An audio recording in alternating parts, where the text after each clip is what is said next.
G'day world. I was getting a bit into the track there and I was getting a bit distracted.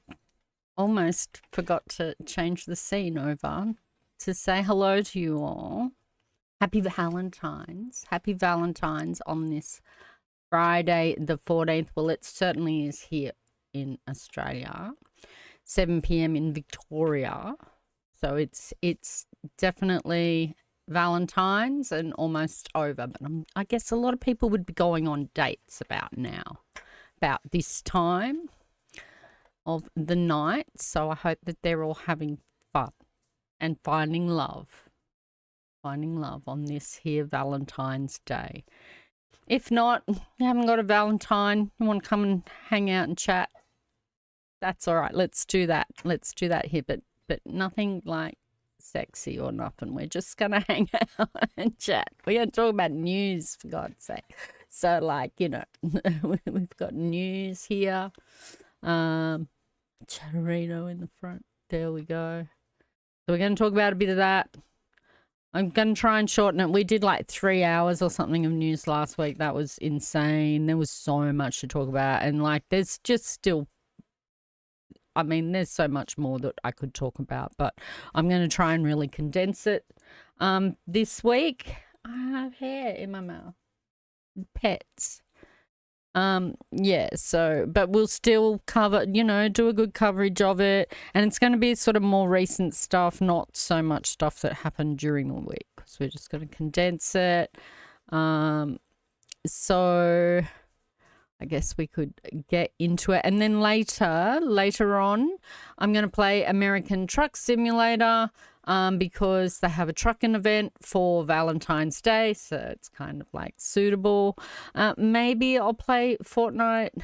I've got one Save the World VBuck mission, and it's kind of high. It's like a level 88. So, you know, it's mid-range. But like, and so maybe I could do that. I haven't reached my goal in Fortnite ranked. So I'm going to aim for diamond and then just see how high I can get. And hopefully I can get to like elite, but I just don't think I'm going to get there by the 21st. But anyway, we'll see. I don't think I'm going to have time to play Fortnite tonight because I really want to get some of these. I haven't even started at all on the Truckin event. The Cupid Express trucking event, so I want to spend a bit of time on that. We'll see how we go. All right, so let's get into the news and get that done first. Switch over to the main scene. Okay, I think this is the setup that I was working with originally, so hopefully this works. Like, it's looking a little strange at the top. I don't know what's going on there. So, well, that is what wow. Let's just play and see how we go. All right, so there's been a, this happened last night just before I went to bed. So, a car, it's looking like it's probably a terrorist attack. Like, I don't know, that seems to be the go-to. These people were protesters, so, you know, I think regardless of who did it, like, that it's a terrorist attack because there's that political angle to it. But apparently it was an asylum seeker. I don't want to go too much. We'll just see what this guy's got to say. I haven't got many. We've got like short stories, a couple that we're going to look a little deeper on. So we're going to try and just cover them quickly, and we'll see what this guy tells us and about it. A horrific car attack in Munich, Germany, just hours before Vice President Vance arrived for a major security conference there. A suspect speeding toward a crowd in the street, injuring at least 30 people, including a 2-year-old child. Now, tonight, the driver has been arrested. Police say he was a 24-year-old asylum seeker. ABC's Tom Sufi Burridge on the scene. But he had been, like, rejected 10 years earlier or something, and people were asking, so why was he still there if he'd been, like, rejected already? In Munich for us. Tonight, at least 30 people injured, including children, after a car slammed into a crowd of protesters in Munich. The carnage unfolding in broad daylight. First responders treating victims in the street, wheeling them away on stretchers. A crushed stroller, shoes and debris littering the roadway. Officials say a 2-year-old child among the victims. Police swarming the scene, opening fire on the driver of that mangled Mini Cooper. Its windshield shattered, the roof caved in. A man seen getting arrested in this video that authorities say is part of the investigation. German officials say they've taken a 24-year-old Afghan asylum seeker into custody. Investigators say the driver went around one of their vehicles that had been protecting a demonstration over working conditions. Then it accelerated into the crowd.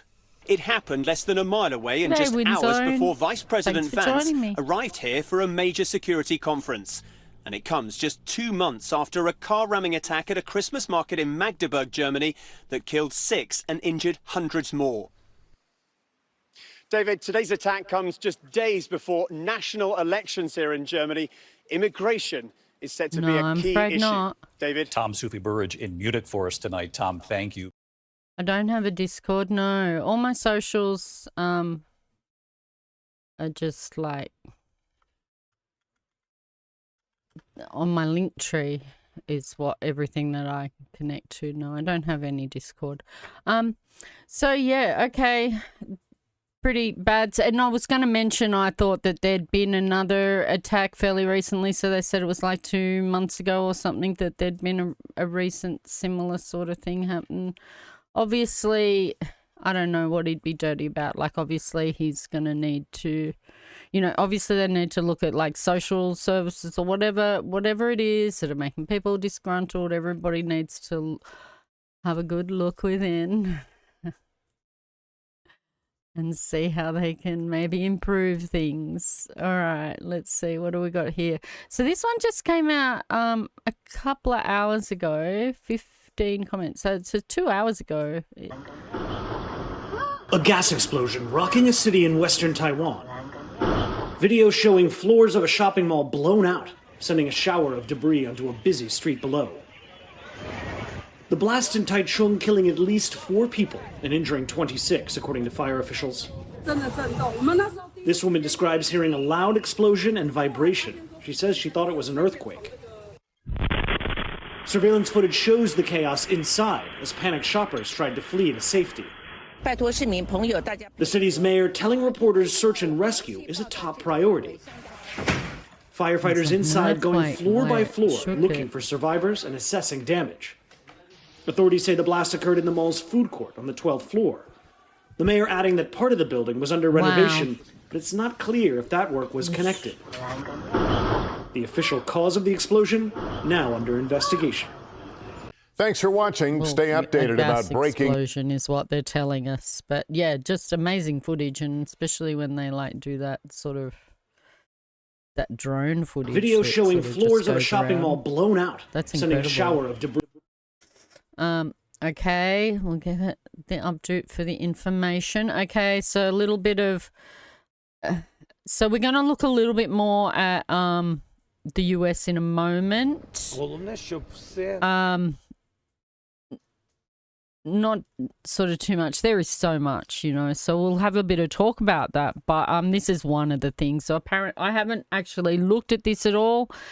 I don't know, Trump and Putin had like an hour and a half phone conversation or something. They had a phone conversation on the future of the war on Wednesday. So Ukrainian president has said peace negotiations cannot be left to Donald Trump and Putin alone. He said it's unpleasant that Trump had spoken to Russia before Ukraine. So let's have a look at, I guess, what Zelensky's got to say about this. Turn this up a bit. I'm sorry if my sound's a bit out. Like, I'm still struggling with storms. We've had storms and heat waves here. I don't know whether my room is, you know, fixed. So my setup's still a bit dodgy and my sound is kind of spazzing out a bit. So I hope it's good on your end on the receiving end, but it's hard to analyze from this, and it's a bit distorted and stuff, you know. So yeah, we've got storms, and we've had heat waves here and a heat wave over in South Australia. Finally, the heat wave sort of broke here. It's not too bad here where I am now. Tassie's got fires. In Western Australia, we've got a cyclone, or they've just had a cyclone. So yeah, some pretty mixed weather around Australia at the moment. But yeah, I'm still battling storms. That's still I have this water curse or something, a water curse, I swear to God. All right. So let's see what Zelensky's got to say here.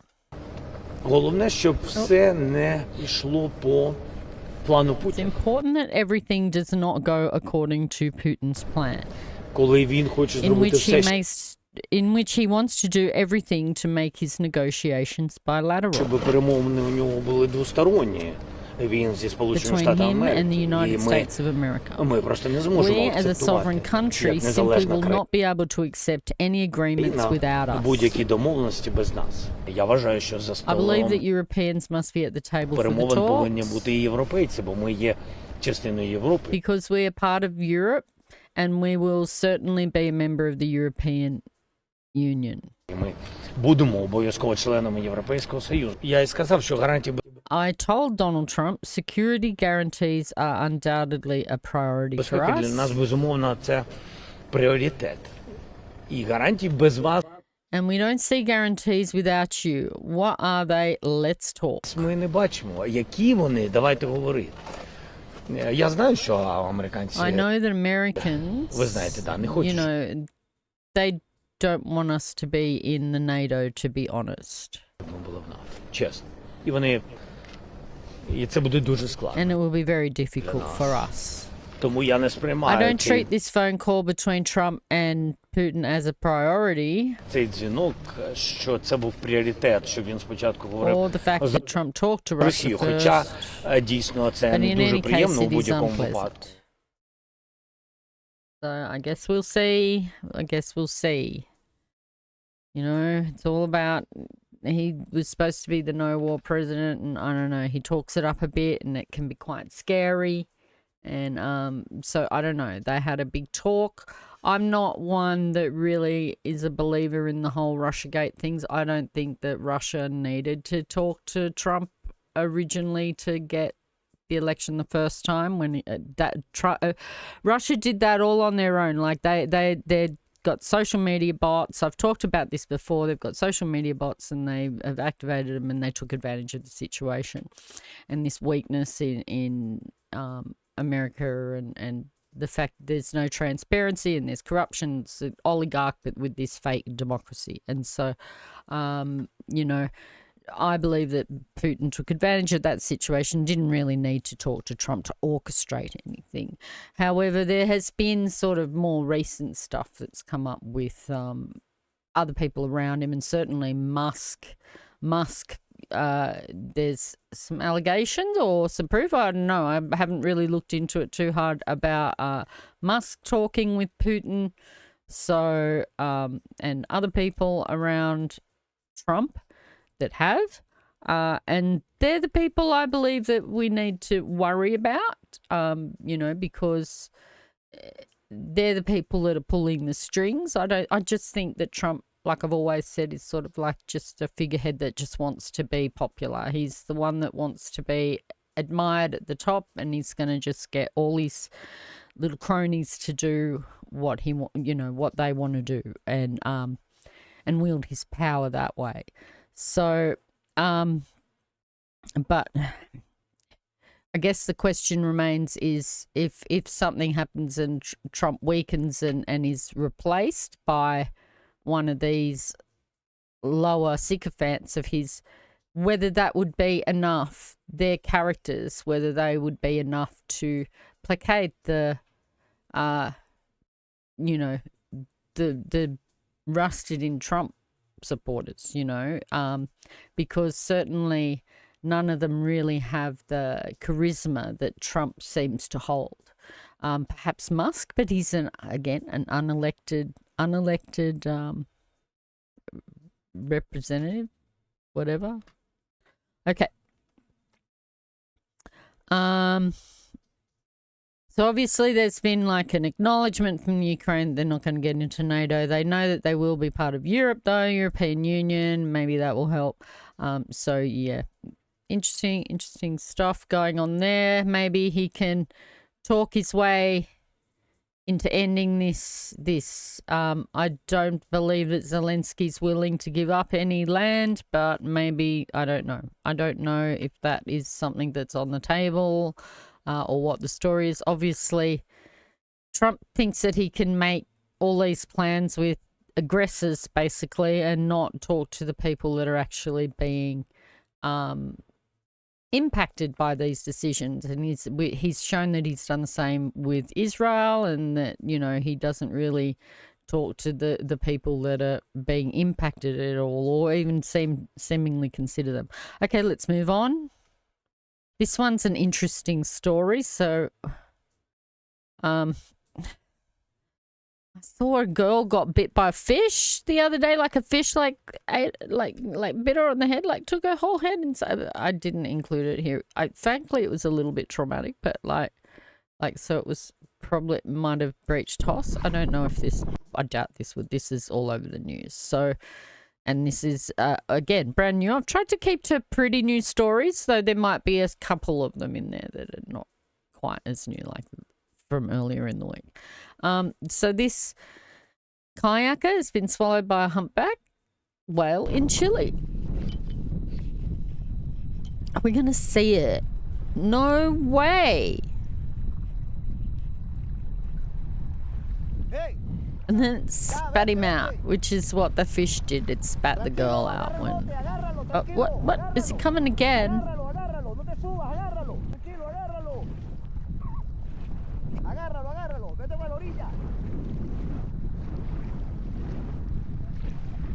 Tranquilo.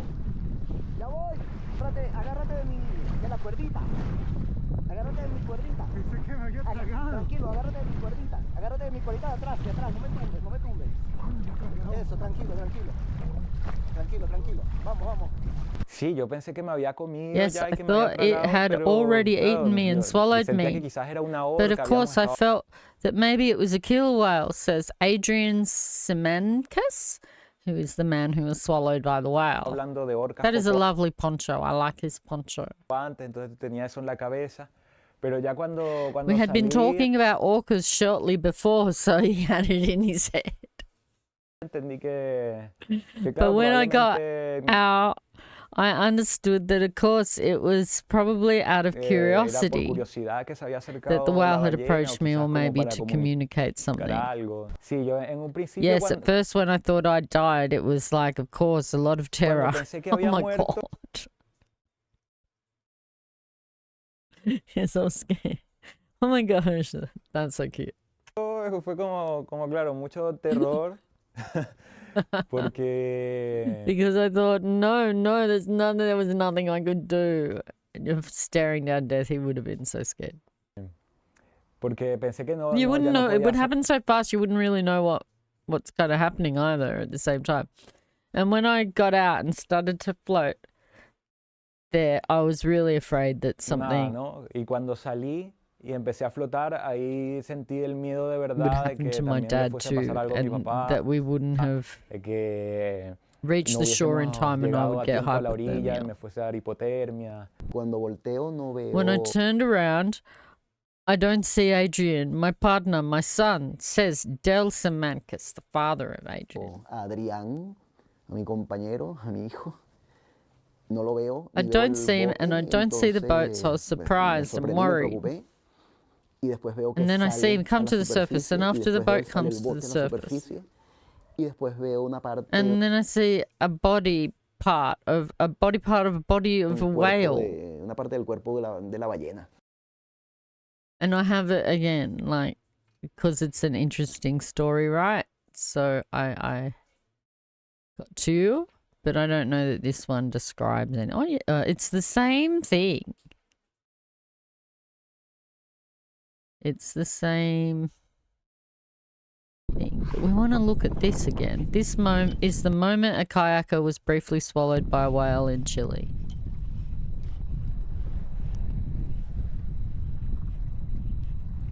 Like, he was quickly released unharmed. I wonder what it was. It just. Oh, he goes. I wonder if it was just like whale was hungry. Yeah, curious, but like, because it wouldn't be interested even in a seal or anything. It's a humpback, so it's like it eats plankton and shit like that. Yeah.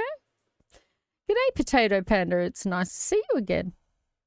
Come. Stay calm. Grab the boat. Grab it. Stay calm. Grab it.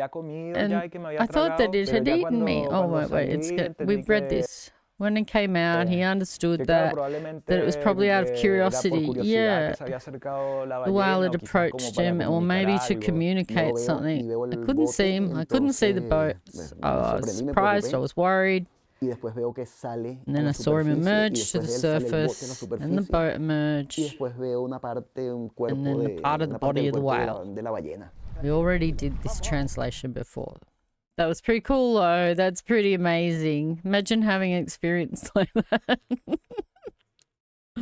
Wild. So that's brand new news. Okay, so we've got... So that's the sort of world... Oh, yeah, and that one. Did I do all of them? Oh, I didn't do this one. We'll do this one. This is kind of Australia, but it happened in the UK, and she plays for Chelsea in the UK. So she's an Australian footballer. She was raised in Western Australia, from my understanding. And so, I don't know, she got drunk celebrating a win. Now, look, I don't follow sport, right? So this isn't really my area. I did watch the World Cup, because it was like the first time the Australian women had got to that, whatever, right? I don't even remember, right? But like what I was actually watching. But anyway, she now plays for Chelsea, and they were celebrating something. She gets drunk. They get in a cab to go home, and she throws up in the cab. Now, I was kind of half interested in the story, kind of listening a little bit out, but I wasn't all that into the story. What eventually happens is she gets arrested, and she goes and she calls a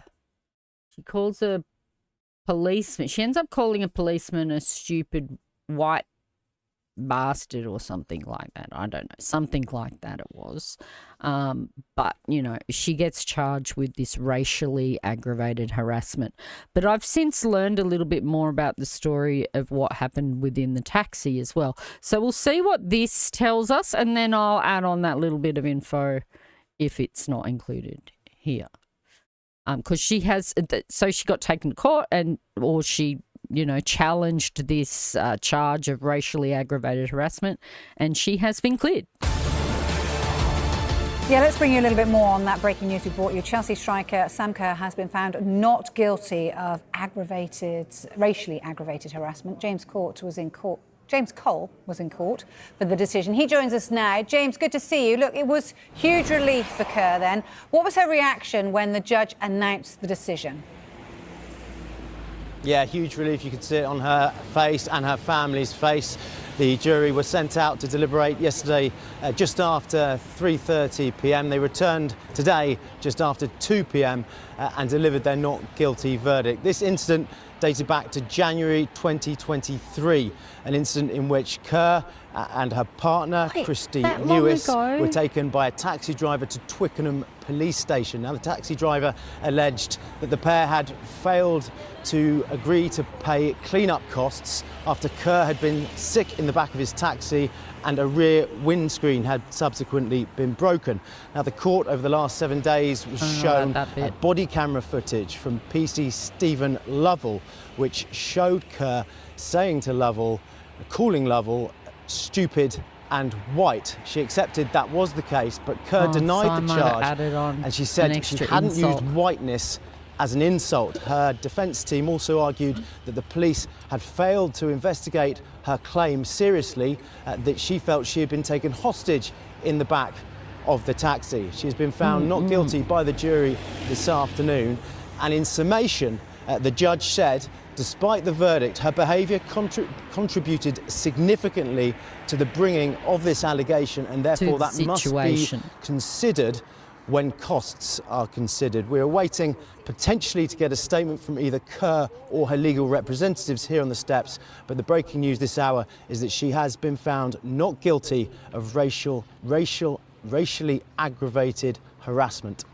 So maybe she won't get as much of a payout because she contributed to the sort of making the situation a bit more inflamed than it needed to be. But from what I understand, so the bit about the taxi driver, how she felt abducted. So apparently after she'd thrown up, he locked them in the cab, and there was her and her girlfriend, and they were locked, or her wife, I don't know, but locked them in the cab, and then started driving somewhere else. And this was in the middle of the cab thing. He refused to take them to their destination.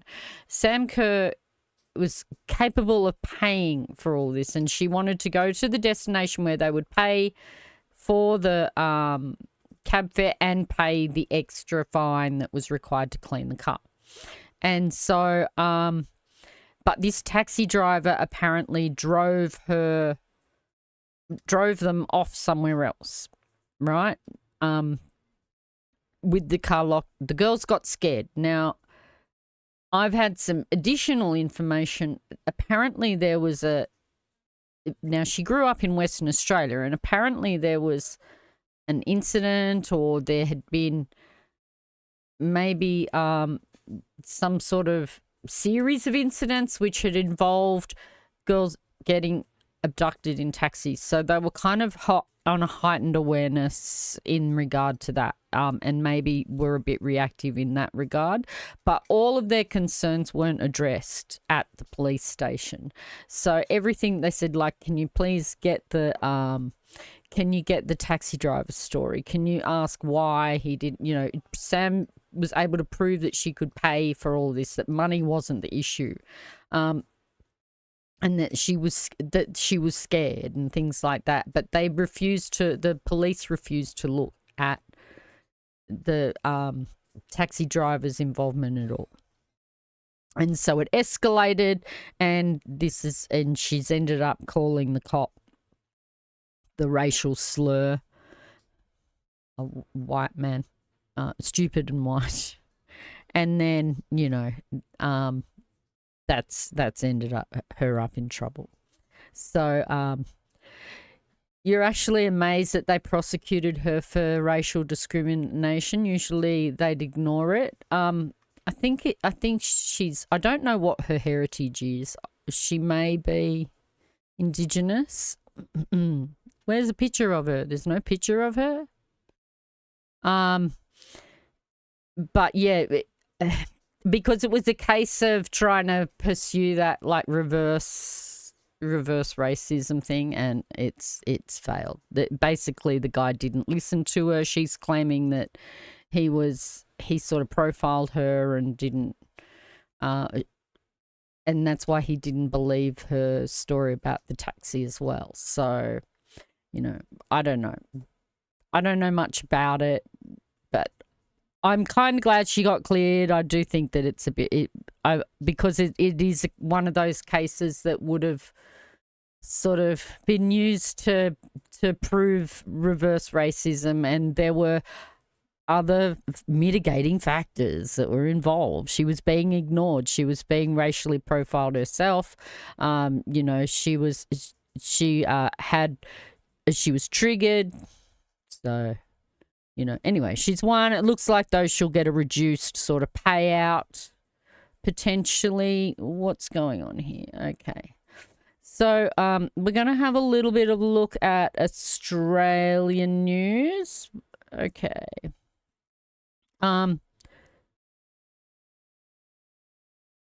Okay.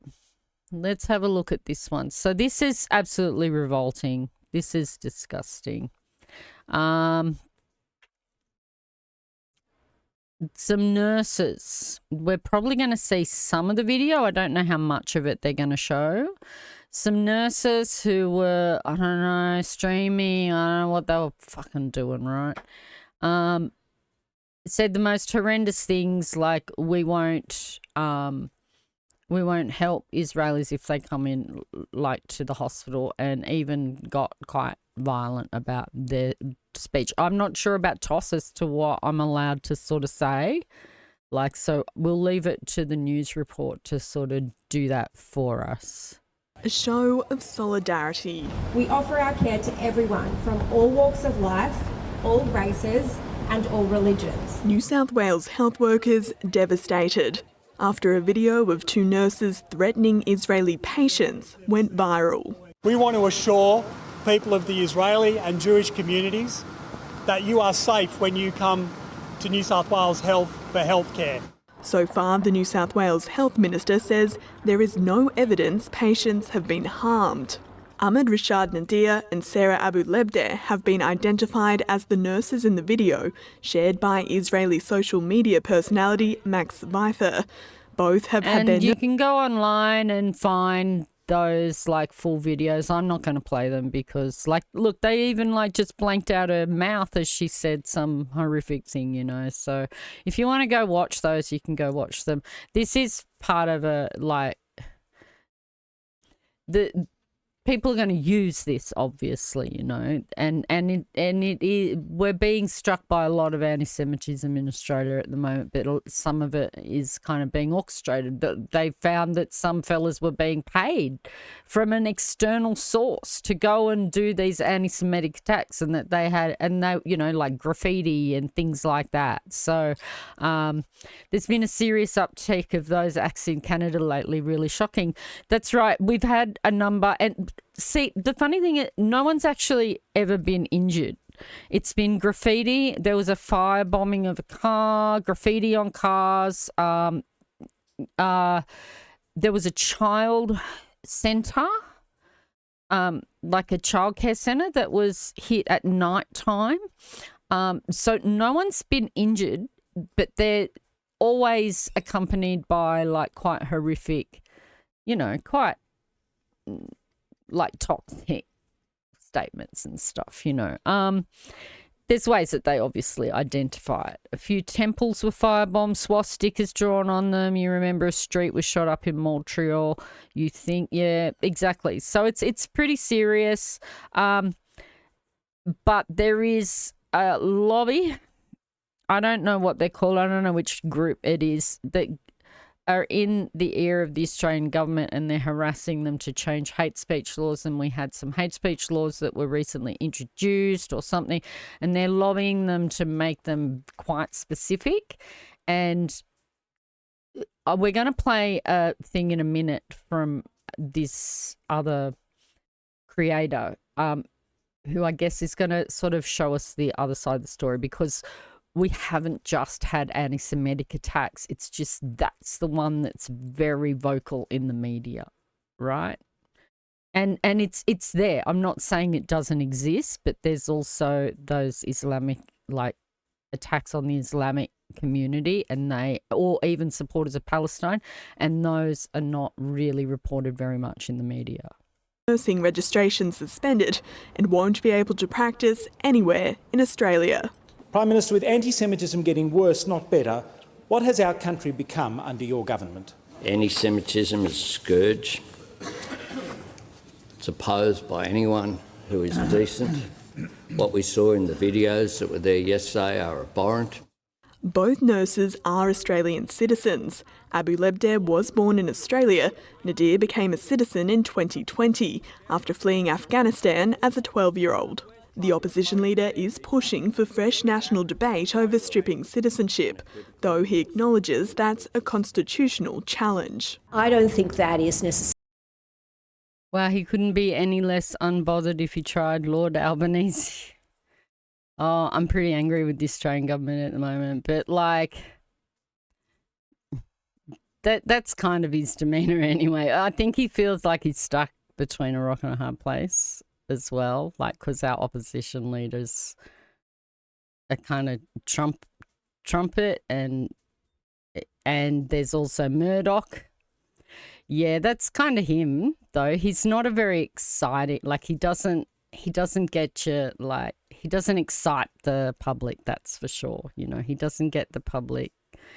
People that sort of have given him a mandate to make changes are very disappointed in what he offered and feel a bit betrayed. And, you know, I even know some very lifelong Labor supporters, people that used to like him, people that like knew him personally and used to like him, who are now disappointed by what they see today. So I think that that's kind of telling, at least for me, that inside sort of information that I have on that angle, and how I've seen him, and really how the public have seen him, how they've seen him go from someone who was feisty, who had ideas, who seemingly had a spine, to someone who's like unbothered, monotone, pretty sort of dreary in presentation, and no spine. Necessarily the focus for today. Today we should really focus on what the healthcare system as a whole can do, and businesses more generally, because there are other service businesses that could ultimately be affected. And I think rather than being behind, it would be great to be proactive and to think about education. Charges have not been laid, and police say the entire video will be crucial to their investigation.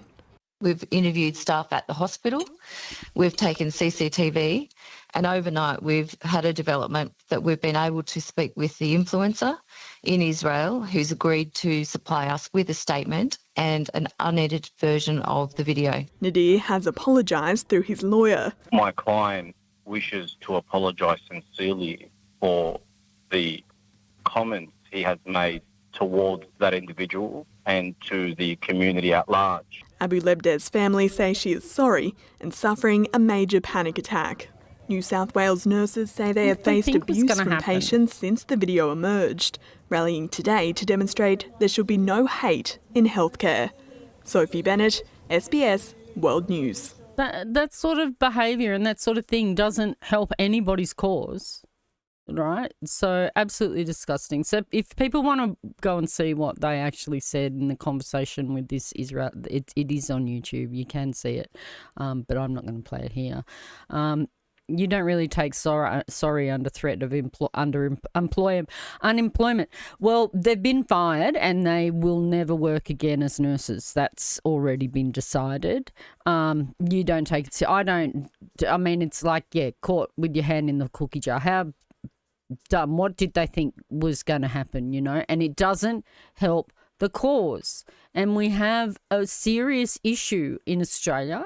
And like, I'm sort of somebody who, I'm sort of sick of seeing the media water down the meaning of anti-Semitism, so that when real anti-Semitism occurs, it isn't as like, obviously that everyone's outraged, but let's look at, you know, Elon throwing up a Nazi salute and everybody's making excuses for it.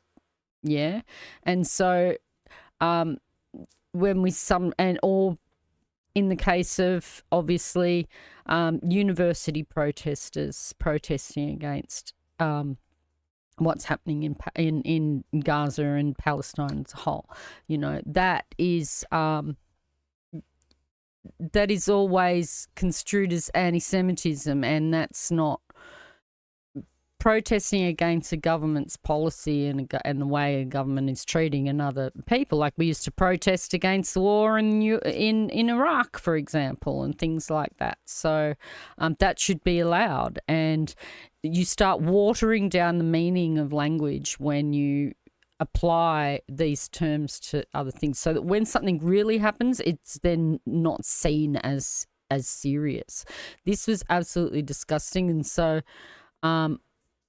I'm glad that there's been a lot of outrage over it and that people got to see how horrific it can be. However, there are people that will run with it. And this is where we have this insane situation. Now, I haven't got the full thing for this, but I have got a creator that we're just going to watch. I don't know how much of his video we'll watch. We'll see. And there's this one also from Michael West. I always try to encourage people, please go subscribe to Michael West. We're not going to watch Michael's video. I want people to go and see it. I'm going to add it to my watch later. And that way, you know, I can watch this one a bit later on. So I encourage people to go and join that. But we're going to look at the story through the eyes of this creator, who I've never seen before. I'm not subscribed, but I sort of watched a little bit of it and I was a bit interested in what he had to say. So what we have is NewsCorp have been planning this for about a week, apparently.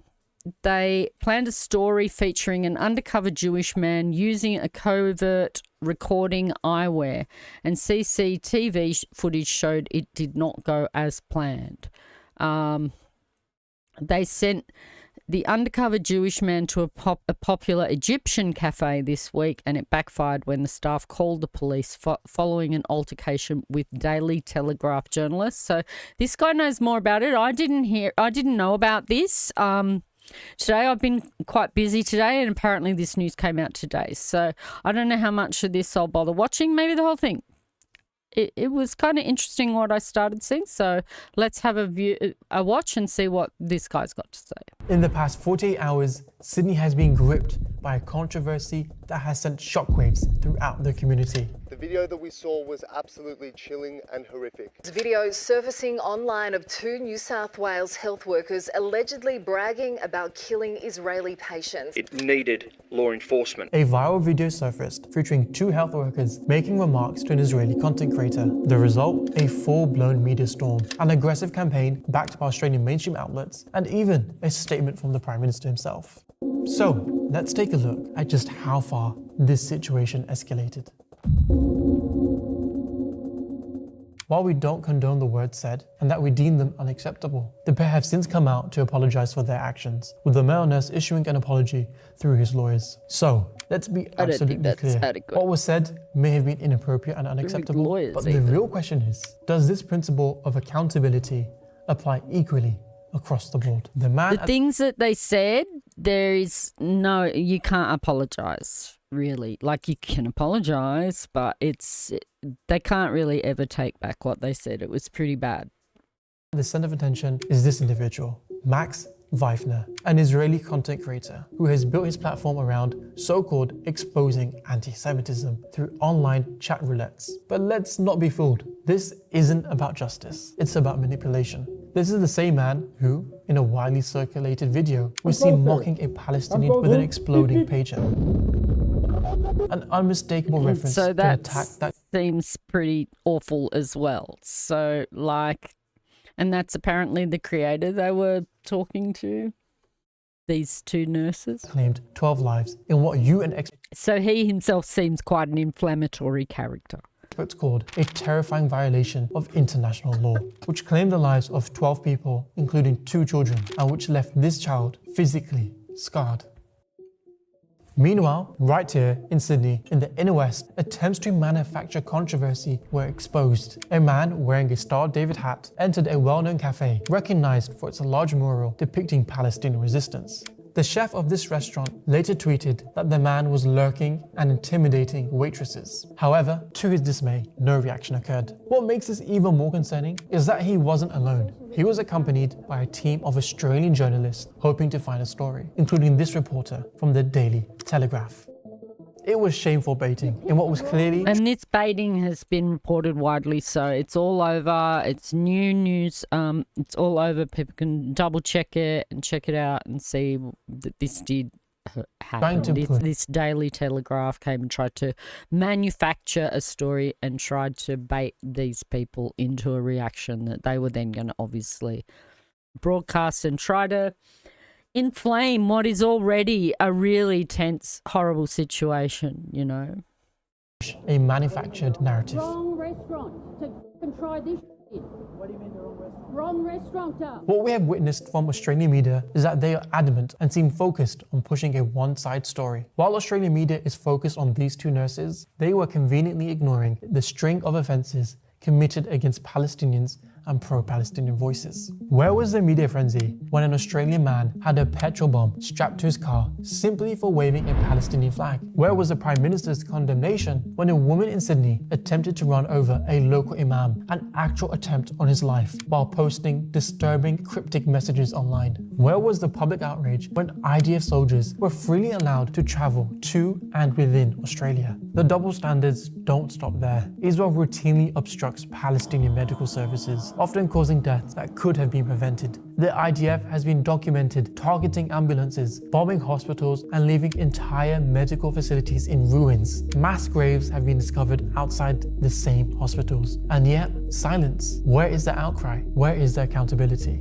Let's not forget the case of this missing doctor, presumed to be in Israeli custody with no signs of release. And what about the IDF soldiers who disguised themselves as hospital workers, infiltrating a medical facility and assassinated a patient in cold blood? These are clear violations of international law. Yet somehow, comments made in an online chat room by two individuals in Sydney have sparked more fury than these blatant war crimes. The message is clear. Some lives are deemed more valuable than others. Some voices are amplified, while others are silenced. And this selective morality is a dangerous precedent to set. And a final word of caution. There are those people actively seeking to capture and exploit our reactions. In these trying times, we must uphold our principles. We're people of dignity, virtue, and resilience. No matter how heavy the oppression, we must always remain conscious of God in our actions. I watched a video probably 3 months ago or something, and it was from a Japanese creator who'd gone into West Bank. And in Bethlehem, occupied Bethlehem, he talked to a variety of different people that live there from different religious backgrounds. And they knew, all of them knew, that they were constantly trying to be baited. Like they tried to always set the Christians and the Islamic Palestinians and even the Jewish that lived in that area tried to always set them against each other, but they had sort of come to an agreement that they knew that that was happening and that they weren't going to allow themselves to get baited that way. All right, so let's move on. We've got how much of this is, we're trying to ramp up the whole war on China threat, and how much is kind of, obviously it happens. So let's have a look. This is very new news from my understanding. In breaking news this evening, a Chinese Air Force fighter jet has fired flares at an Australian patrol aircraft flying the South China Sea.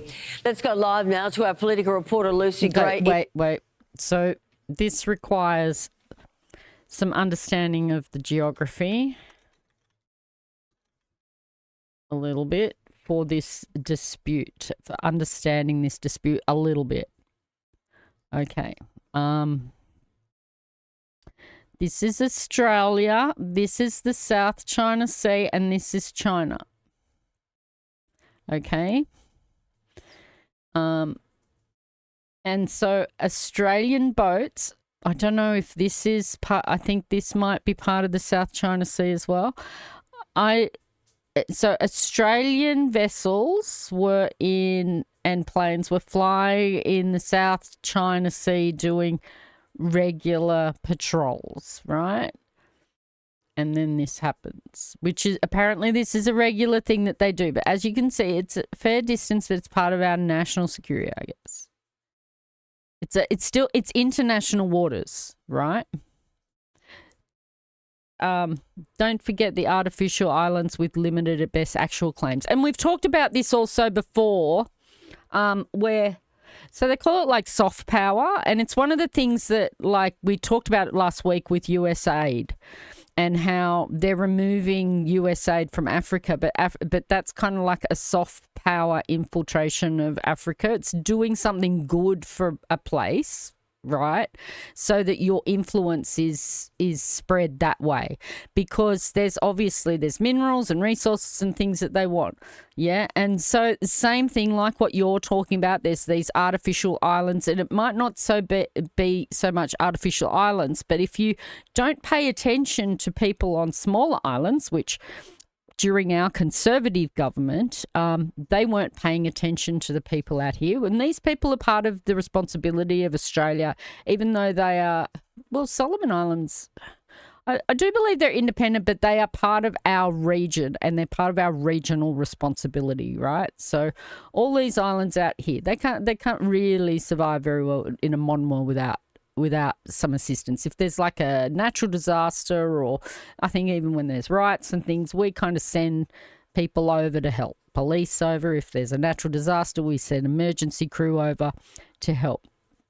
And so we do things like give them money for hospital improvements and stuff like that. But during our Conservative government, we started dropping off from that responsibility. So China moved in, right? And China went, hey, we'll fix up your hospitals, we'll improve your police force, we'll do this and that. Just let us build a port there, yeah? And so that's the soft power and getting in with that soft power sort of thing. And so the same sort of thing is what's kind of happening up here.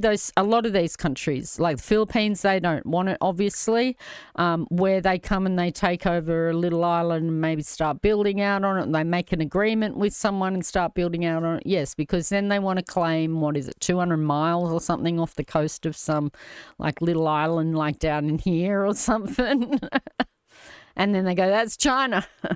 So, plus they claim 200 miles off Taiwan or whatever. What is it? Taiwan over here?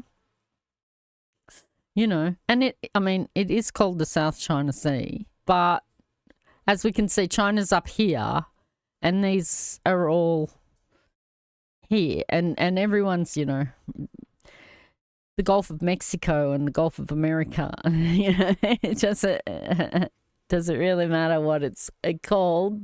It's evident that for a lot of it, it belongs to the countries that are around here. But this is international waters. And, you know, part of the sell on this war with China is that they want to take over the South China Sea and that they want to do soft power to hard power in these regions and get themselves established in there. And that would be obviously bad for Australia. It wouldn't really be bad for us if we weren't tied to an aggressor who has planted bases all over our country. So, but this happened. So let's just maybe go back a little. Live now to our political reporter Lucy Gray in Canberra. Lucy, you were briefed on this incident just a short time ago. So what more can you tell us?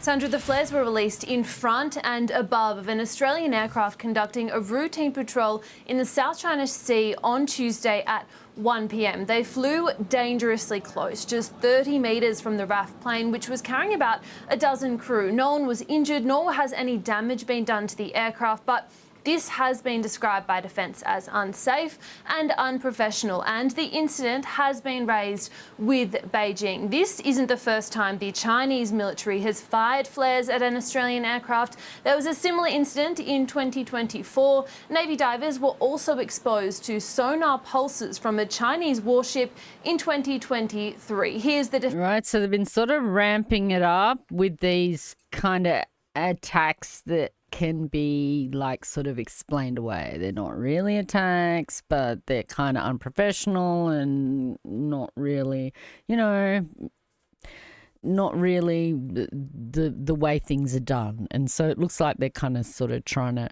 step it up a little, you know, but we have to be careful how much is part of the war machine trying to convince us that we really need AUKUS. Defence Minister this afternoon. What's important to understand is that the proximity of the Chinese Air Force plane was so close that there's no way you could have maintained control over those flares, and there was a real risk that those flares could have hit our P-8 plane. We've also been told there are 3 Chinese Navy ships operating within international waters northeast of Australia. We don't know why they're there, but given the proximity to Australia, Defence is watching them closely with Navy and Air Force assets deployed to monitor. This is another significant reminder of just how contested our region has become. And despite what the federal government says about our relationship with Beijing being repaired, while that may be the case with trade, it's clearly not extending to other areas. So, sorry, my cat. No, bro. Don't, you'll knock it off. All right. So yeah. Anyway, as I've always say when those sort of things, we just keep our eye on. There's not much control we have. All I want is to stop being aggressors in that. Like, I do feel that they're kind of responding to our own sort of chutzpah with the US. They're sort of saying, hey, you know, like, but I don't want to get in a war with them. I don't want to be in a war with anyone, you know. But I do believe that they could very well be ramping things up a little bit. Okay, and now we have the democracy in Australia is under attack. Not a surprise. This one's actually a sort of 7:30 report. It's 6 minutes long, so we're gonna watch it because I'm really interested in it. I'm somebody, if you go onto my socials and you go to my Blue Sky, I'm always advocating for Australians to vote independent, Greens, any third party that suits you, you know, and put the 2 majors last. And if you like Labor more than Liberal, then put Labor first. If you like Liberal more than Labor, put Labor first. But put them at the bottom, okay? Preferential voting in Australia works. And these are our independents that are trying to protect our democracy from what is looking like a bit of a scam. They're trying to change the laws, or they have changed the law. From my understanding, it's being taken to the High Court. They're trying to change the law so that independents and stuff get less money or are able to receive less donations. There'll be less transparency around donations and things, but it sort of allows a party and candidates that come from a party to have a greater advantage than an independent, which they already have. They already have the advantage of being with the party, but they'll have this financial advantage written into law that independents will then be sort of capped and not able to compete ever with. So, and smaller parties would never be able to compete with it. So I believe our democracy is under attack, and I'm hoping that it will get quashed in the High Court. But we're going to watch this piece about it so that we have a better understanding. I want Australians to go. I always recommend this one. Again, it's pinned at the top of my Blue Sky. But Juice Media, preferential voting, and there's 2 versions even. There's one that's for, I believe they have 2 versions. One that's for kids, like had all the language, all the bad language removed, and one's for adults. Just get in there, understand it. Understand how preferential voting works, because in Australia we have the power to hold these 2 parties to account, the 2 major parties to account, as long as we don't let them wreck it all before we manage. We've got so close last election. We've got 21 independents in there. We've got 11 Greens. We've got all those smattering of other little parties. You know, we can this election, we can take it to a parliament where this crossbench are going to be so important, and it's really going to hold those 2 majors to account. The Uniparty, you know, the party that sort of goes, oh, there's the centre way over there on the right.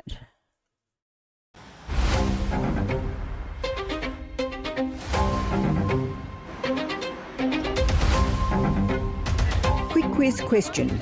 Do you know the name of your local Labor, Liberal or Nationals MP, even if you voted for them?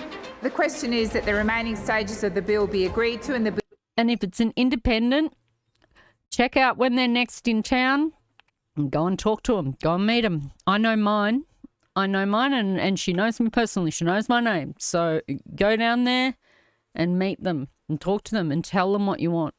Will be now passed. That quick quiz question and like it's a federal MP, right? They can't fix the fucking footpath. All right? This is federal issues. Part of just one of the contentious issues in one of the last contentious bits of legislation to pass this 47th Parliament in what is its last full week of joint sittings, regardless of when an election is held. The new laws allow the major parties to spend a huge amount of money in an electorate, as long as they don't mention the name of the candidate. Voters who don't care who the candidate is, just their brand affiliation, will see plenty of advertising, while independent candidates can only spend $800,000 getting their name out there. So it could be $800,000 backing the Liberal or Labor candidate by name, and then it's $2 million backing Liberals or Labor. Just don't mention their name. And that's not a level playing field. As a former campaign... That's shocking. That's shocking. I hope this gets struck down in the High Court. ...director, I can say to the Teals, if they can't get their message out in a seat with $800,000, then they need to look at their message. The battle... Then why can't Liberal and Labor and Nationals do that as well? If they're going to cap one candidate, like because they're an independent, then all candidates have to have that cap. And no, the party doesn't get an extra cap on top. That's just ridiculous. How did they think that this was going to fly? Laws governing donations to political parties and candidates and over how that money is spent is a particularly appropriate one as the federal election looms. These new laws will not apply in the 2025 election, but the fact they have been forced through in the last hours of this sitting points to where the political contest is up to as MPs and senators head home from Canberra tonight. And this is where the political contest is up to. Published opinion polls, including those from NewsPoll, Resolve and Essential, are pointing at this stage to a parliament where neither Labor nor the coalition has a majority. One party or other will have to form a minority government with the support of some of the crossbench. The spectre of minority government seemed to give a particular urgency to the major parties' push to get these new electoral laws through, while they still dominate the parliament. Labor and the federal coalition have come up with a set of laws which, while having some good measures, undoubtedly give the major parties a huge advantage. The reality for many, many years, the major parties have outspent every other candidate by multiples to one. Teal Independent MP Zali Steggall found herself in an altercation with the responsible minister, Don Farrell, outside the ABC Parliament House Bureau this morning. Ordinary Australians have a chance to be elected, not those candidates that are supported by the billionaires and the millionaires. For ordinary Australians. Oh my God, the fucking irony is just, oh my God. Because one dude backed these like independents. He donated to all these climate independents, right? One dude called Simon Holmes Court. He used to be a fossil fuel dude and he went, oh, nah, this is killing the planet. I'm going to now take my billions and use it to like fix the planet. And so he donated to all these and created a thing called Climate 200. And he donated to all these independents, all these climate independents, probably donates even to the Greens, right? But one, right? Whereas there's heaps of billionaires digging fossil fuels out of Australia and we get nothing for it. They don't even pay tax. We pay them to do it even, right? And they sell it off overseas and shit like that. And they are lobbying these guys, Gina and like Rio Tinto and Adani and all of that. They're all in there giving their money. The irony is always so palpitating. They're always telling you what they are doing. It's a projection, always. Australians, a 47% increase to how much the public will pay politicians per vote. A 47% increase. Think about that. Given the way these laws were rushed through, there is much to unpack in coming days, from public funding to their impact on groups like not-for-profit advocacy organisations. But the pointy political bit of this is that if the polls are right, the major parties will have to negotiate with a crossbench to form a government. And overturning these laws now look like becoming both a campaign rallying call and a major negotiating point for the independents. Let's be clear, both the Coalition and the Labor Party are a unity ticket on trying to dupe our democracy into voting for the major parties. So they're as bad as each other. If I'm fortunate enough to be re-elected into the next federal parliament, this so-called electoral reform will be well and truly in my line of sight to reform. The Teals came to Parliament on the issues of corruption, climate change and treatment of women. But with those issues either partly dealt with or coming a distant second to the cost of living, it's not been entirely clear what issues the Teals can campaign on beyond disillusion with the major parties. Now they have at least one. There are only 3 more sitting days of the current Parliament scheduled before an election must be held: March 25, 26 and 27. The budget is due on March 25. It would be open to the Prime Minister to go... I don't understand that bit, because they can still go on climate because the opposition are trying to bring in bloody nuclear and these guys keep approving coal and gas plants. So, like, I mean, sure, they're acting on renewables, but we're still way behind on the, I don't know, some target that would, like, Paris Accord or something. The polls any time now and eschew the budget. Much will depend now on the decisions of the Reserve Bank, which is due to meet next week amid general expectations that it will cut the official interest rate. And there's even a possibility of a further pre-election rate cut after a meeting on April Fool's Day. Given the dominance of the cost of living issue, this last parliamentary fortnight has not quite ended the way you might have thought. The Albanese government has spent much of its term under relentless parliamentary pressure from a coalition assault on issues like national security, immigration and terrorism. But this week, as questions over who knew what about a caravan containing explosives faded last week, and the passage of hate crimes legislation took the political edge off the issue, the coalition has now spent this week mounting a curiously unfocused question time attack. My question is to the Prime Minister. Will the Prime Minister rule out any changes to negative gearing and capital gains treatment on property during his time as Prime Minister? After 3 Mr. years Potato in the job, Head. this bloke has had 3. Yeah, he's back. He's out. He's like literally, there's a chance he could be our Prime Minister. So it's pretty embarrassing. Ideas. 1, $10 billion to fund long lunches for business. 2, $600 billion to pay for nuclear reactors. And 3, cuts to everything else to pay for them. Notably, the opposition he's doing pretty badly, and he ran a whole campaign against what was the Indigenous voice, where he said, if you don't know, vote no, which was if you don't know what the policy means, just vote no. And you just had to look at and see what they wanted, and you would have seen what it was. But so that was his thing, and now he's campaigning on this, we're going to give you the policies later. And so he's just failing so hard. It's great to see. I love it. But I still think there's a lot of disaffected and people that are still brainwashed by Murdoch in Australia. And so there is a very real danger that he could still get in. Not been able to pursue the cost of living issue. Even though with his crazy ideas about the nuclear reactors, and he wants to pay for business lunches, $20,000 a year on business lunches.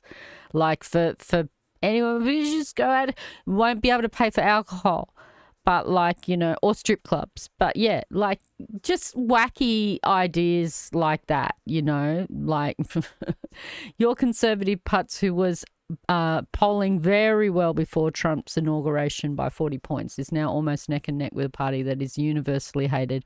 It's glorious to see him lose his edge. Yeah, good. That's good. I mean, you're probably also, I don't know, has Murdoch got his like talons into Canada?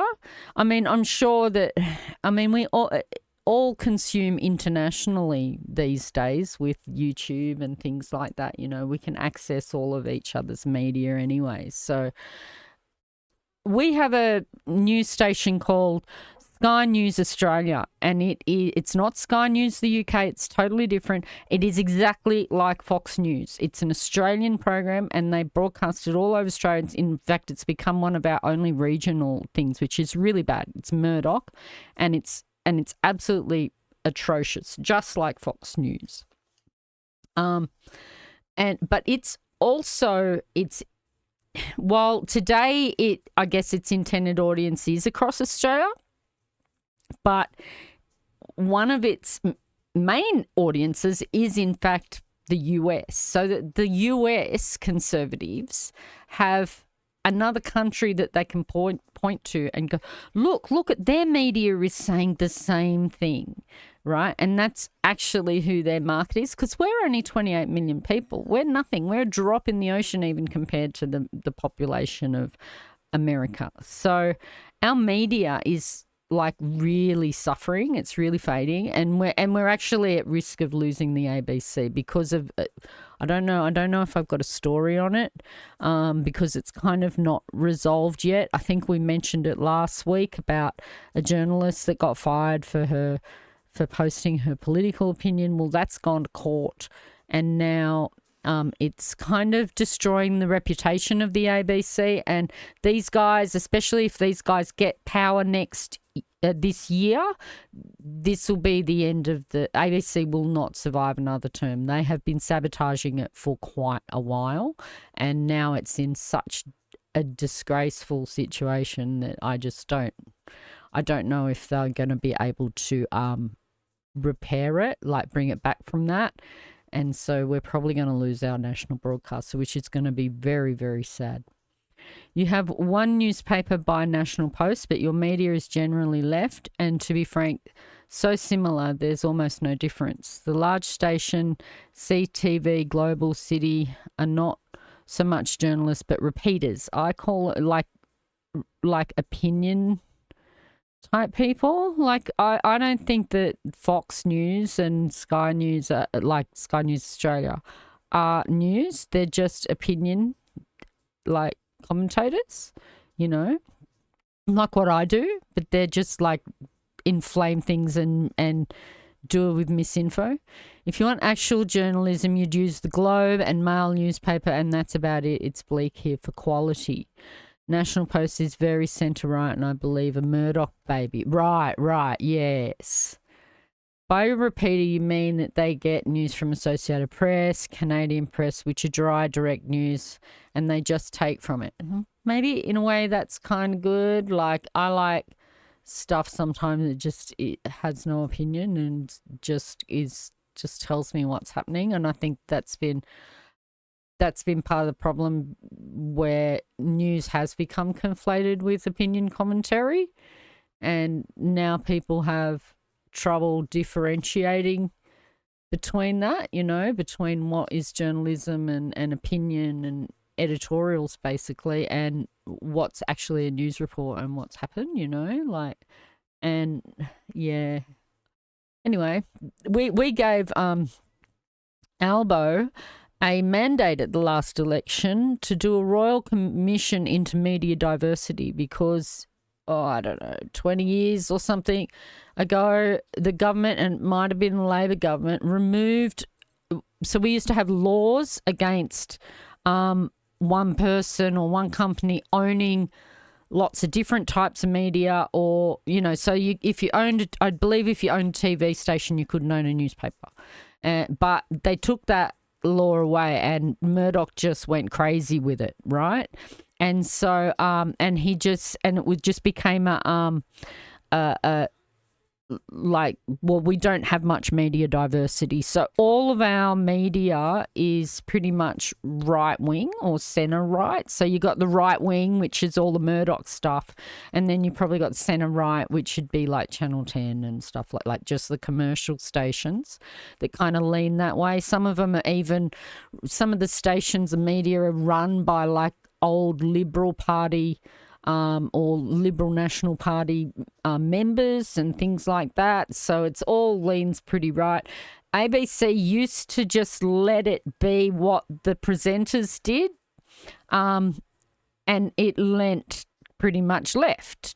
right? Because they don't go for fantasy. And that's where all the satire was and all of that. But as it got attacked more and more, it got sabotaged, funding was removed, and they also, these guys, when they were last in power, installed an ex-NewsCorp editor as head of the ABC. And then, actually, first they put this hardliner called Ida Buttrose in, and then they installed the NewsCorp guys. So they've been like, and Ida Buttrose is not like, yeah, she's not going to be a great lady to work for. In fact, she ended up in court this week. So they've been over this firing of this journalist. So these guys have been attacking our ABC for a long time, and it looks like they may actually win. But there's still some good reporting. That's why I wanted to watch this one, because this particular reporter is like, she's queen of the ABC to me. I love her. Without cost. I'm happy to speak about cost of living, Mr. Speaker, because it's only this side of the parliament that have raised cost of living measures, that have taken action on cost of living through each of our 3 budgets, and indeed every day in this parliament through question time. The coalition was only able to regroup on its favourite issues today in the wake of the horrendous video of nurses accused of threatening to kill Israeli patients. Peter Dutton used the issue to call for greater powers to strip people of their citizenship. But it was not an issue the coalition aggressively pursued in the parliament. The shift in control and nature of the debate has been subtle, but it is a significant shift as the formal campaign draws even closer. Oh, and that's the end. You'll die here for some actual investigative journalism, in-depth analysis, but we simply get that headline reading with a bent of mostly left, sometimes right, and it makes choosing a station almost pointless. Yeah, I mean, I don't really watch free-to-air. I do consume, like, segments of the content on, on YouTube, pretty much. And I do watch a couple of ABC programs like satire, because there's not much of it, and so I really gobble that sort of stuff up, but it's just not what it used to be. All right, I think that we're going to be moving away from Australian news now and on to the big one. We haven't got much. I've made sure that I don't have a lot of US news this week. We're going to look at Kendrick. We've got the E-News article, so it's not too serious, all right?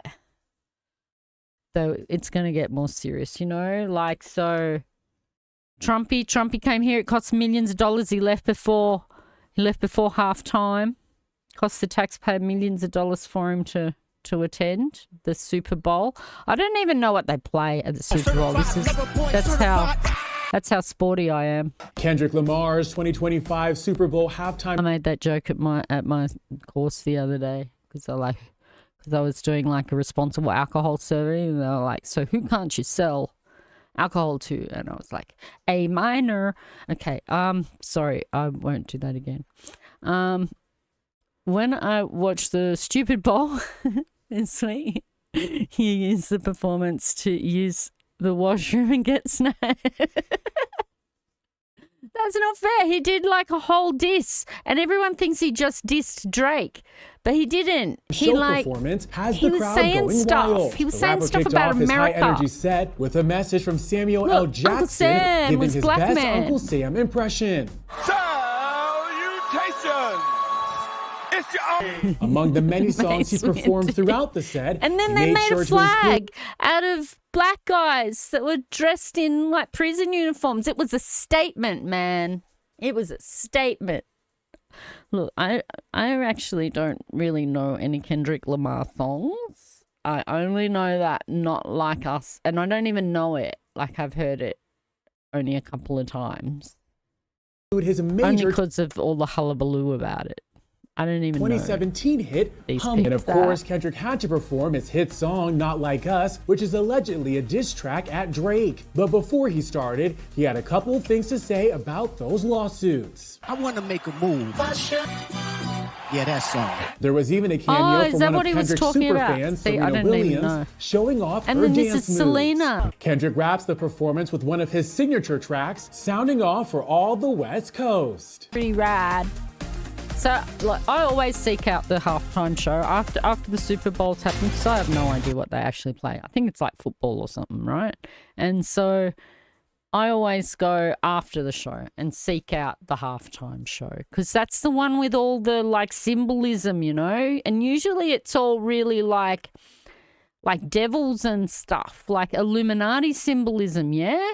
But this one had a very American theme, and I think that was very relevant for the times. So, you know, kudos to Kendrick Lamar for that. Meanwhile, during the Super Bowl, so people like to watch the ads. People tune into the Super Bowl just for the ads, I hear. But Kanye West shocked everybody with his Super Bowl ad and had a meltdown on Twitter. Tonight, controversy within the growing controversy over Kanye West and his anti-Semitic comments. A new video circulating online appearing to show Jewish celebrities protesting the rapper who now goes by Ye. But the video is a fake, seemingly created without the artist's consent and made with artificial intelligence. Actress Scarlett Johansson, who is depicted in the video, denouncing it, saying, "I am a Jewish woman who has no tolerance for anti-Semitism or hate speech of any kind, but I also firmly believe that the potential for hate speech multiplied by AI is a far greater threat." Wow. One of the people behind the video saying it was not created for commercial purposes, but rather as an artistic and cultural statement. The video comes on the heels of West's latest anti-Semitic insult, selling Swastika t-shirts on the website for his clothing brand, which he advertised in select markets during the Super Bowl, igniting instant outrage. I was shocked. The website now shut down, but West's voice and hateful declarations... Right now, he's like outright anti-Semitism. But I guess everyone is like outraged. Recently back on the very social media sites that just a few years ago restricted him because of his rhetoric. Although a spokesperson for West says he has now deactivated his X account, it's all part of what tech columnist Joanna Stern says is a growing trend to dial back on content moderation.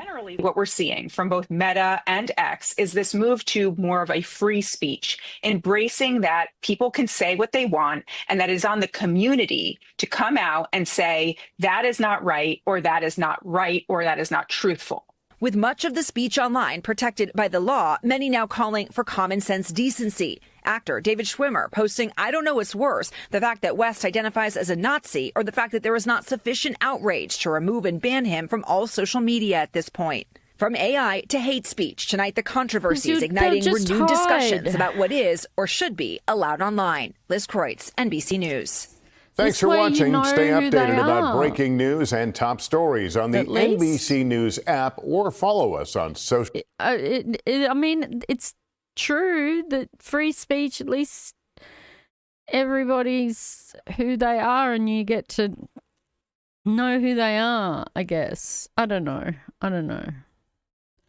It's a hard one. Look, personally, like, I've been saying this to my kids this week. I'm like, I really like blue sky, but I feel like it's a little bit of an echo chamber. But so too is Twitter for the right. And so it's kind of like, and a lot of those other spaces. And so it's kind of like nice, I guess, to have a spot that is like that. And for them, and if you want to go and talk to whoever, you can go over into their space and talk to them in that space. So I guess it's kind of good that there is a space for each side of the spectrum to hang out in, you know, and maybe we can come together in a platform like Reddit or something. I don't know, but like, you know, I do have a lot of agreement with free speech ideas. I do think that the more free speech, like, and transparency and things is brought through free speech. So we're going to look at, I haven't got very much on the US government, right? Because they just bringing out something every day, multiple things every day. Things are changing all the time. So we're just going to look at this kind of, I think it's a little bit of an overview story of what they've been doing the last 24 hours. And then we've got, of course, the fun story that we've got to look at for the week. But I'll say that RFK Jr. got confirmed. So you can go and look this stuff up if you want. I just don't want to spend 3 hours looking at all these different things, which may come true, may not. And, you know, what's going to actually happen, what isn't going to happen. So what's bravado and what is real. So, but what is real is JFK Jr. just got confirmed as Secretary of the Health Department and Human Services Department. And, you know, and maybe hopefully it'll be a good thing when it comes to like food and stuff. I do think that he's going to perhaps help with things like, you know, the people is throwing out all sorts of things like banning junk food and stuff like that. But I do think that at least having things like proper labeling on food so that people know what they're consuming, and maybe like a level of quality, you know, sort of a limit on sugar or something that can be included in an item. I don't know. Something to improve it on that way so that people know what they're consuming at least, and perhaps he can act on that sort of thing. I don't think that that's necessarily, I don't know. We're just going to have to wait and see. I really think JFK is going to be quite a wild card. We've also got the problem where there's a continued spread of measles in Texas. Bird flu is also doing its thing. It's in the eggs, it's in the cows, it's getting into the cats, you know, or it shows that it can get into the cats. So, you know, it's something that is a concern when you've got someone that doesn't perhaps have a full understanding or grasp of all things around health beyond just stopping us from eating something bad, right? I don't think that the dude is a shining example of health. He was seen like eating Zyn packet, like chewing on Zyn at one stage, at the confirmation hearings and stuff. What else has he done? We've got DOJ officials resigning. We've got the Department of Education's going to be closing, so they're saying. There's tariffs here, there, and everywhere for everyone. We apparently had a deal. Trump, we gave you $800 million for AUKUS. It was just the down payment, bro. And then the very next day, you go and tariff our steel and aluminium.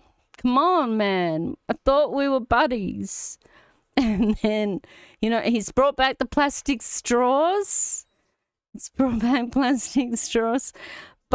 we have got some judges sort of getting in the way.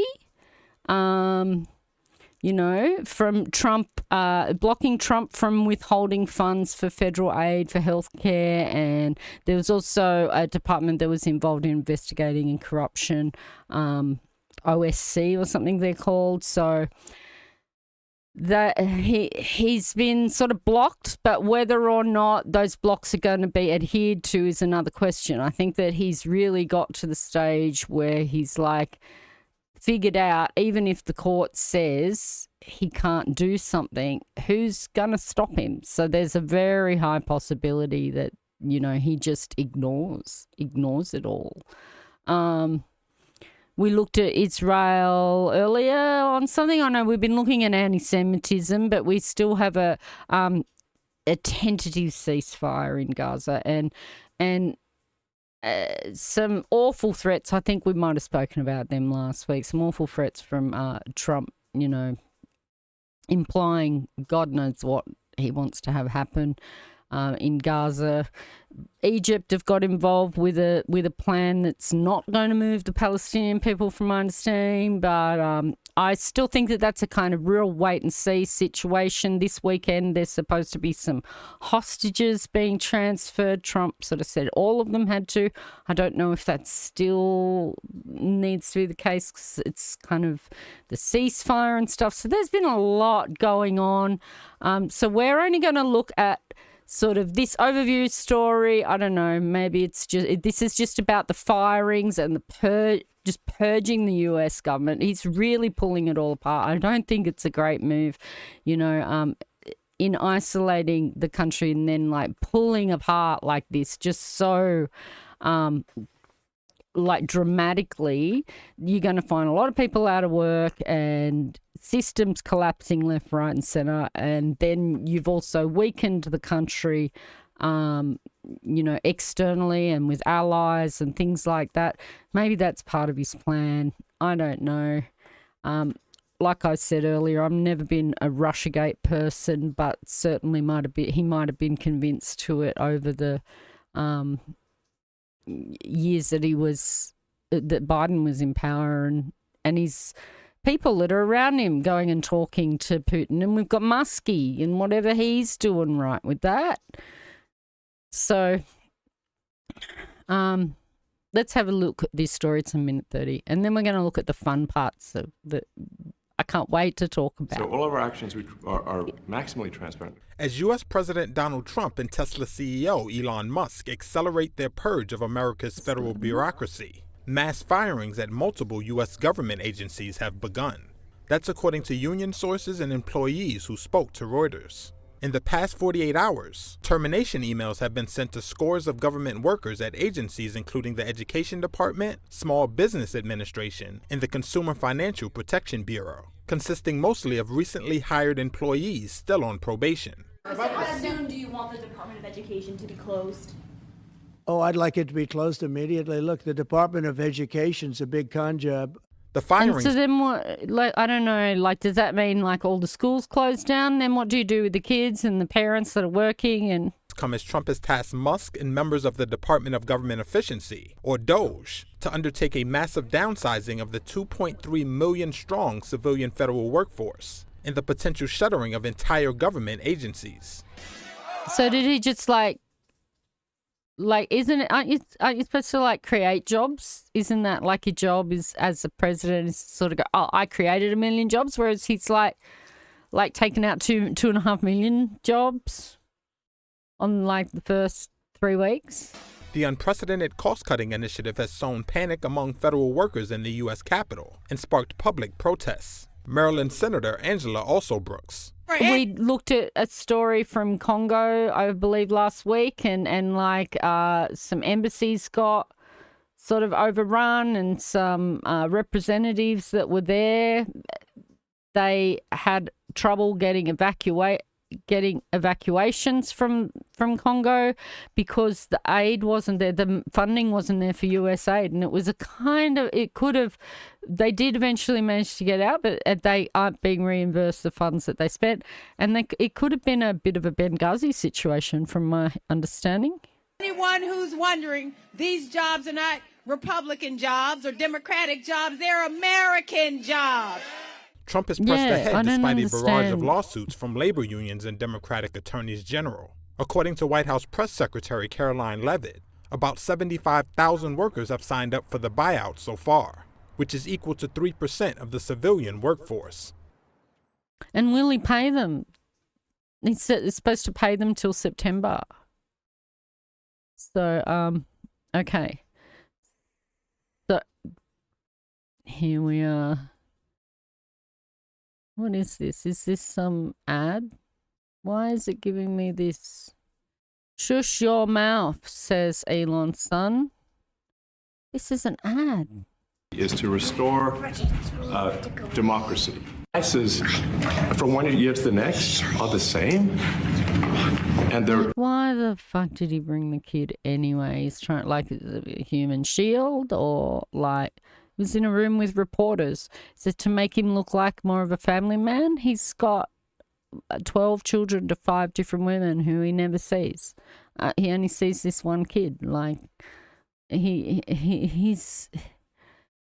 I don't know what the point of it. He talks about gravitas, and then he's brought a 4-year-old to this important press conference about what Elon's doing in the US Treasury with his Doge teenage kids. Little Tot probably saw his father for the first time in years. The nanny's probably the closest he has to a mother or father. He drags this kid around everywhere, but Elon dressed in a T-shirt, right, and had a cap on in fucking Oval Office and like T-shirt and jeans or something. This kid's dressed to the nines. The nanny's looking after him, obviously, but so this is Grimes's. I don't know if you know who Grimes is. This is Grimes's baby, the first one that she had, and then she had the other 2 via surrogate, but they're all IVF, from my understanding. They're all IVF. Even he's IVF. And so, but they've got a custody battle. Grimes has been trying to get to see this little fella, and he drags him around everywhere. And even more so, people have been saying he's been had this kid on him even more so since the incident, with Luigi. So, I don't know. Make of that what you will. I don't know. I just think he drags me around to go, look, I've got a kid that loves me, and, someone loves me, and this is his he sees the kid as his protege, You assumed he was out of touch in the extreme with his father. Not this. No, but these things that he said, he probably hears from his father. Or maybe another idea that I saw proposed was that Trump might have said this to the lad before, and because we're in the inappropriate situation, a kid's going to say what he's heard before. But he went, "You're not the president." If you go back, I don't know how often they play it over. So he goes, "You're not the president. I need you to go away." Restore democracy. This is to restore democracy. Yeah. This is from one year to the next are the same, and they're he's always dragging him around like this and has him on his shoulders, takes him to SpaceX. Trump's look is it's so fucking hilarious, and everybody, this is quite a disempowerment as well. It's sitting there. Well, I've seen some fantastic memes about this. It's amazing. Elon Musk's son stole the spotlight in the Oval Office on the 11th of February. He's hardly able to dress himself, so he's certainly not dressing this kid and looking after this kid. He just pulls the kid out for show, takes him to SpaceX and stuff. I do believe he's trying to groom him into being a mini-me. Same with Trump, apparently, has groomed Barron to be a bit of a mini-me. All his kids, all his boys. And I checked recently with the president to make sure that, these 4-year-old, they garnered all the media attention with his cute antics. And he is cute, but also if you look up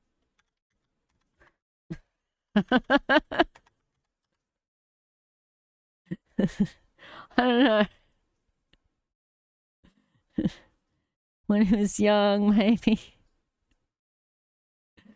I'll be signing a very important deal today. It's Doge, and I'm going to ask Elon to tell you a little bit about it. This is from one year to the next are the same, and they. Trump looks at him. He's like.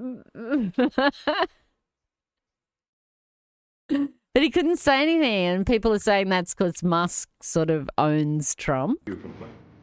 And the floors of this complaint the loudest. Musk continued his address. So now they're referring to Musk doing an address from the Oval Office.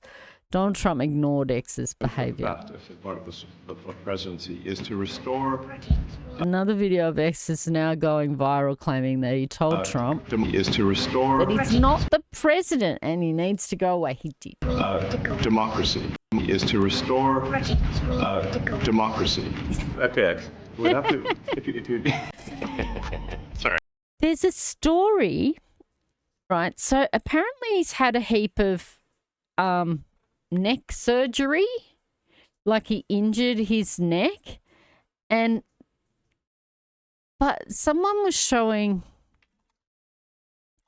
like, I went to this really big conspiracy website and I was just having a browse around because I wanted to kind of like go and laugh at some of the trumpets there.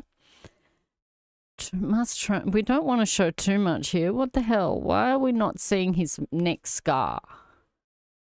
Maybe I should do this on a different window.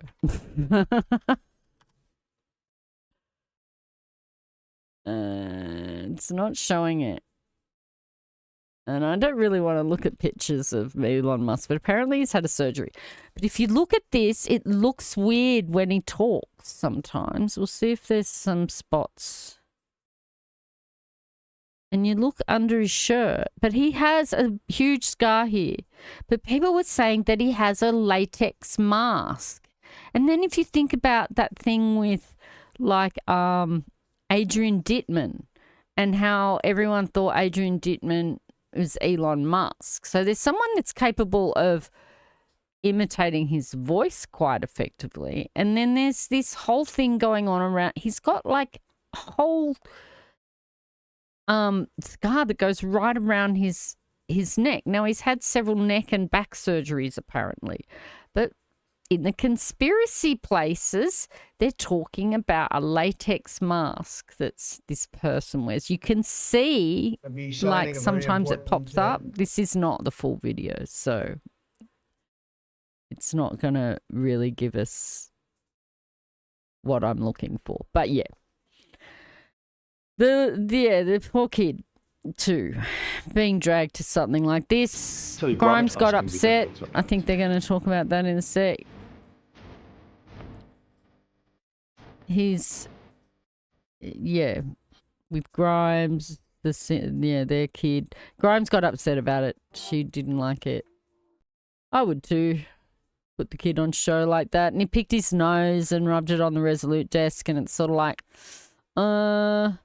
one day that kid's going to grow up, right? And now everybody...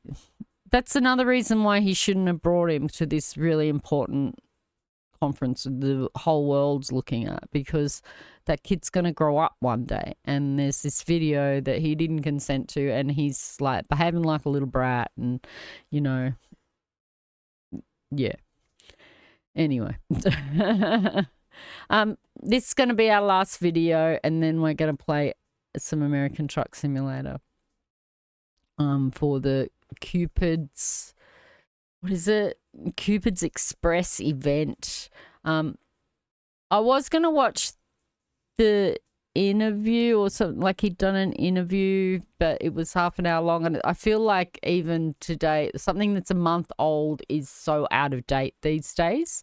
So this one's 2 days old. We're going to watch this one from Bernie, and this is going to be sort of our good story that we end on for the news. Okay, it's not really a story, it's just I guess we're going to have to, I hope he's going to give us an inspirational speech, but obviously he's going to talk about what's affecting us today here not here in America, but over in America, that is, you know, it is spreading out into the world, and like a tendrils, octopus or something.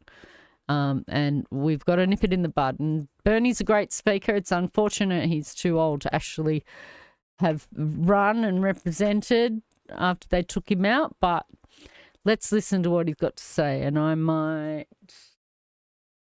put on my VTuber while we do that, so I can sit back and relax. I do not often find myself in the habit of thanking Elon Musk, but I must confess that he has done an exceptional job of demonstrating a point that a few of us have been making for years, and that is the reality that we live in an oligarchic society in which billionaires dominate not only our politics and the information we consume from media, but our government and economic lives as well. That has never been clearer than it is today. But given the news and attention Mr. Musk has been getting over the last few weeks as he illegally and unconstitutionally dismantles government agencies, I think it is an appropriate time to ask the question that the media and most politicians don't seem to be asking. What do he and other multi-billionaires really want? What is their end game? In my opinion, what Musk and those around him are aggressively striving for is not novel, it is not complicated, and it is not new. Like, are they looking to invade, like have the country invaded, or like, because I just don't see how what they're doing is strengthening America, especially since they're going for an isolationist sort of thing where they're cutting themselves off from allies and everything and making them quite unpalatable to everyone. So it's kind of like, how is that going to make them stronger? It is what ruling classes throughout history have always wanted and have always believed is theirs by right. More power, more control, and more wealth. And they don't want ordinary people, that's you, and democracy getting in their way. They want it all. Elon Musk and his fellow oligarchs believe government and laws are simply an impediment to their interests and what they are entitled to. In pre-revolutionary America, before the 1770s, the ruling class governed through a doctrine called the divine rights of kings. The belief that the King of England was an agent of God and he was not to be questioned by mere mortals. In modern times, we no longer have the divine right of kings. What we now have is an ideology being pushed by the oligarchs, which says that as very, very wealthy people, often self-made, often as the masters of revolutionary new technology, it is their absolute right to rule. In other words, these modern-day oligarchs are our kings. And it is not just power, it's incredible wealth that they have. Today, Mr. Musk is worth $402 billion. Zuckerberg is worth $252 billion. Bezos is worth $249 billion. With combined wealth of over $900 billion, these three people own more wealth than the bottom half of American society. Isn't that crazy? That's just like three people own more than what? 175 million people. Like, shit, man. Something's got to be done. But they see the writing on the wall. They can just do whatever they like. And especially when you got that much money. And I mean, now now Musk has got control of like contracts that and things that he's looking at the treasury and things that the government invests in his company, and people, we've just got to trust, he's got a trust me bro policy that he'll recuse himself from these things. There's a $400 million contract that was found that to acquire armored Tesla vehicles, so it got changed to armored EVs and things like that. So we've got to just trust him that he's going to recuse himself from things that involve his companies. Not surprisingly, since Trump was elected, their wealth has soared. Musk has become $138 billion richer. What? Zuckerberg has become $49 billion richer. What, in the last 3 weeks? And Bezos has become $28 billion richer, all since Election Day. Meanwhile, while the very rich become much richer, 60% of Americans live paycheck to paychecks. 85 million are uninsured or underinsured. 25% of seniors are trying to survive on $15,000 a year or less. 800,000 are homeless, and we have the highest rate of childhood poverty of almost any major country on earth. Do you think for 1 second that the oligarchs give a damn about working people? Trust me, they don't. I just don't understand people that have been like suckered by it to that level that they actually think these guys are, especially people that were so deeply into conspiracies and anti-government stuff like and Illuminati and stuff like the whole triangle thing, and like Elon does it. He dressed as some demon one day for a Halloween party. There's just so many things, and they're not triggered by it at all. But you know, they get triggered by Disney movies, and that could be fair enough. But they're not triggered by any of this. Peasants and workers won't riot for their bread until their toys are taken away, sadly, in my view. Exactly.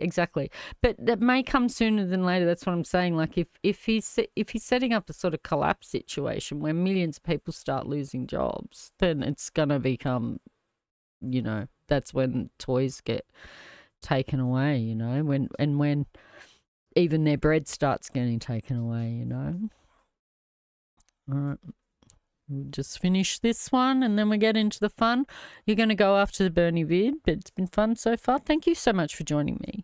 I enjoy your company. It's been great. Musk's decision to dismember USAID means that tens of thousands of the poorest people around the world will go hungry or die of preventable diseases. But it's not just abroad. Here in the United States, they will soon be going after the healthcare, nutrition, housing, and educational programs that protect the most vulnerable people in our country, all so that Congress can provide huge tax breaks for them and their fellow billionaires. As modern-day What more could they spend their money on? What more could they need? Who believe they have the absolute right to rule, they will sacrifice without hesitation the well-being of working people to protect their interests. At some point, it's like they just want the money, like, so that they can, like, literally keep it from everybody else. Further, they will use the enormous media operations they own to deflect attention away from the impact of their policies while they entertain us to death. Mr. Musk owns Twitter. Mr. Zuckerberg owns Meta, which includes Facebook and Instagram, and Mr. Bezos owns the Washington Post and Twitch. Further, they and their fellow oligarchs will continue to spend huge amounts of money to buy politicians in both major political parties. Bottom line, the oligarchs, with their enormous resources, are waging a war against the working class of this country, and it is a war that they are intent on winning. You mean the average Canadian American can barely afford a home, groceries are borderline, illness now, and they can't even afford to go out to eat at a restaurant or take a trip. What will it take before people realise it's not a race or religion, but simply class warfare? Yep. It's quite...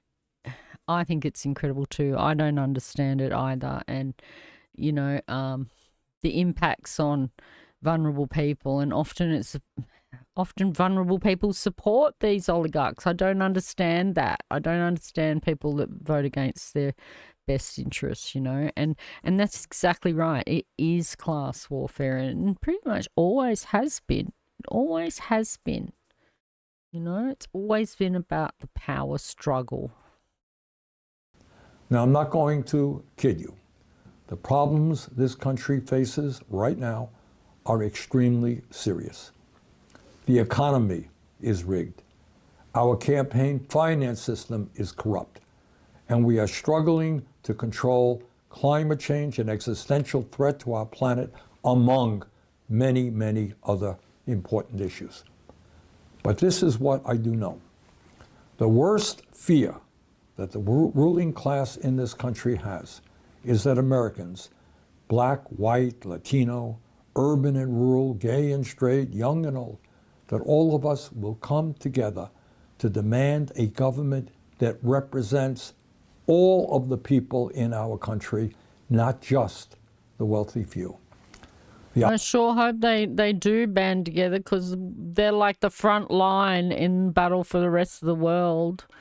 You don't think the grind grind set mentality and all of that toxic behaviour that's pushed on youth helps class consciousness when it's okay to say someone is poor or a failure.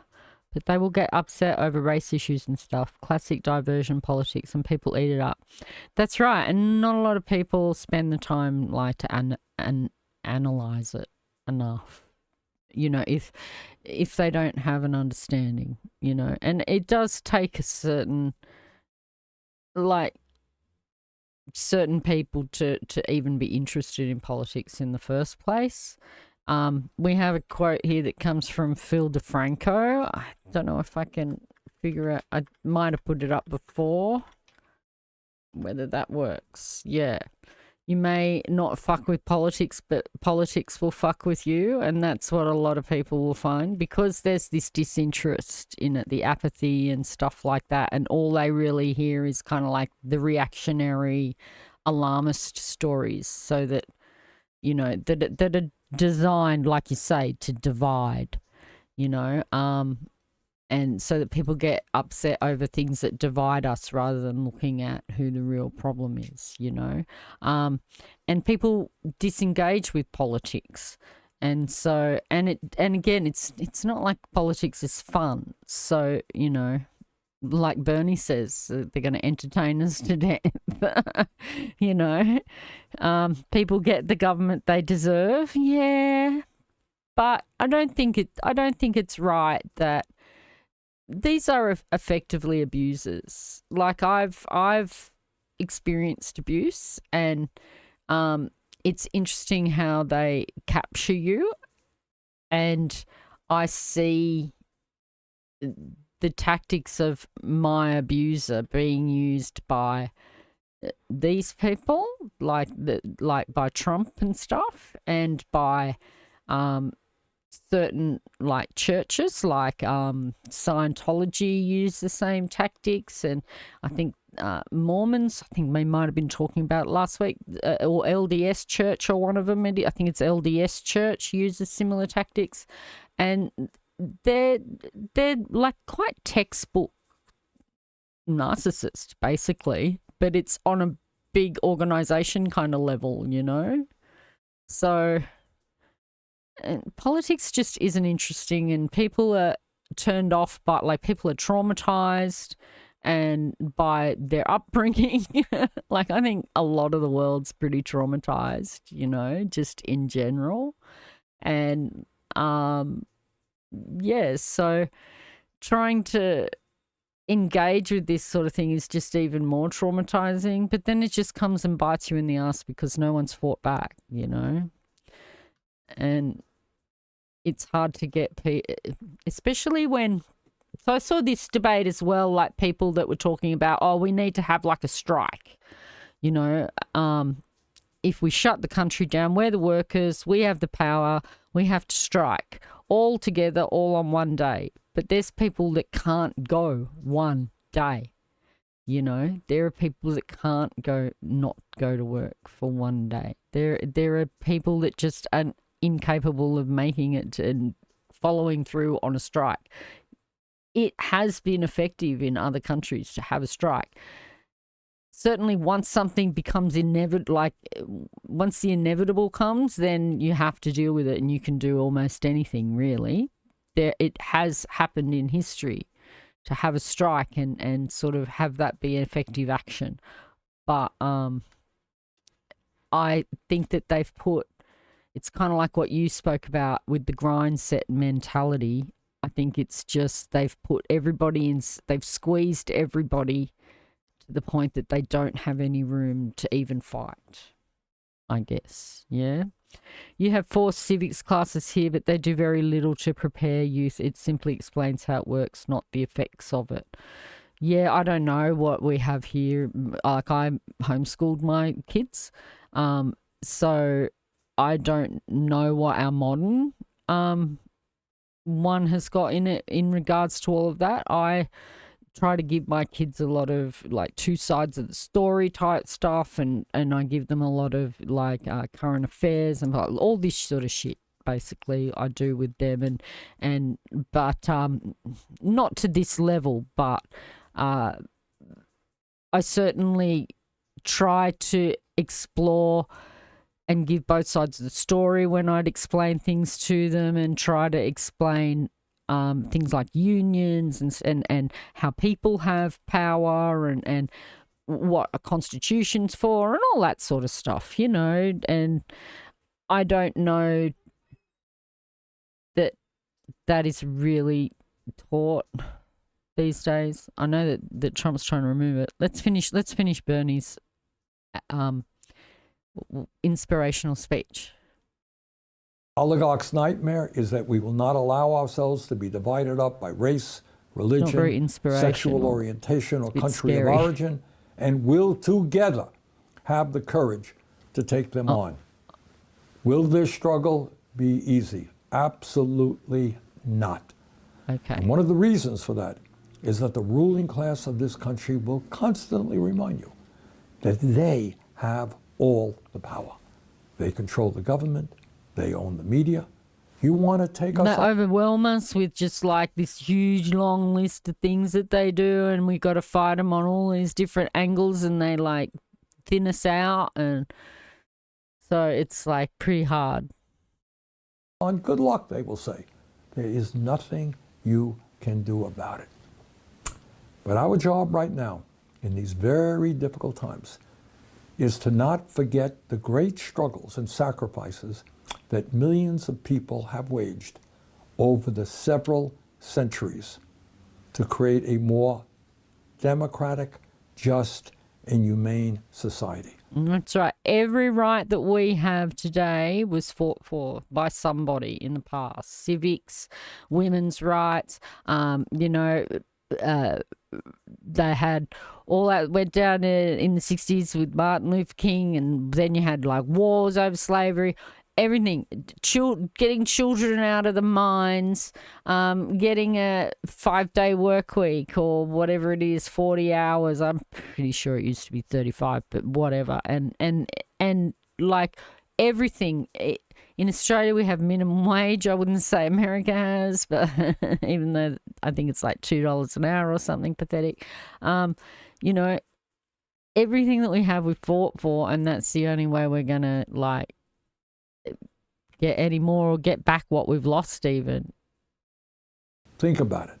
Over the last number of centuries, how many people have stood up and fought?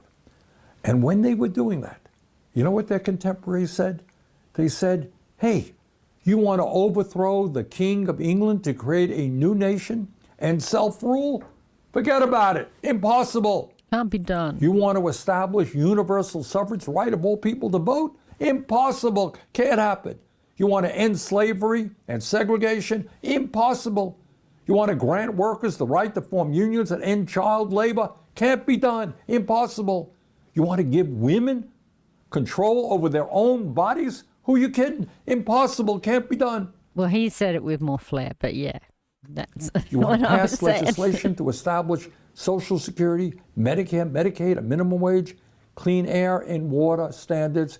Impossible. In other words, as Nelson Mandela told us, everything is impossible until it is done. And still something makes it inevitable. It can be done. So we should do it before it becomes inevitable. It's not an option. We've got to fight back in every way we can. We have to get involved in the political process, run for office, connect with our local, state, and federal legislators, donate to candidates who will fight for the working class in this country. We have got to create new channels for communication and information sharing. We have to volunteer not just politically, but to build community locally. Local. Whatever we can do is what we must do. Needless to say, I intend to do my part, both inside the Beltway and traveling throughout the country, to stand up for working families and to take on the oligarchy. In the days, weeks, and months ahead, I hope you will join me in that struggle. We can win, we will win, we must win. Thank you very much.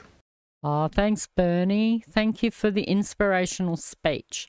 And so that's where we're going to end our news this week. That was pretty good. It made me feel good at the end there. You know, we have the power. We have the power. All right? And yeah, let's use it. We got to use it. Okay. I'm going to play ATS.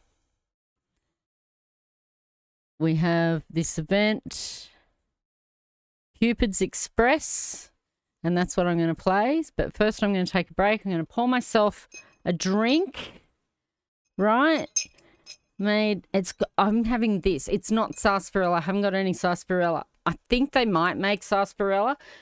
Not an ad. This is not an ad. This is a local. So remember, local. Go local. Dilson's rock candy. It is so yummy. I'm such a sugar addict. You're going to depart. You have a good night. Your good day. You have a good day. I will. I'm going to have fun. Cozy. I'm doing a cozy Truckin Valentines end to my stream tonight. So you have a good day, and yeah, I'm going to go and have a quick break, make myself a drink, and then I'll be back with the ATS. Oh, and I'll change all the title, whatever, all the tags and stuff. What do I got to go to? Got to go to the pause. I shall enjoy. It's a great game to wind down to. I love Truckin. ATS and ETS. They're great. I don't even have a license, like for a car. All right. Good night, Potato. Potato Panda. Do you prefer potato or do you prefer panda? I'll call you Panda because, you know, we have the potato reference here. It might not be a good thing. Okay. I'm going to go. I'll be back soon. Bye.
And I'm back.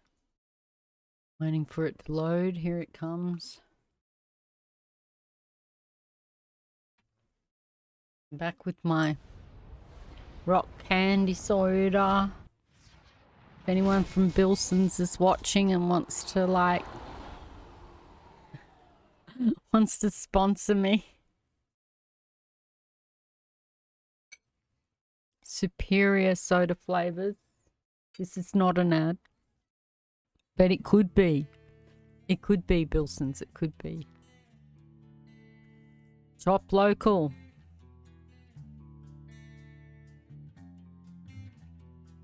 Shop local. Get involved in community activities that are local. What you can do, you know, if you can't do a lot, then just do what you can. It's all about us being a community, and that's how you survive it. That's how people survive things in the past, horrible times in the past. It's community. So, shop local, support local as much as you can. Join community efforts, volunteer for good community groups that are helpful, that help you and help the community. Help the environment, or just, you know, whatever. It doesn't matter. Help other people. Alright. So we're on it. Is everything set right? Okay, let's go. Now, you can do this event in American Truck Simulator and in Euro Truck Simulator. But my Euro Truck, I don't know why Euro Truck seems to need larger updates. And so my American Truck Simulator updated a lot quicker, and then I was just like, well, I'll just do it in this.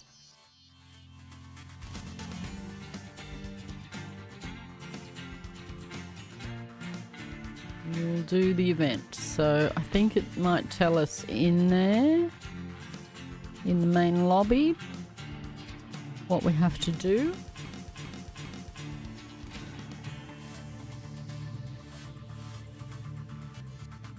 Oh, we got oh yeah, the music should be automatically in there.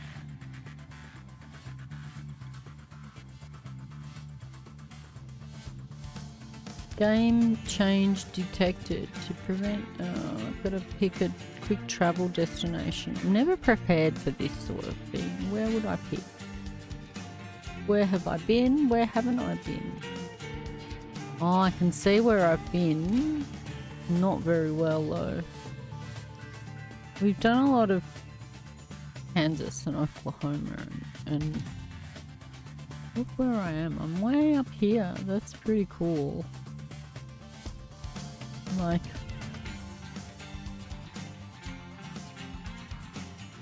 maybe can I go out here to Montana and drive out of there? Let's do that. Let's go way up here to Sydney. That seems to, you know, the Sydney, Australia city has no service. Ah, so I have to go here. Okay.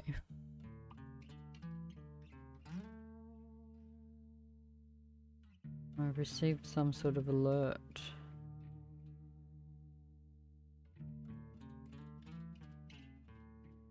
Okay. Alright. That's alright. I was just worried that there might be an incoming storm. Alright, it's going to be $0 to travel here, so let's go here. And I don't think it matters where. We just have to do this. So using external contracts with a World of Trucks connected profile in Euro Truck Simulator 2 or America Truck Simulator, or both, so you can do a combo. The community, you know, next week maybe I'll do some in Euro Truck. The community goal is to achieve 600,000 deliveries of Valentine present cargo from any city in any trucking territory. When a player completes 14 deliveries of Valentine presents cargo across any trucking territories in either game, it will complete their personal goal. So 14 deliveries I have to do for the personal goal. I'll get a World Trucks Achievement as well as a Neon Heart dashboard item. That sounds pretty cool. That sounds pretty cool. In order to qualify, you have to have a you claim the reward on the World of Trucks profile, and the event concludes on Wednesday the 26th of February, so there's still a little bit of time on that. So it's the 14th today, so I mean 12 days. I've been told in the past that if they don't that if the community doesn't finish the community goal, that they extend the date anyway, but we'll just see how that goes. We'll get Cupid's dice. Cool. All right. So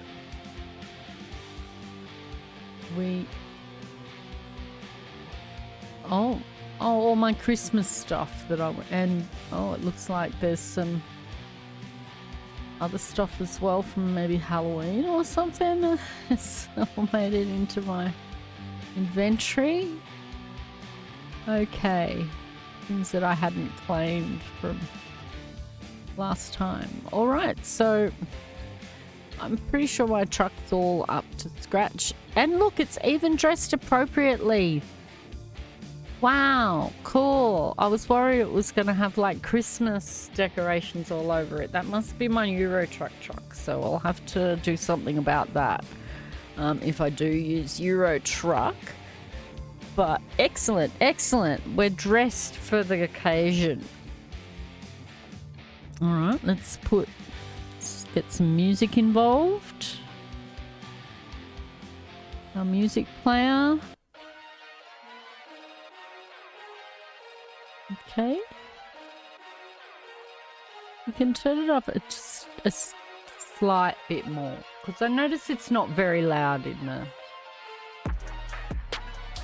the videos, but it might mean that I'll have to make sure I don't mumble.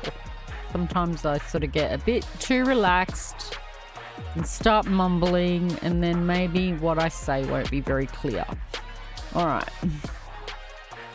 We want external contracts, and we need Valentines gifts.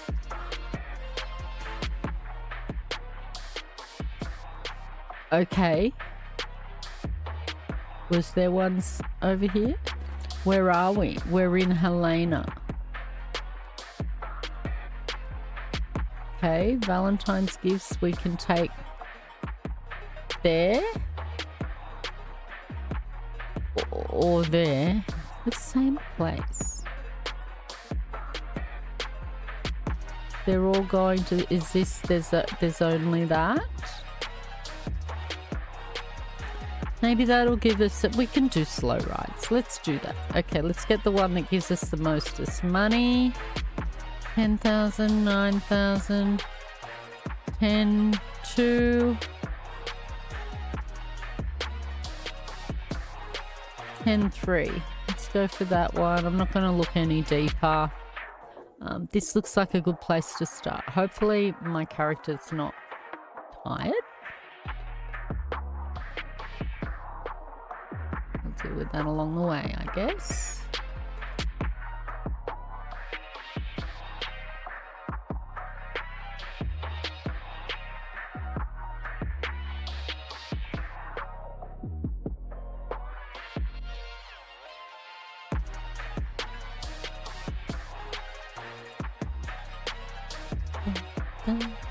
It'll take a little bit to load. It's been a while.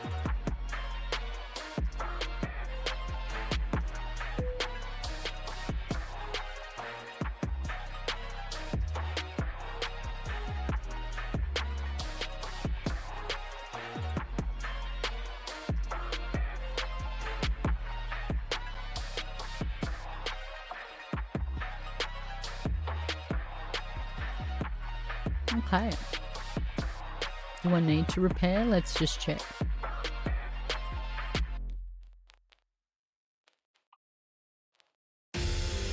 A little bit.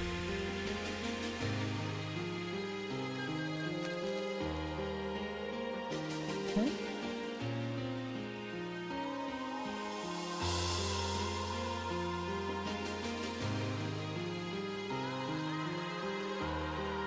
And then my trailer is ready. Time to hit the road. Don't you get no crumbs on my back. Parking brake. Okay, this is going to take a little bit to... Gosh, it's only been like a month or something. Hasn't been that long.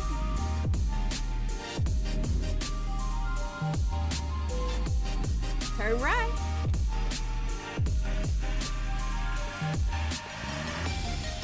Alright. Okay. Turn right. Right. Okay. I don't know what truck I got here. You have arrived to your destination. Your route guidance is now finished. So it's American. Oh, this is the Kenworth. So I have a neighbour who's like a truck driver, and he's got his own Kenworth. And he comes home from wherever he's like been driving and does all this work cleaning it, and it's such a beautiful truck. It's just white. It's got a slip cab, so I think it's this truck. I've never spoken to my landlord. I've tried to say hi. I sort of want to, you know, say, hey, nice truck, man. But it just hasn't felt appropriate, you know? Because, like, he's a truckie, and he's, like, trucky. And I'm me. Going, oh, I like your truck. Press the following key to attach the trailer. Now you drive safe, you hear? And he'd probably be cool with it, but, like... Yeah, I don't know. I'm sure he'd be cool about it. I've just got insecurities. Oh, this is gonna match so well because I've got the paint job. Oh, I'm gonna get some really good screenshots. Right. Look at the trailer. It looks so cute. Very pretty. All right, right. It's not like I want to take me for a ride. I used to hitchhike a lot around. So I have ridden in plenty of trucks. Day, night time, hours on end. So it's not like I want to go for a ride. I just want to compliment his truck and maybe Get ready to turn right. a closer look at it without just like looking at it out of the side of my eye as I walk past while he's Turn right. giving it a big clean. He looks after it so well. Okay, not here. This is not where you want me to turn right.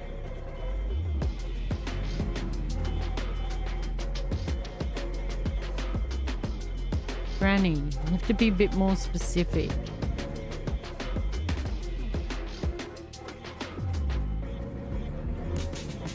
Just distracted by my neighbour's truck.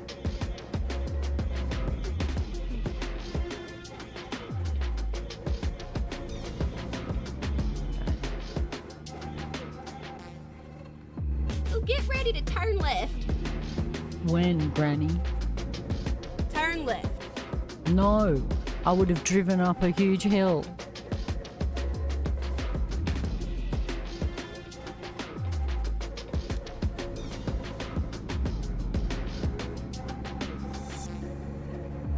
Keep right, and then, you know it, continue straight on. Go straight on. That's right. Alright, how much petrol? I'm good with petrol, I'm good with sleep. Keep right, and then And turn it's right. not a long journey. Turn right. Stop.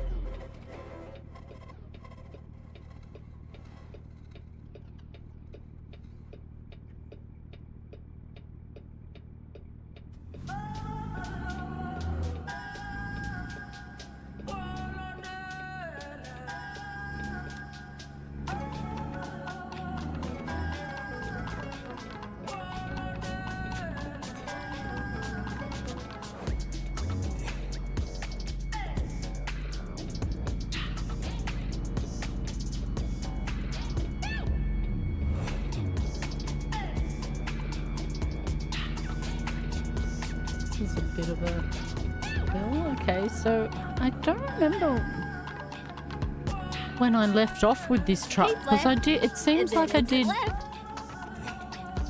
the Christmas event, or most or all of the Christmas event in Euro truck. Exit left.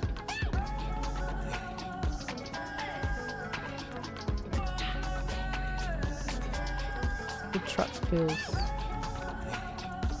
I don't know, different, obviously.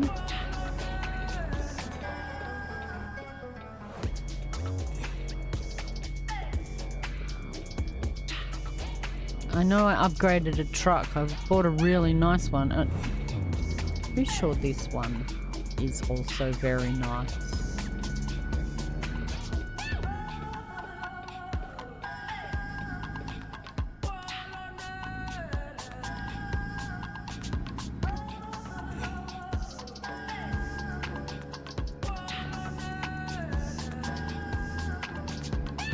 There's a promo chat that I need to fix. Time on it's wrong. Broadcast from 8 a.m. UTC now. So that's 7 p.m. Australian. 8 a.m. UTC GMT for at least 3 hours. Usually 4 or 5. I always start with the news and then on Fridays. Other days I can just randomly come on, and that's usually, and I'll just be gaming. There is going to be a Fortnite event. I don't know when it is, a mini event. I've been trying to come on when events are on. Like I try to stream those now.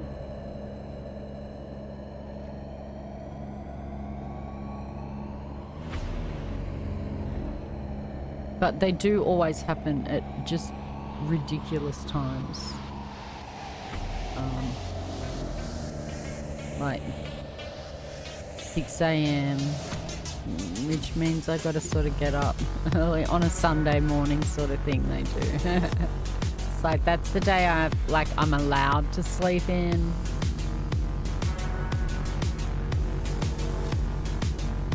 Now I gotta get up and do a 10-minute event that could be good, but it might also be really lackluster.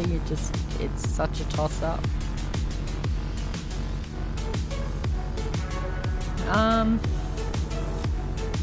Will I play ranked today? Maybe I can play a little bit of ranked. The broadcast is 2 hours 39. If I do a couple of deliveries and then like 1 or 2 ranked matches, probably 2 ranked matches, depending on how successful I am with them. Because I want to at least get diamond, so that my umbrella will be a diamond umbrella at the very least. As I get busier, it looks like I'll probably have less chance to reach that the higher ranks through camping, and because it takes a long time for me to rank up a level.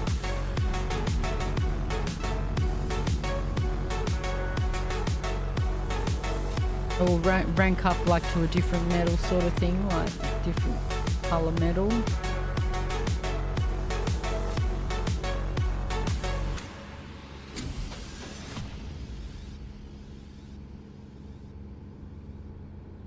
But it would be nice to at least not go backwards.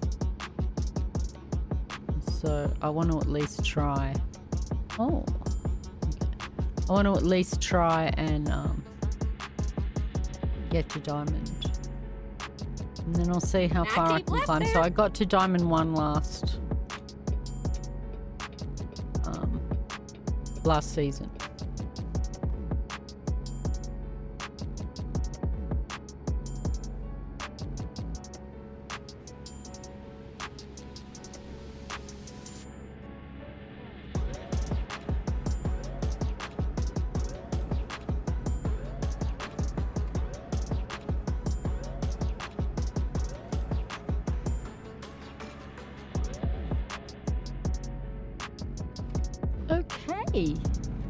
That was almost pro. It was a bit wiggly, but at least I didn't like put the brakes on like 4 or 5 times. Like install a truck. Right.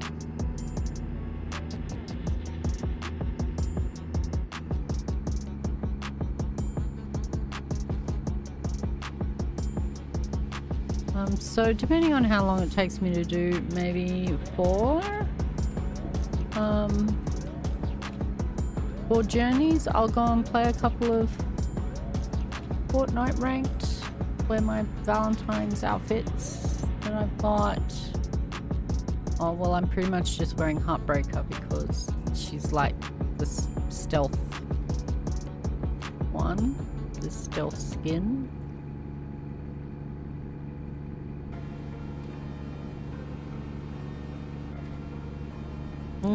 Should have stopped there to take a picture. Gotta keep my eye out. I'm just cruising. I'm not even thinking about it. I'm just like enjoying the view. Enjoying the drive. It's been a while.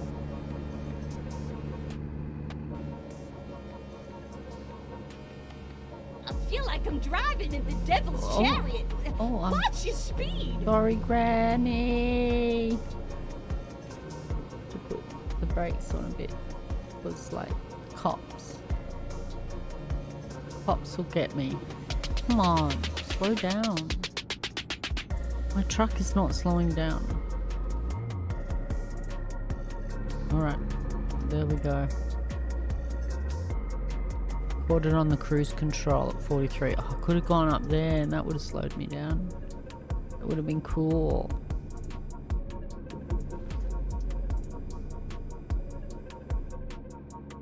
Haven't I been here before? No. It says no. I haven't.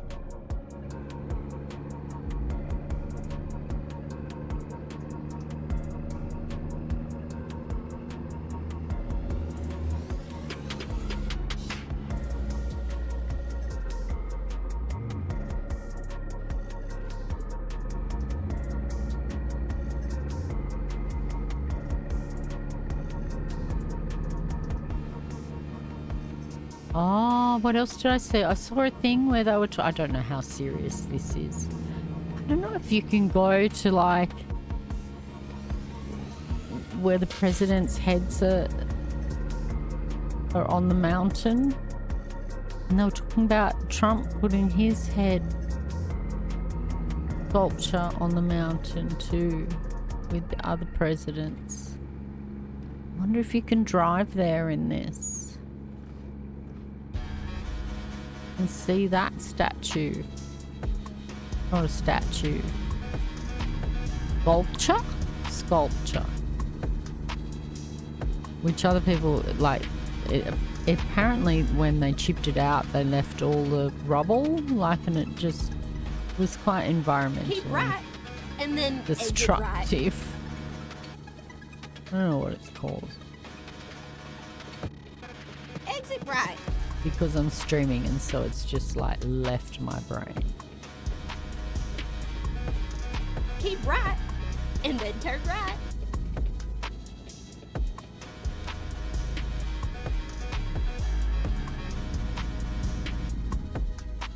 Turn right. Come on, trucky, let's go. Excellent. Yay. Okay. Go straight on. That's right. Oh, it's one of these intersections where free-for-all intersection. Okay, we're right. We're right. It's all good. Oh, it's going to want me to switch over soon, though. This guy needs to move.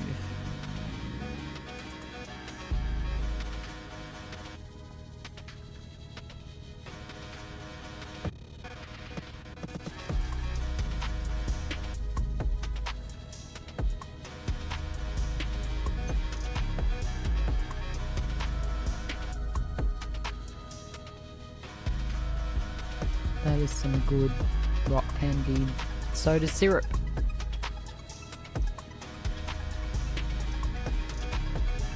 Bozeman. Bozeman. We're driving into. Is that where my delivery is? Somewhere here. I have $479,000. I could buy a business. I could buy a truck.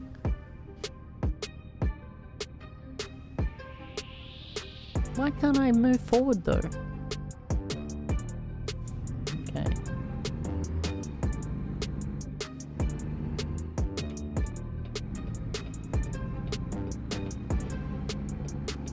Go straight on. That's right.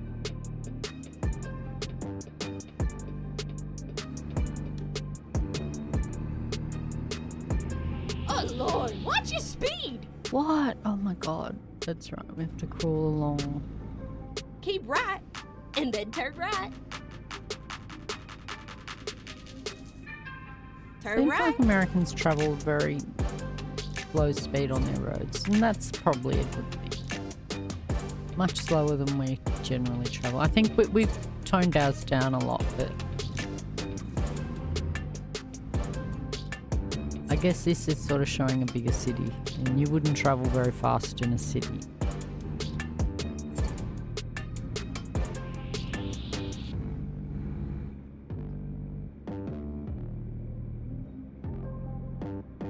Go straight on.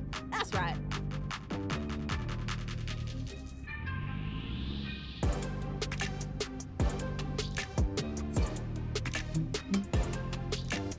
Oh look, I've even got a very suitable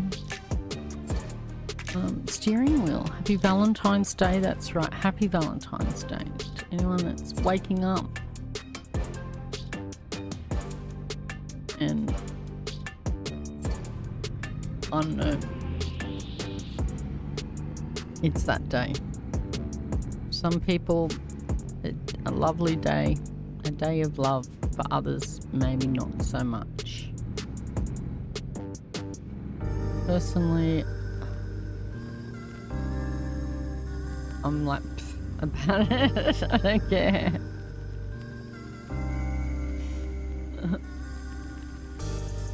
But I like love hearts and pink, so let's go with it. And I do think that the world needs a bit more love in it.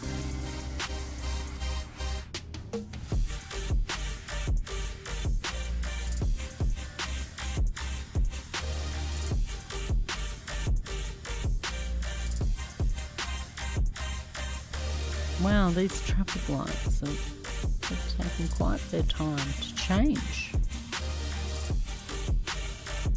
Oh, the skull probably doesn't have a very Valentine's Day feel about it.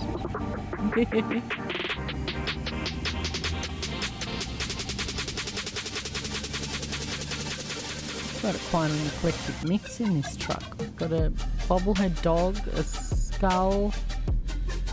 Go straight on. That's right. And a bee.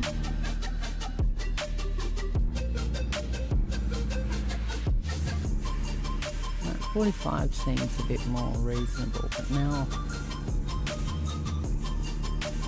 we're just heading out. Keep right, yeah. And then turn right.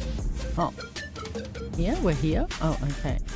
Oh, turn right. Oh, it's like a farm. We're going to a farm. All trucks, commercial vehicles, left at light. Well, I don't know if we weigh that much. Because we're turning right here.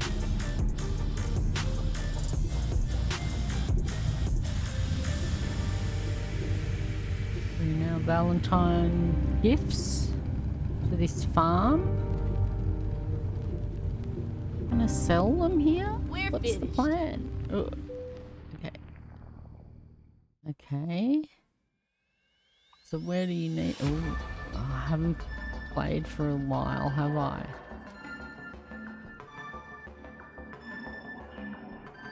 Let's try. Been a while. Just hope it doesn't throw me a curly one. Okay. Right. Okay.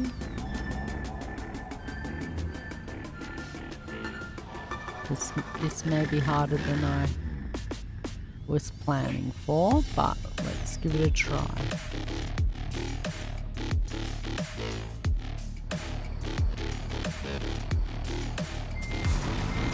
Nope, nope, stop, let's go forward.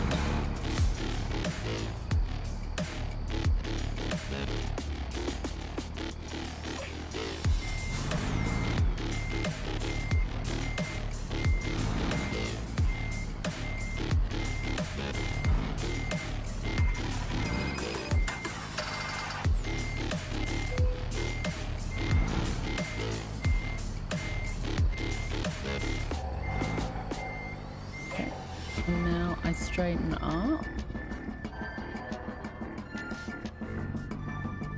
Oh, there is another truck there.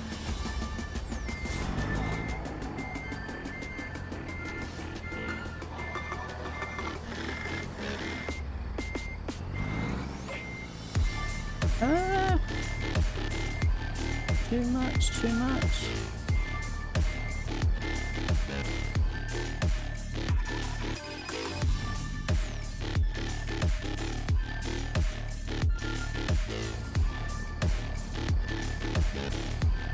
Gonna be the wrong way. I need to go this way. No. This way. Easing it back now. Straightening up. Straightening up significantly.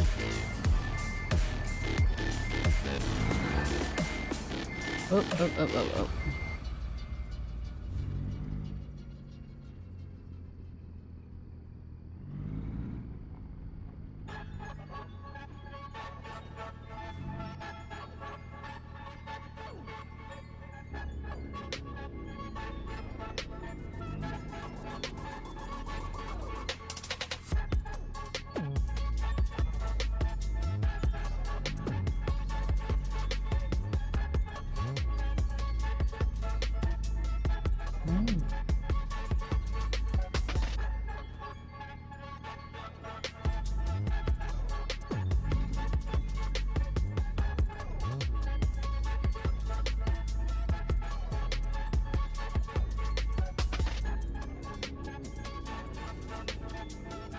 A little bit further. Yo. Stop. And unload. Yay. So should I get sleep now? I guess.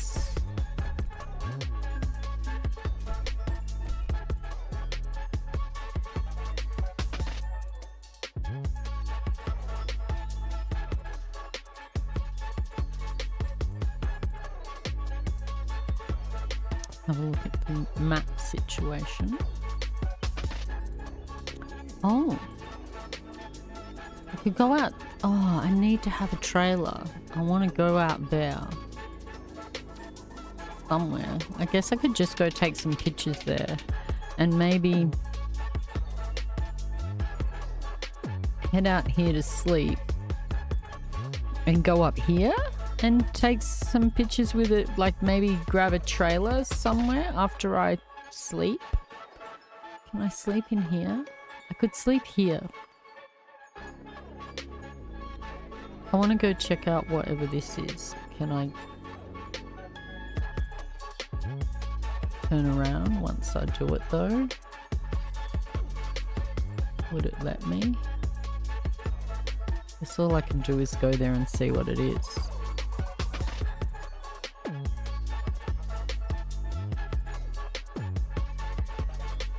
Because if I can get like a delivery from out here perhaps.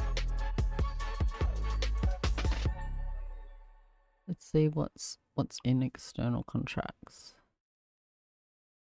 It doesn't go down to that level.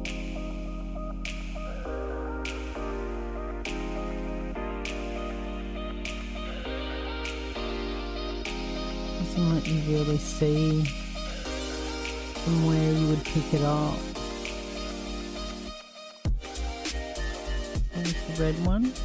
Empty pallets.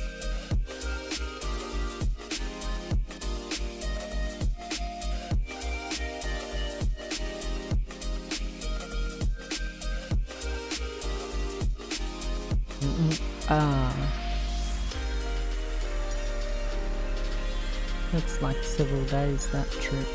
Maybe that one? That's just too far.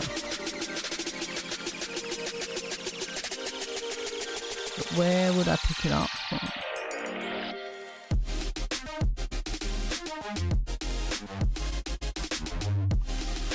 Oh, that is not what I meant to. Well, I guess I did it, but like. Alright, let's go out first and go to that spot that I wanted to look at. This here, number 1. And then go back and sleep and then think about a job. So, a drive. Let's get going.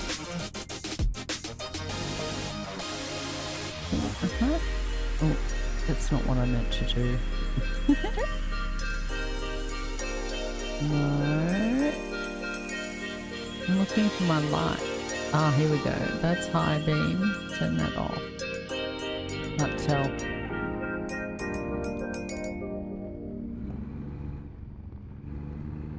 Okay. Oh, I should open this up. I know how. We'll go forward.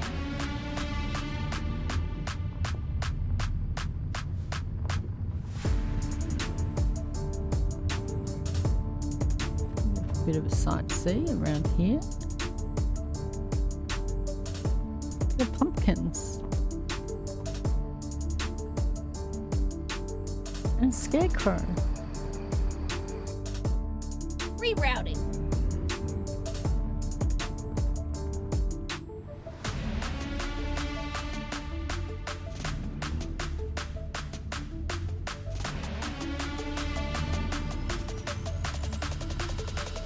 So it's a pumpkin farm?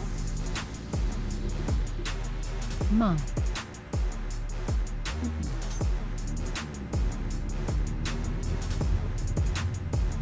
Oh, over here we have some wheat or something. Corn. And then hay bales.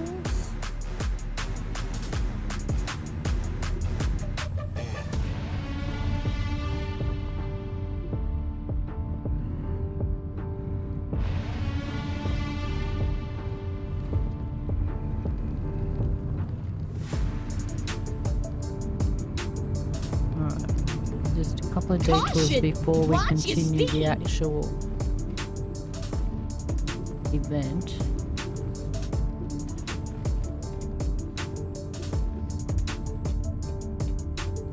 Turn left.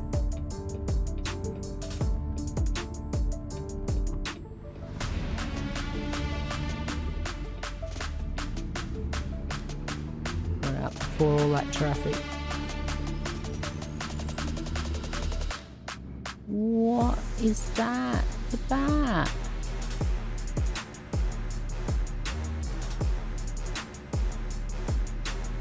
Can we drive up in there?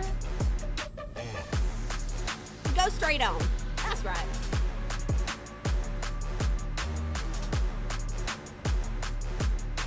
Is that just a walkway?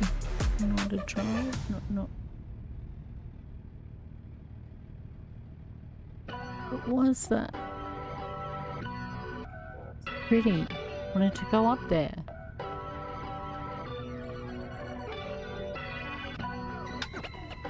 Couldn't make it to gardening this morning because there were storms. It was raining so heavy. It's rain. Well, still not sure if it was heavy enough to test my ceiling, but there was so much rain. It was a lot of rain. So it was a pretty good test. And there was nothing happened, so that's good. What is that? Some deers.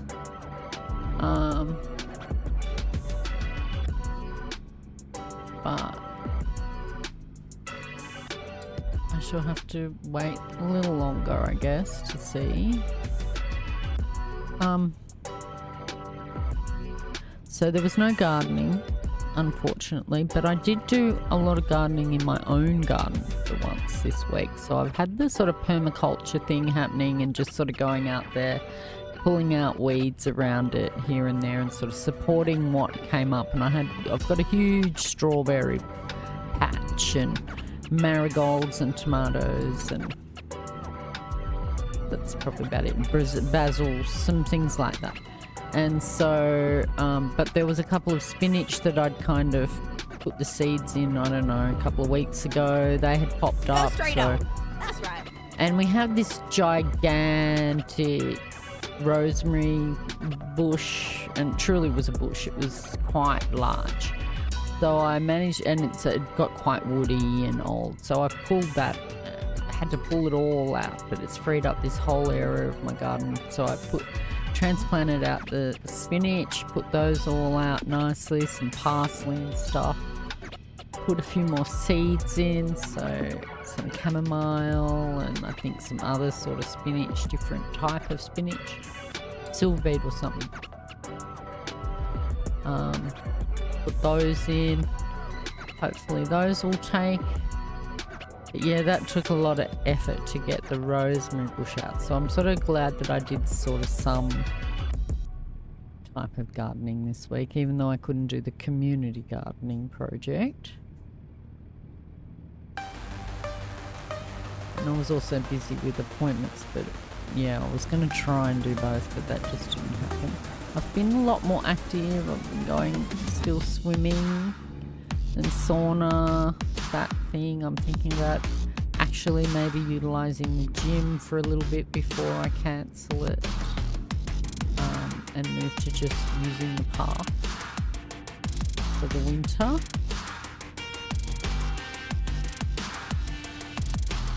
But while I'm still getting the value with the swimming pool and stuff, I want to keep the gym membership for that. Alright, come up here and take a photo of that, whatever that is, viewpoint. Something in my eye.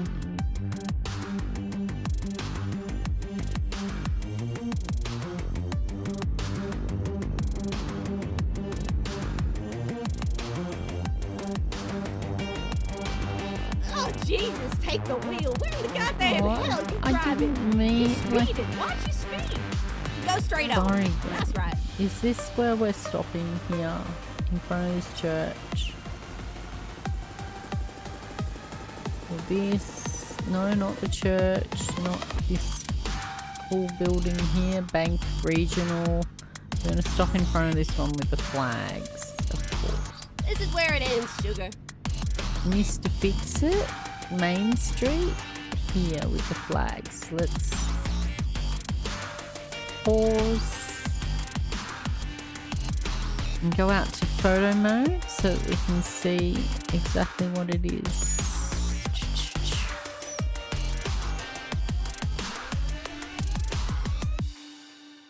The historic district of Bozeman, so it doesn't seem to matter where I take, which angle I take that photo from, maybe.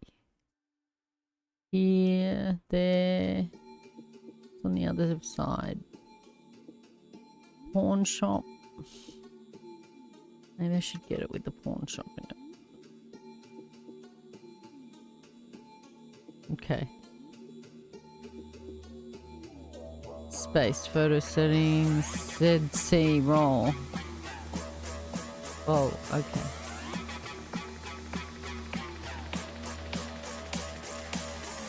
Oh, that was good.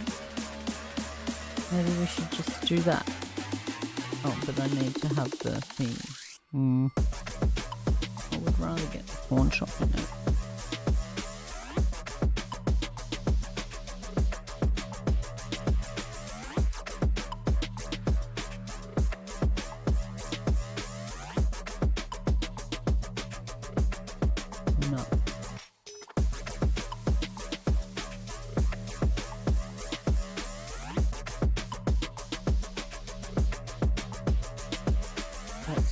Let's do that.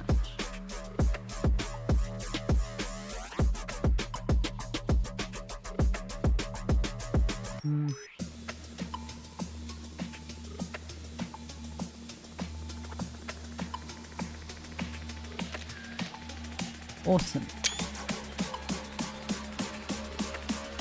Okay, escape. Let's have a look here. If we go...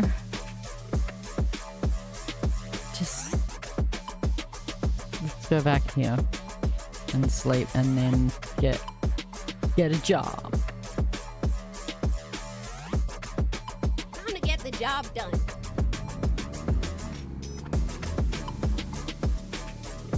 Go straight on. That's right.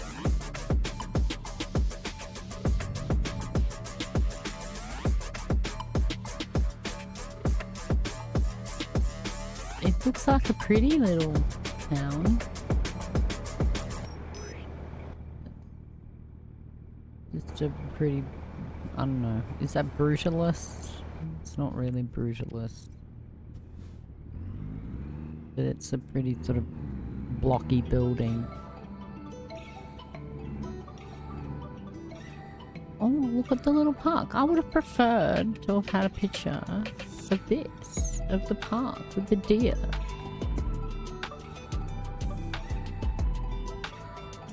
This is so much prettier. Like, why? Why did it tell me to take a picture up there? What's that? That's... I don't know. Look at this beautiful park they have here.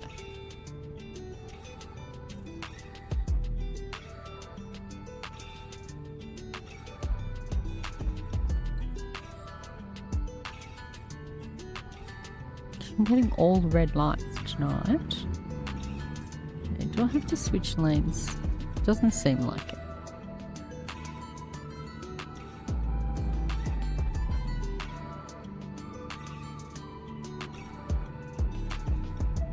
Now keep left there.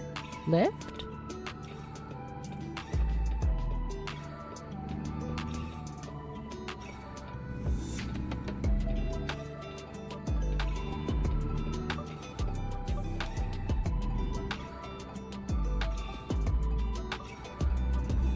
And it's down here somewhere.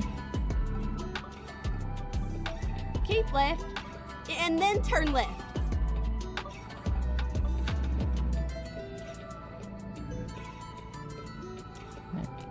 Yeah. Turn left.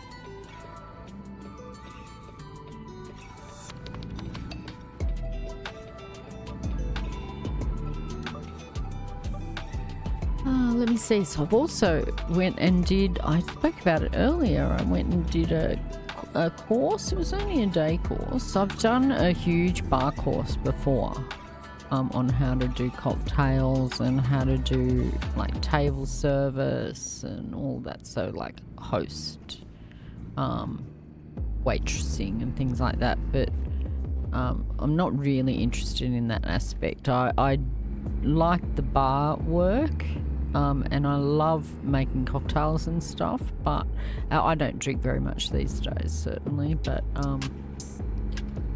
and I never really have, but like I like the creative aspect of cocktails. Keep right.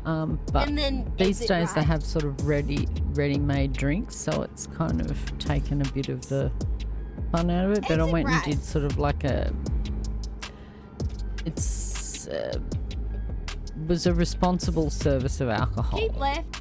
So and you then can turn serve left. alcohol, sell alcohol, deliver alcohol, basically be in a shop where alcohol Turn left. is served. It's pretty basic sort of certificate, but yeah, it was good. The guy was really good that did the course too. He was very funny and he had a lot of experience, and like he brought real world experience to the training, and a lot of success, which was really interesting. His story was really interesting. It was really funny. But yeah, we sort of learned about, it's just sort of, you learn the law around service of drinks and alcohol, I guess. And like what to do if you encounter somebody that's drunk, or they've had too much and you want to slow them down, or you want to refuse service to them because that's kind of your responsibility as well. Or if you get approached by a minor or someone that's buying for a minor, how to sort of deal with that. They give you sort of strategies on how to tackle those situations. And then you get a certificate for it. I'm going to be doing a first aid as well. Go straight on. I don't really... First aid kind of makes me a bit nervous, but I guess it's a good thing to have. Everybody should have that knowledge. Won't hurt me to update my certificate, or at least update my knowledge. But yeah, my old bar service knowledge and stuff, I'm now ticketed again, basically. I've now got a ticket again so that I can do that sort of work again. Go straight on. That's right. But they've kind of, taken the fun out of it with these ready-made, sort of like the vodka cruiser and things like that with the mixed drinks. They're already mixed, and so people don't really buy cocktails and stuff anymore, and that's kind of the fun part, I think. Turn right. You know, a strawberry daiquiri is very lovely. It's like an alcoholic smoothie or a dessert, you know. My favourite's the Midori Illusion, and it's like a tropical drink, and you mixed all these different flavoured liqueurs, all these different sort of melon and orange and coconut together, and then you put it with juice, and it's lovely. It's a lovely drink. So, but now these things are pretty much all available in premixes, and that speeds up the service, and it speeds up profit for the bar, but it kind of takes a bit of the fun out of the job, I think. But you know, bar work would be pretty cool anyway, probably. I don't know, I have done it before a long time ago. Things have probably changed a bit.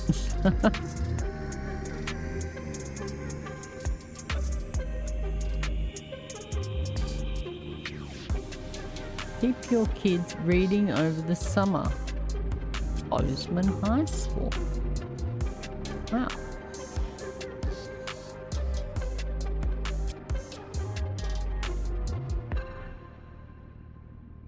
I'm going to sleep, aren't I? That's right. I'm going to find a location to have a sleep, then I'll get the job. Hopefully I can find a lookout or something along the way. I don't know whether it's going to take me up to that place that's got that lookout. My lights are strobing funny. Got a graphical thing happening. I don't know if it's showing to you guys, but it's a bit weird. Sort of shaky. Caution! Watch your speed. Okay, I didn't. I'm sorry. Oh, and then the speed changed anyway, Granny. Right. You mislead me sometimes.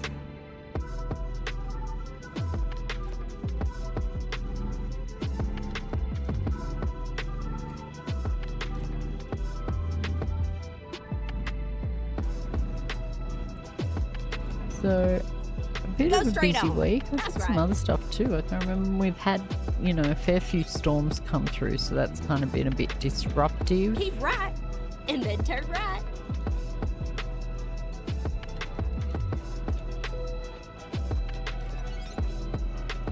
Turn right.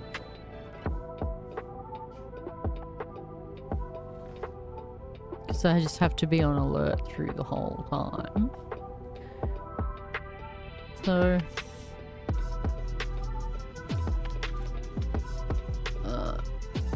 what did I do? I played Battlestar Galactica and I was a Cylon again last Saturday with my son-in-law and his friends and my son, and I've played Battlestar Galactica the board game now 4 times, and every time I've had the human card to start out with, and then when the round comes, like it does sort of another round where you have to draw again, I get the Cylon every time, and Cylon. I have to be a Cylon every time. Now keep left there. I'm just considering choosing Cylons deliberately next time.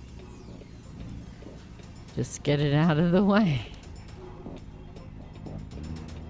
From the beginning. It was a nice ride. Now, make sure you come back I and don't visit know. me, all right? It's kind of just proves my luck to me over and over, that's all. Try to tell people I have bad luck and then they're like, no, you're just... Yeah, and then they see things like that. Okay, use the following to stop the engine and rest.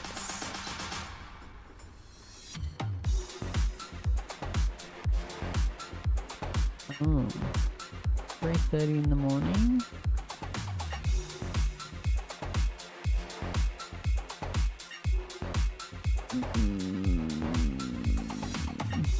We'll see. 3:30 in the morning. If I sleep again, be like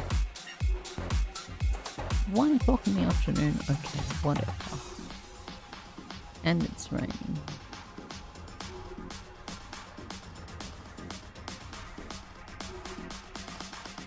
External contract.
Keep left, and then turn left. Left?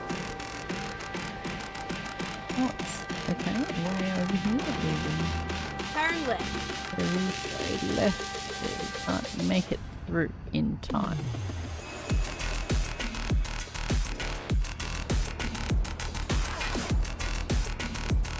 burgers, tacos. We've got a new taco shop here to try.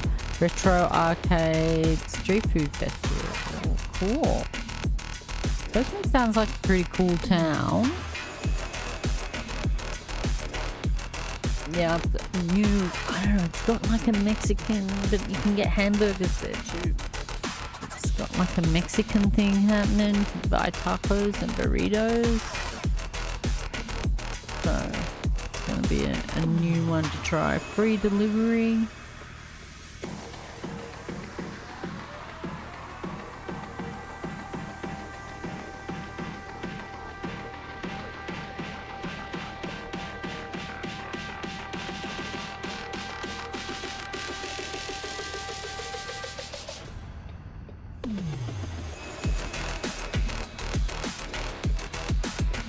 G'day, officer.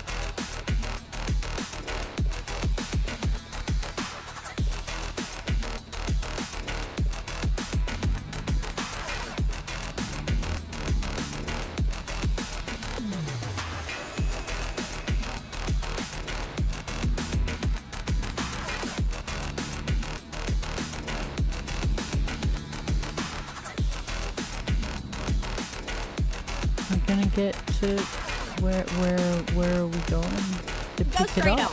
That's right. Wonder if it's gonna take me to somewhere cool.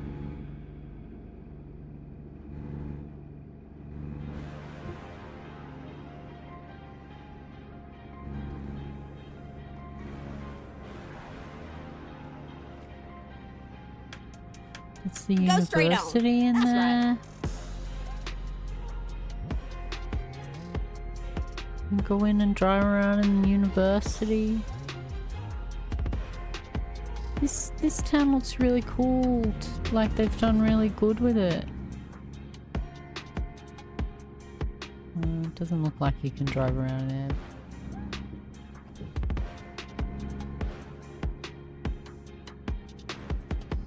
More tacos, burgers, Asian food. Pizza House. Wow, love it. More tacos. They eat a lot of tacos in this town. Not the tacos. I couldn't do that if I was game designing. I'd have to have more variety. Like, where's all the clothing shops? You gotta have 100 clothing shops. It's like, how the fuck does this clothing shop survive? Who's buying clothing from like an expensive exclusive clothing shop? Why are you able to pay $2,000 a week rent? How are you sustaining this clothing shop where nobody ever goes? Go straight on. That's right.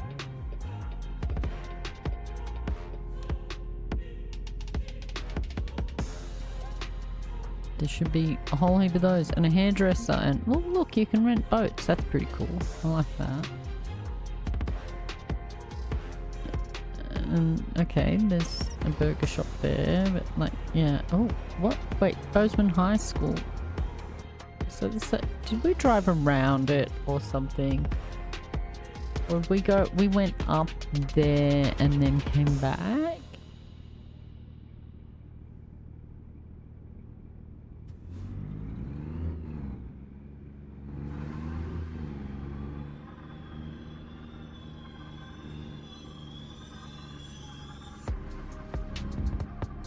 Keep left, and then turn left.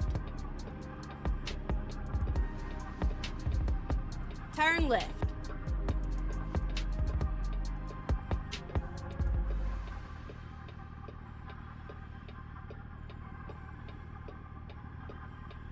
G'day, officer. Hey, we're doing well today. I've got no fines. Huh. So that's probably just gonna jinx me.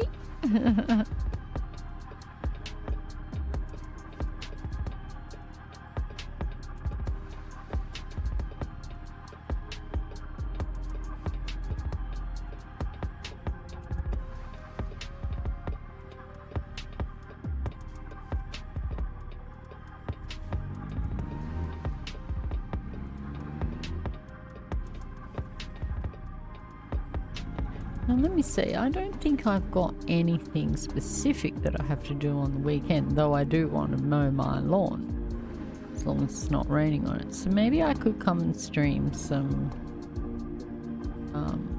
Fortnite on the weekend. Fortnite ranked. Go straight on. That's right. Because I don't think I'm going to get into doing it tonight.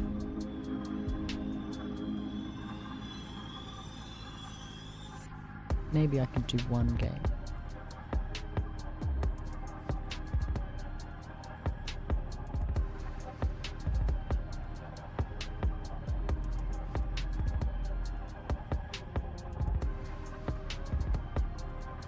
I did say I do have a Save the World, and I did write Save the World in the title, so I guess I could do Save the World match.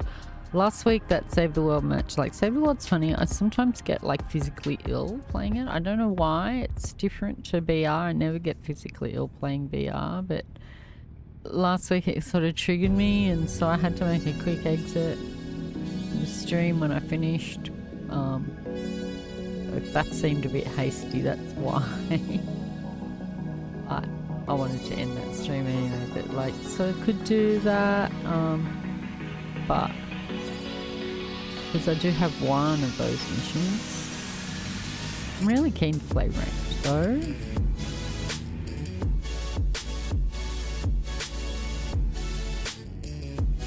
Go straight on.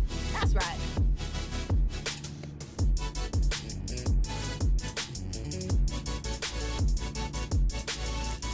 Just giving me red light after red light.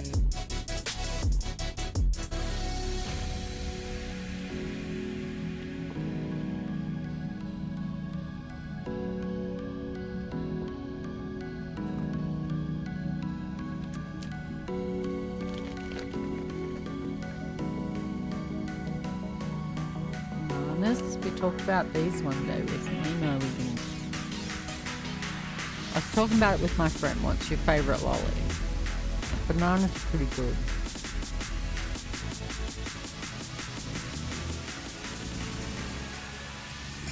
I also like milk bottles, but that's pretty much the only sort of gummy one. I guess jelly beans and snakes. I don't really like sort of gummy ones very much. I like crunchy sweets. hard candies.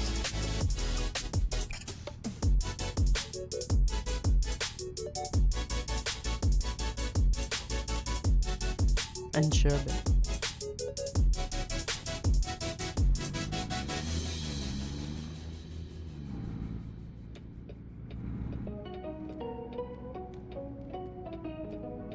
Go straight on. That's right.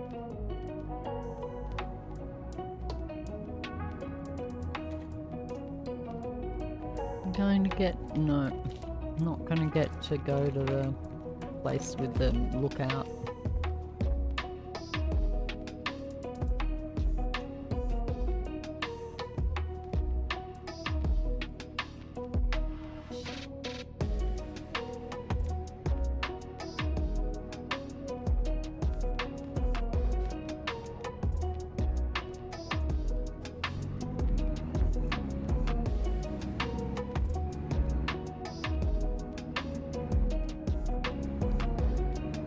Keep left, and then turn left. Okay. Turn left. Here?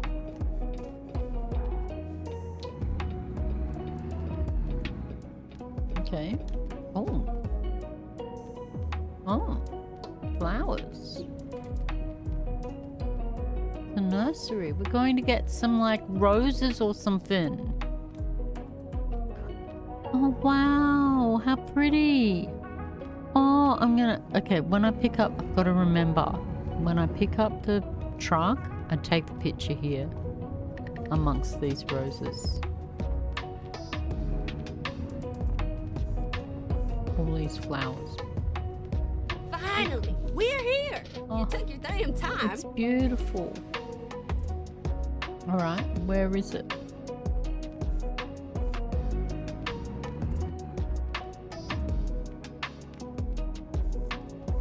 Okay.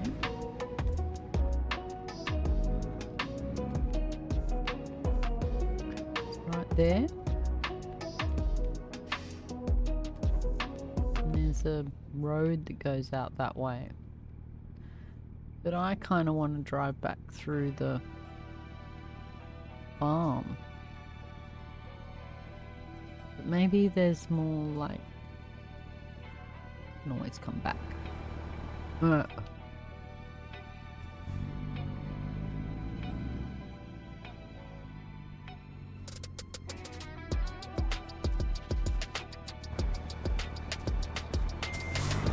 Nope, it was the wrong way.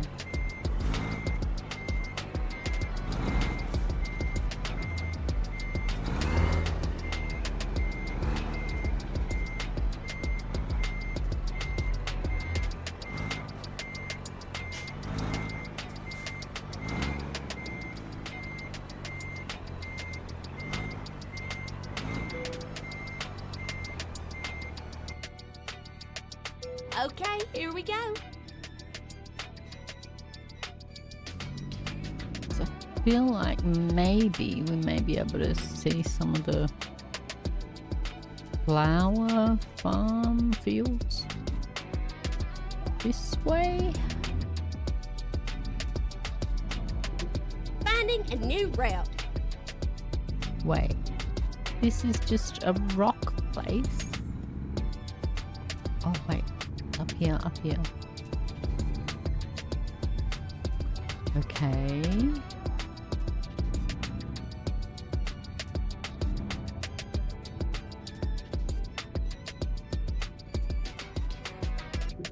Keep going that way, but I feel like there was prettier over here. Okay, let's find a new route. For the photo. These pink flowers over here. This feels more like it.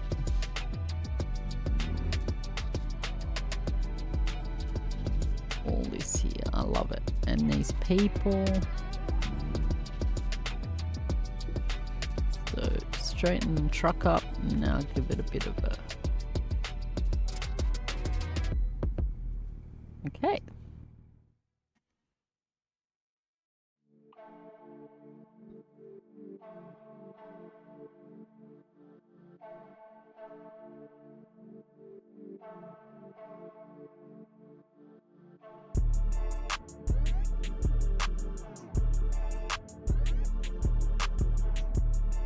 Maybe I could go forward a bit more.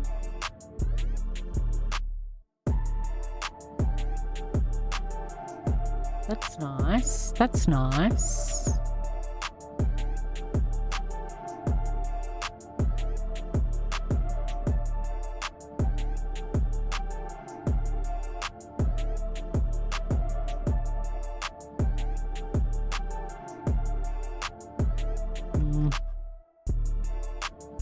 We've got to fiddle with it and then that wrecks it. Let's reset the camera. Oh.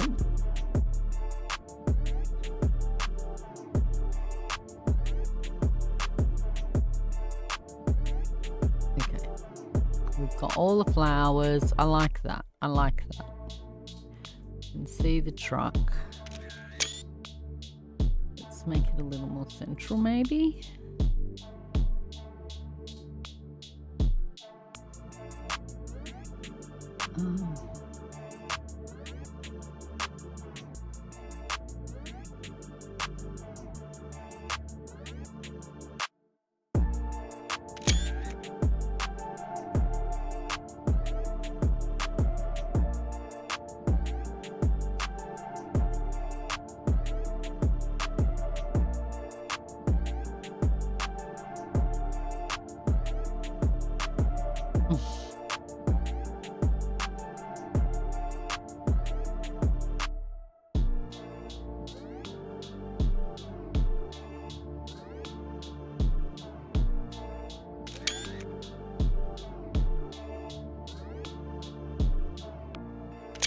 Okay, okay. No. No. All right.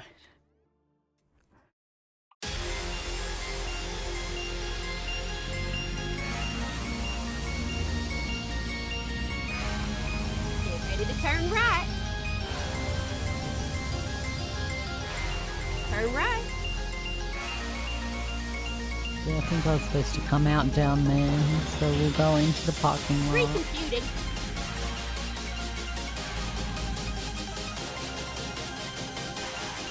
Never mind, sugar. I'll find us a new way. Okay. Turn right.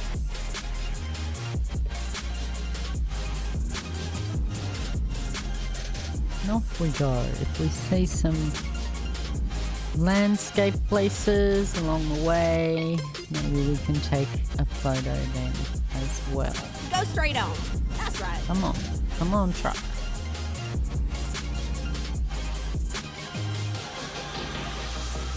So, cemetery. Oh, okay. Why is he allowed to go through the lights?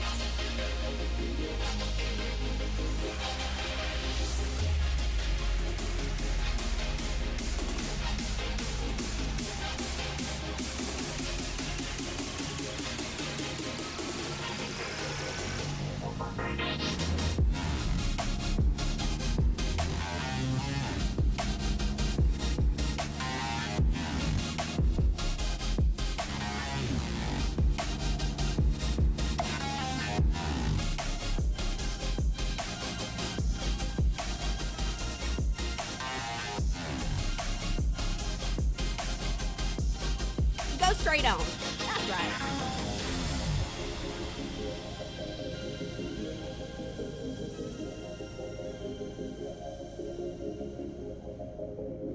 Why is he allowed to go through? I feel like I'm being discriminated against. Wow, a purple truck.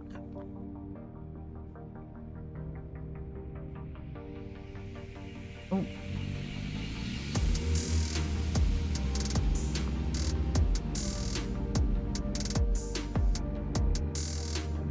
Go straight on. That's right.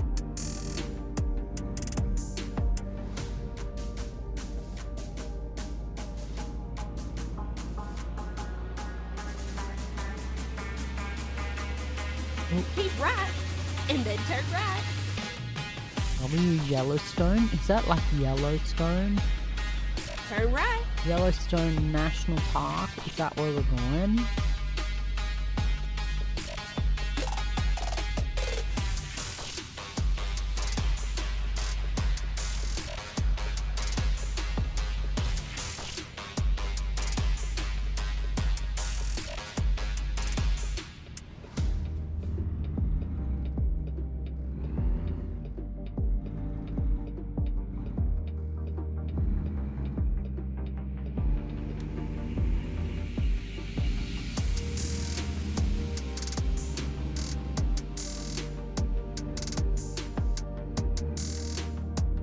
Straight on.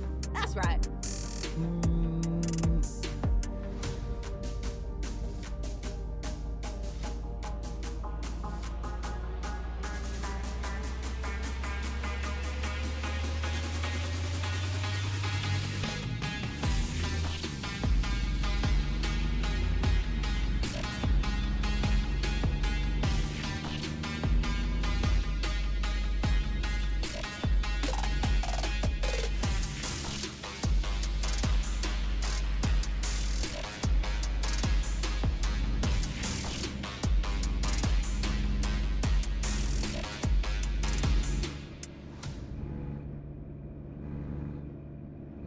Go straight on.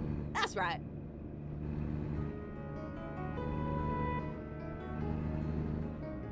Until like what?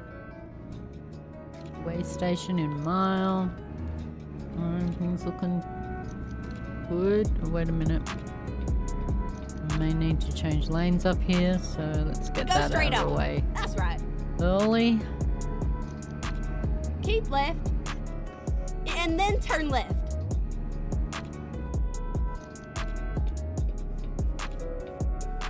Turn left.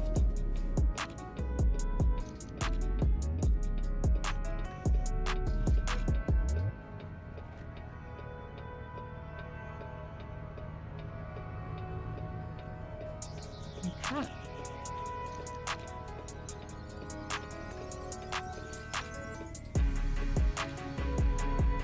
looking for a place to curl up, perhaps?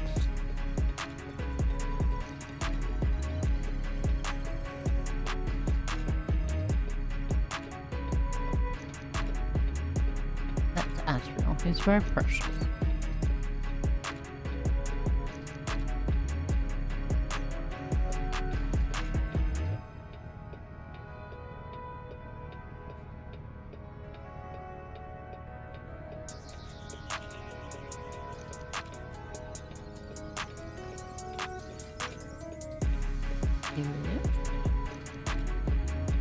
He's still there. He wants me to open the window for him so he can look out.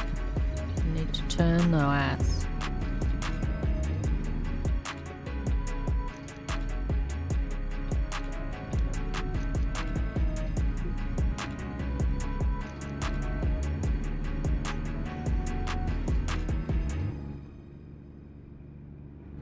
Okay. Wonder where I'm going. Adventure. I have not been here either. Hungry trucker menu.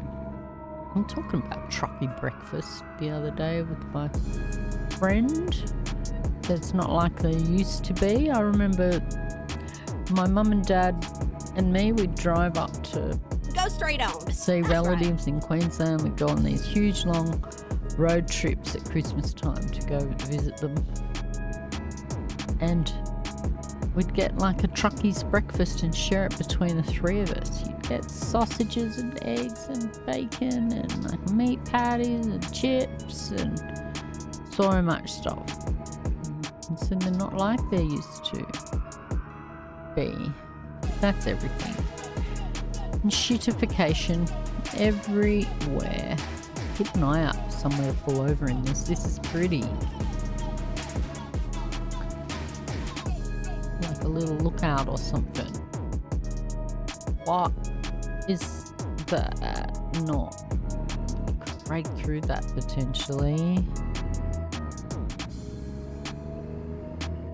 What about up here? Is this a little spot? It's a little sleepy spot. I'm gonna pull over there. This looks like a spot where we can get a really nice photograph just for photo's sake.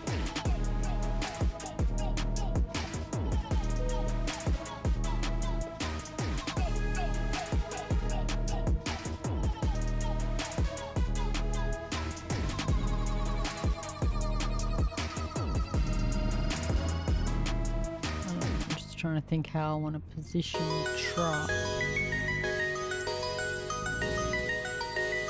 Don't really want to be competing with these cars here for attention in my photograph. Some nice mountains over there though. Oh, maybe I should do that.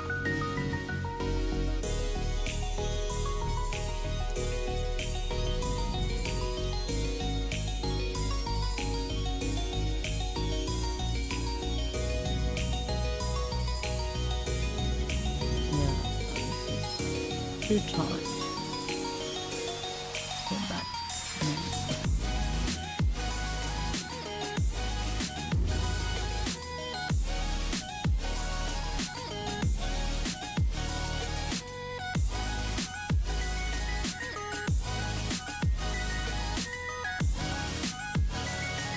Something like that.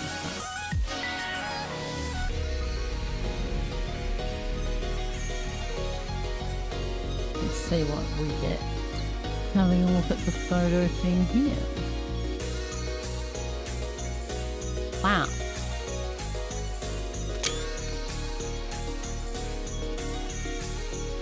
The light is better positioned here, however. Look at that with a waterfall.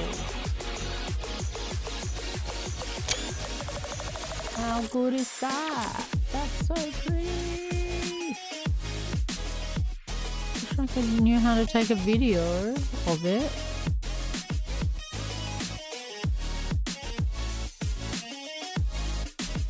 A minute.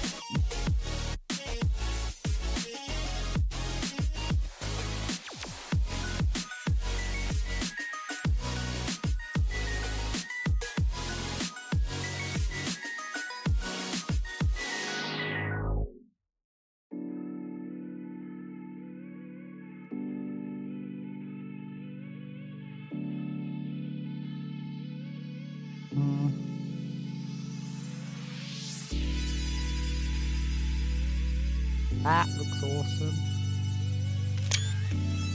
Keep getting closer and see what I get.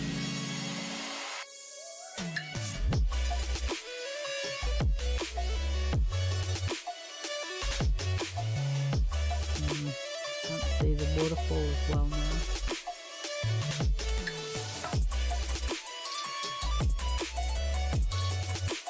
Nah. And those other shots were good though. Okay. Get back in the truck. And then just sort of move it over this side.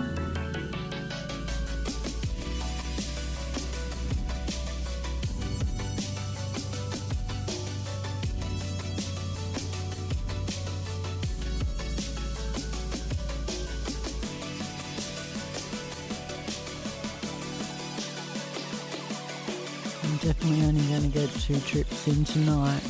Too much taking a photograph.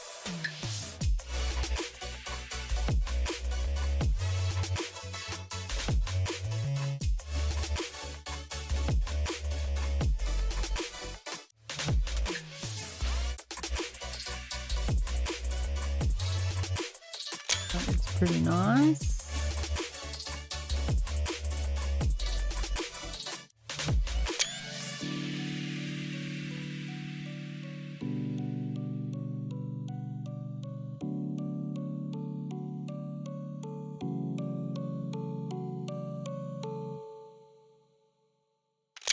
I don't know, is that what you're supposed to do?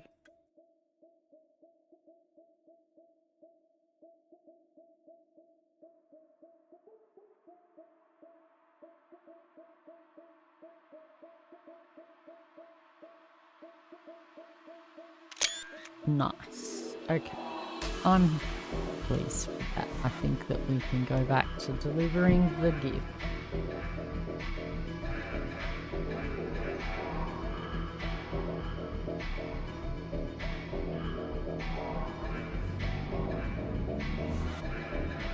Recomputing. What are you recomputing, Granny? The same road we were on before.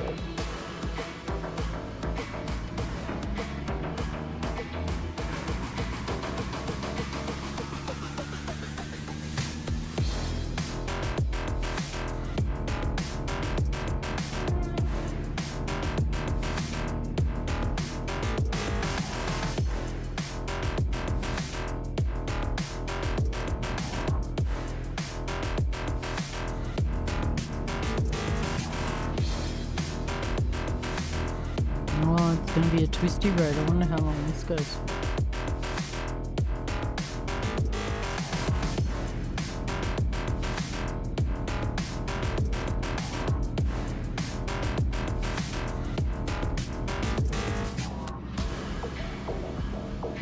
I just want to petition the developers to just open up all the side roads.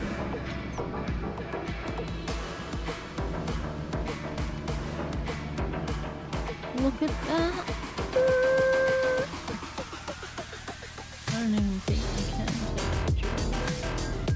No, there's a vehicle behind, seriously.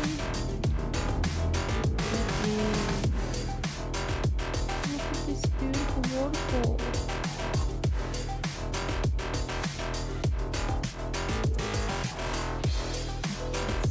No, come back.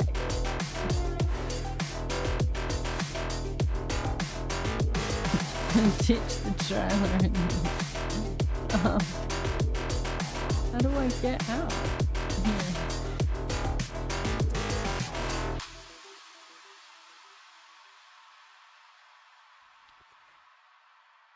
Just the wrong angle. I need to be sort of coming the other way.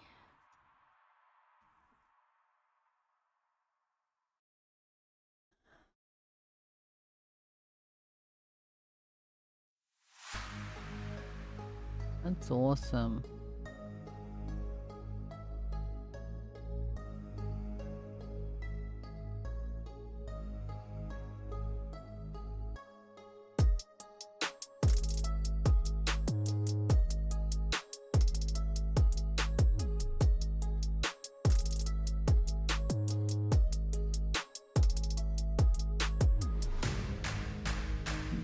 that not a great picture.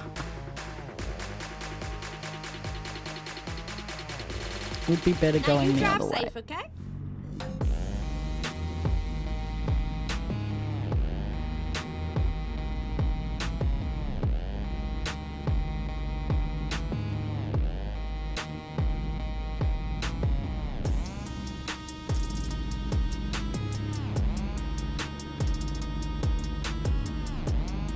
Let me see. And so, in addition to being a Cylon, in every game of Battlestar Galactica that I have played as a board game, I have been watching Battlestar Galactica with my son.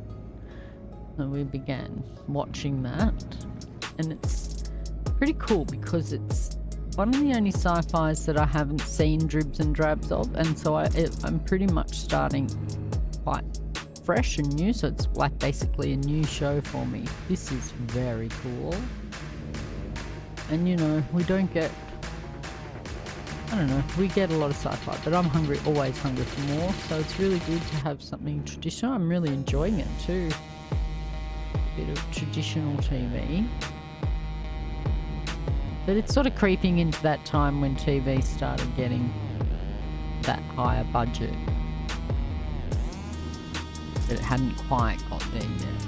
So, like, it's not like movie budget wise. Those sort of things were reserved for HBO, the Tudors and Rome and things like that, Deadwood. But the quality of the TV was starting to, of serial TV was starting to really pick up.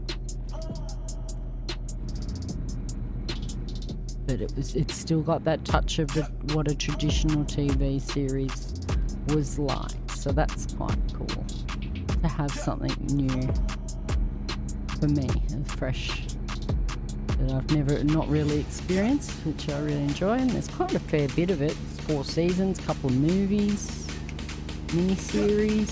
So I'm quite enjoying it. So that's worthy. Go straight on. That's right. See if we can pick up some speed now that we're out of all the windy.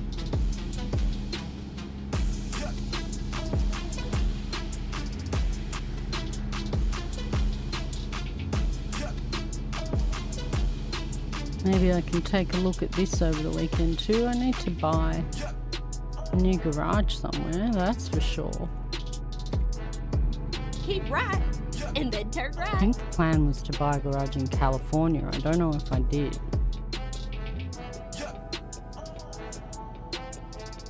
Turn right.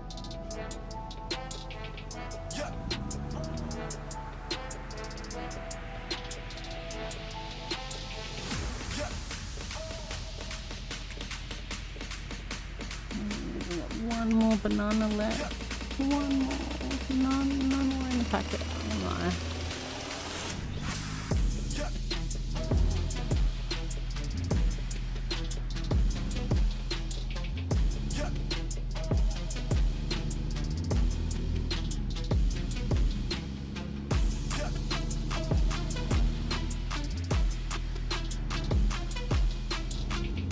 I feel like I'm driving in the devil's chariot. Watch your speed. Go straight on. That's right.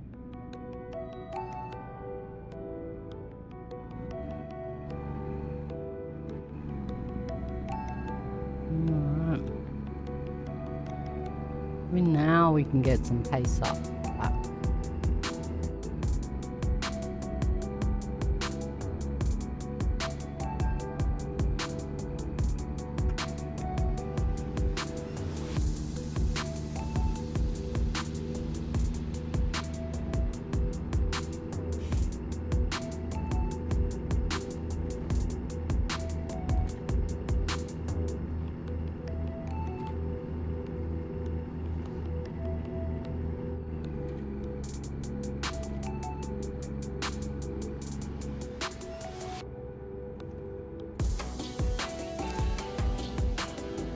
Go straight on. That's right. Another sort of lookout there. Crossing over into Idaho. I don't even know what state I was in. I forget. Wyoming or something.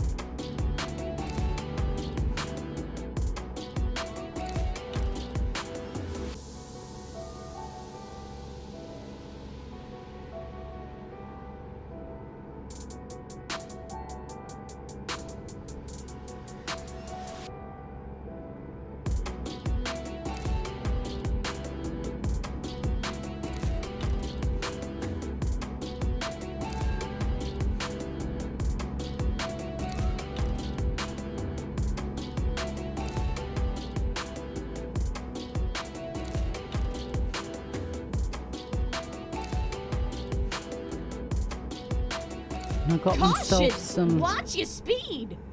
some swimming goggles, and that has definitely made a difference with the eyes during the swimming. I can now swim the 400 meters if I want without my eyes stinging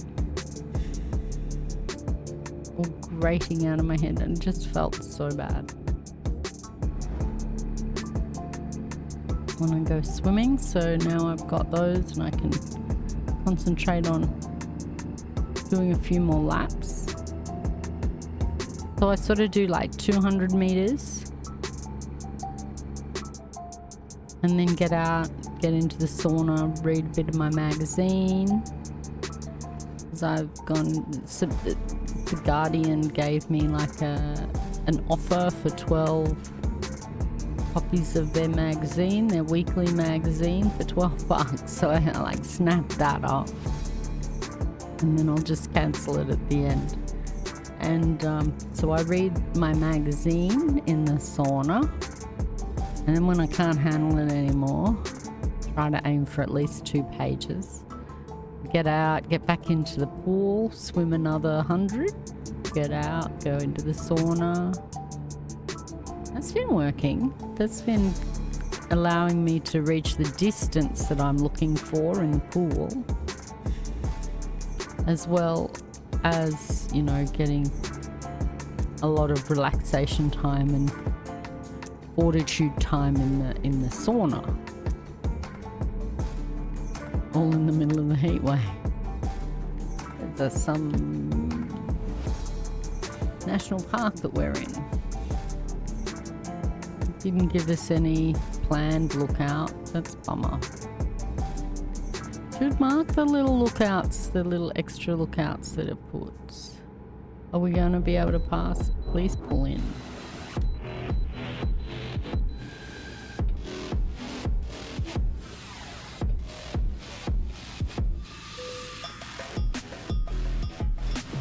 Rerouting.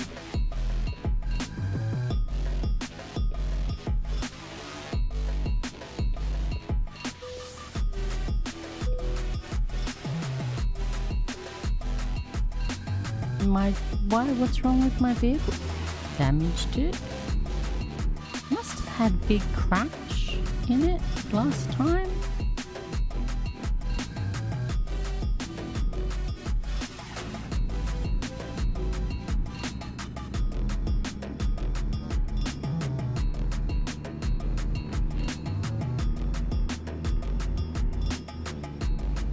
Alright, 245 miles to go. Sun is starting to go down. It looks like we might get a couple more hours of light, sunlight, daylight.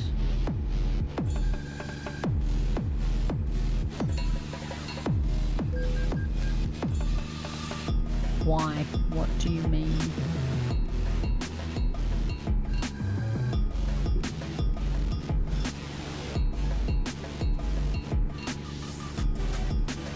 Headlights are just not doing it. They're not working.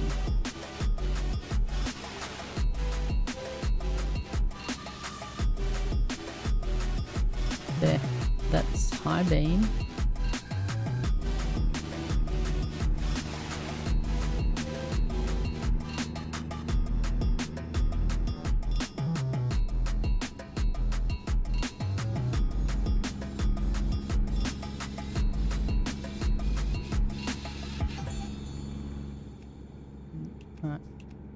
gonna guess that that's it.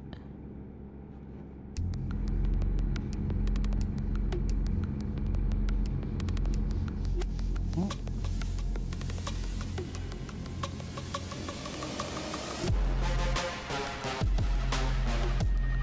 Oh, Jesus, take the wheel. Where in the goddamn hell are you driving? You're speeding. Watch your She really just jumps on too quick. She triggers too fast.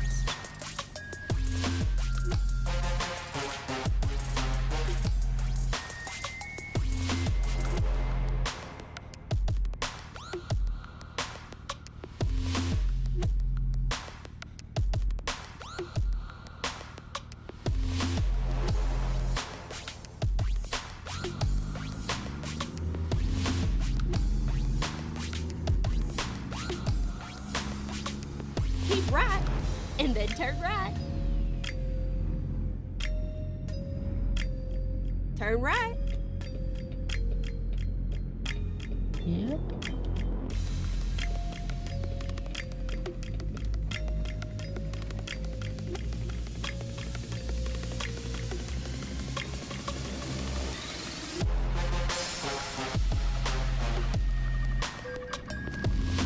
Why?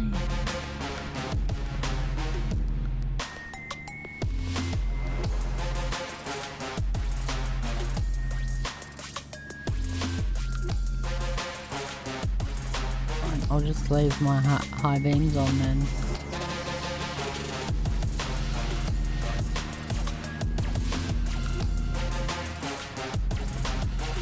It needs another light for just parking lights. Another light on the dashboard.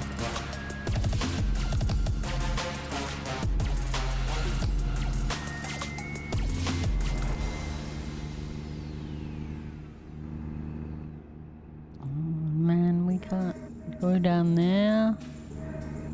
There's a historical video or something. There's a video location. Oh.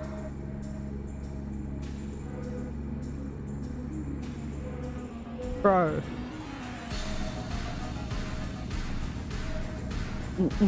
I probably should have pulled over for him, yeah.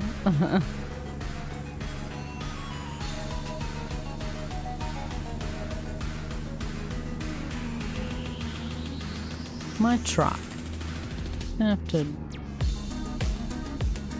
pick it up and give it to an employee or something.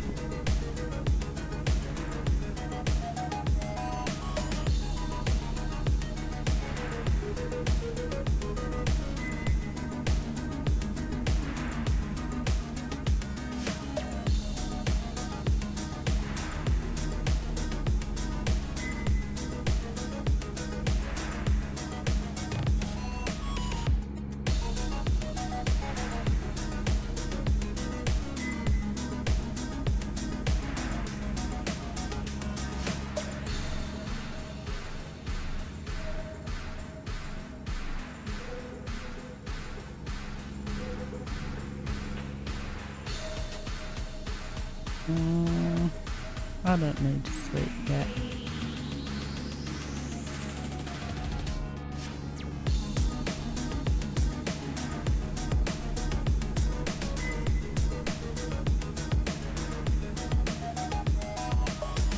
What? 4 hours, spend 2 hours dreary. Yeah, I got plenty of time to sleep.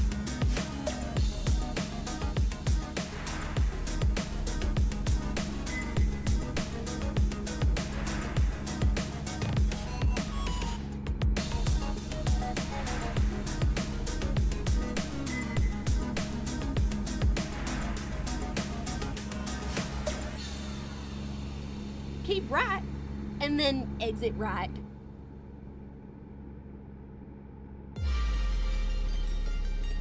Exit right.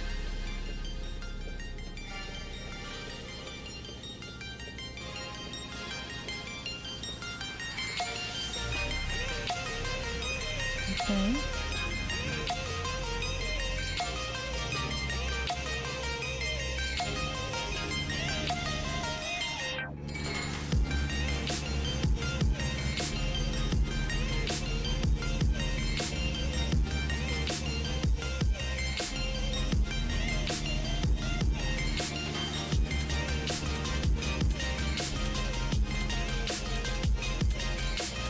that's off. That's on high. That's on high. Ah, but that's on.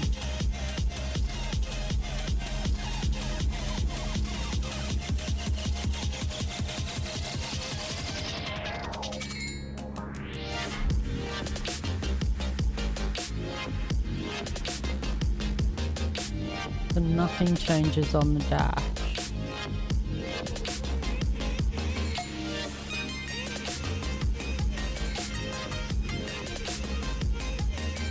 Okay. Nothing changes on the dash, so.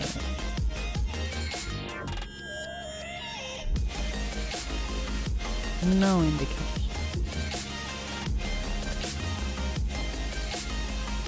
Right, pulling up here. How about that? We can sleep here. What is this place? There's even like windmills. Okay, let's find a new route. It's got like a thing we can drive around to have a look at. Oh, get ready to turn left.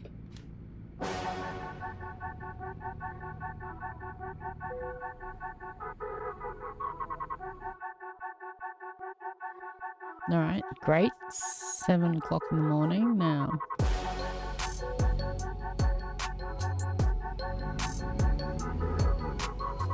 Where's the thing we can drive around in though? Here. Turn Let's left. just drive around it and see what it is.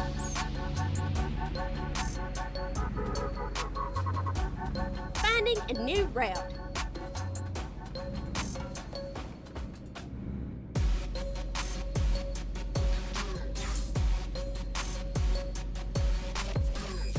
It's the Oregon Trail. Immediately west of here, you will cross a small canyon that Oregon Trail immigrants regarded as their most dangerous exposure to Indians.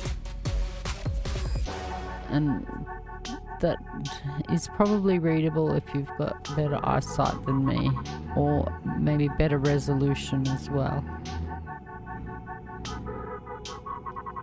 Is this it here? Oh my gosh.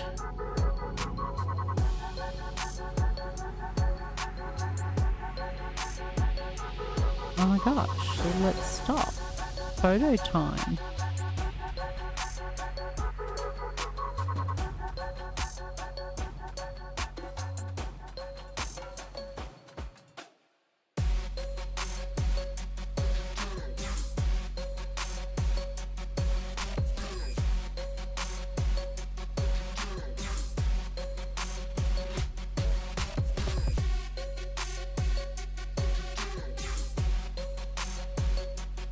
Oh, the mountains look pretty cool.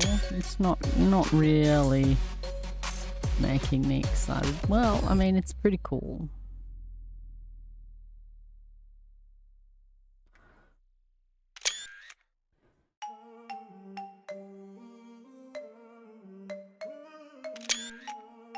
So they'd like walk through here and they'd be all exposed because of the hills.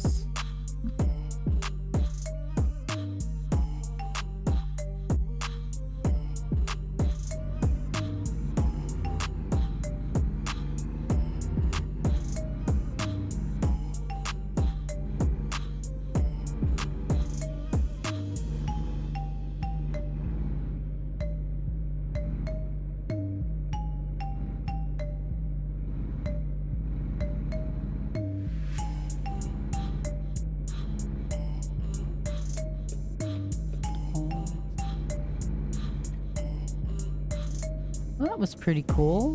Got like a little historical tour.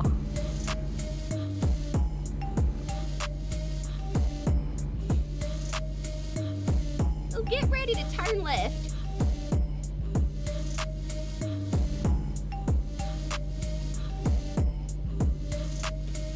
Turn left.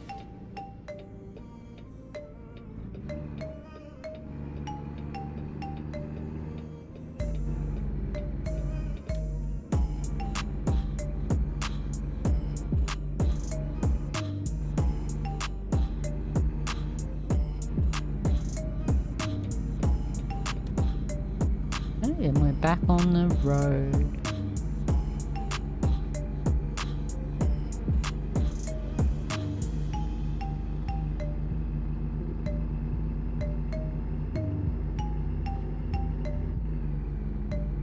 Now I want to watch another Western.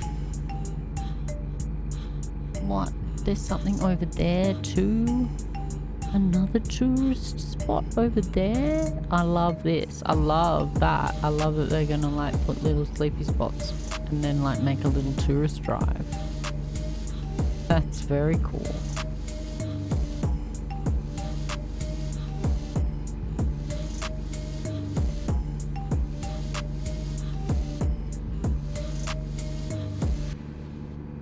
Roadworks over there, slowing down everything.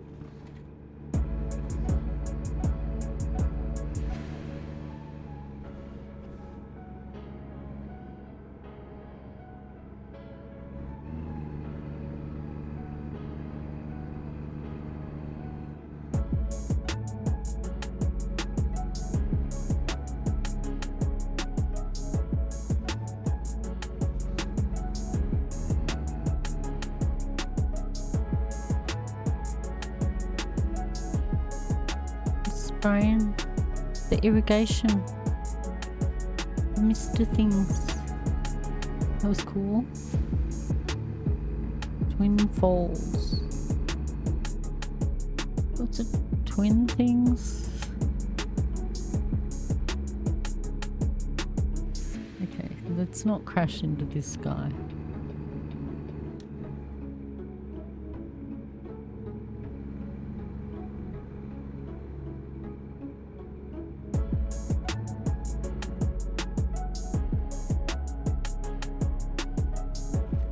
Why aren't people keeping with the pace?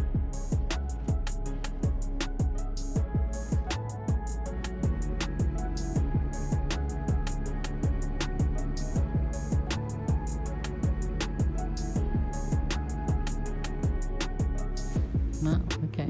The traffic's all driving truck speed.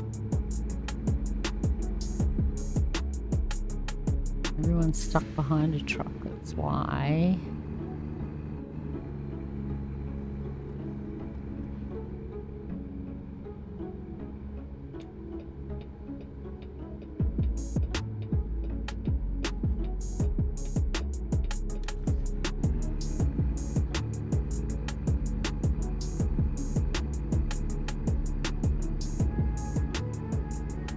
Oh, and I'm driving off here. Keep right, and then exit right.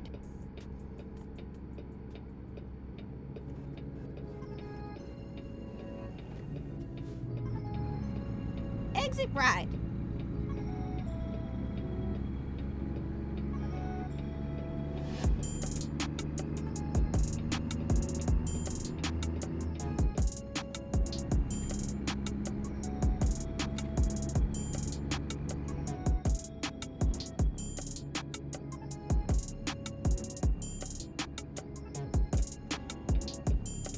Get ready to turn left.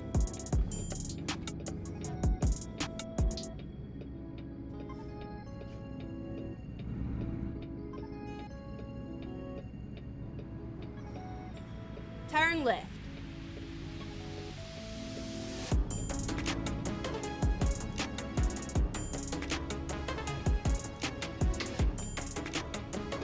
Nope. Lights. Caught by the lights. Too much traffic.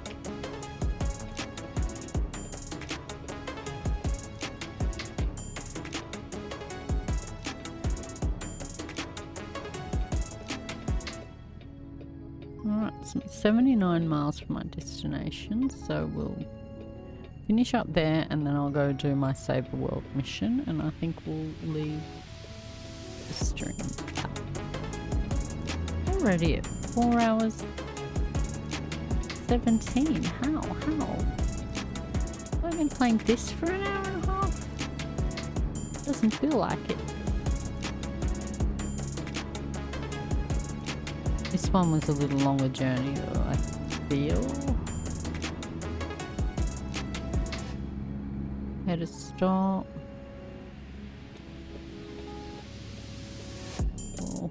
Oh, look what's up ahead.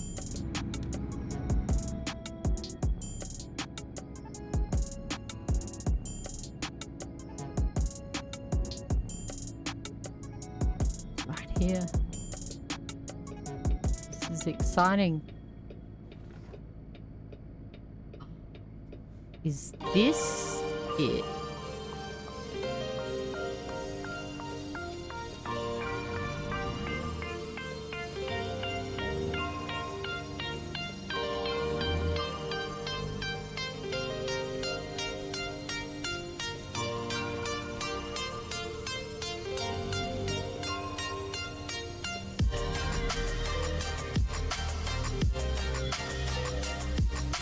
Okay. So I need to figure out how to do a screenshot. Okay, how to do a screenshot. Okay.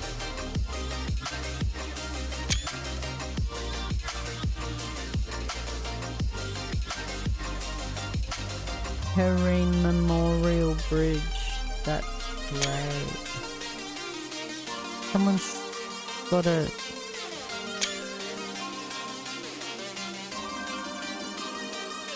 Someone had a paraglider. Look at that. Look at that.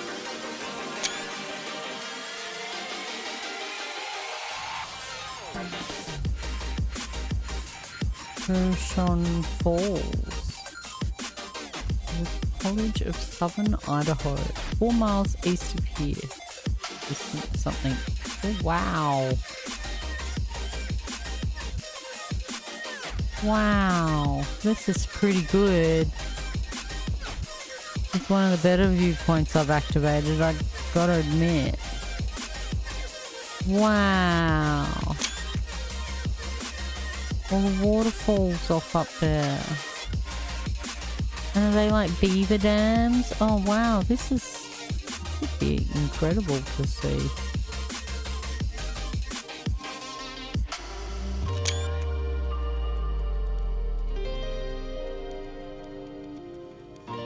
Wow, that was awesome.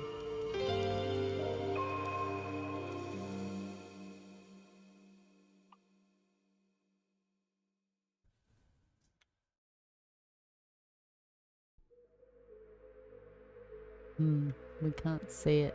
There's a truck or something in the way.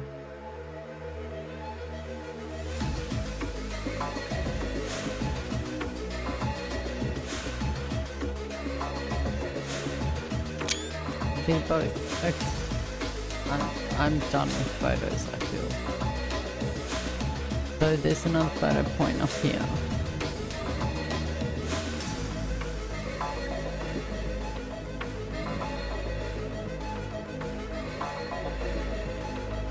You're gonna be polite? Let me out. Beautiful.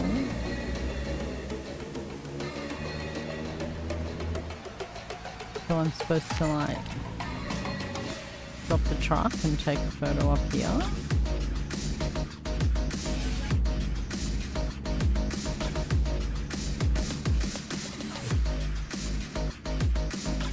Right there.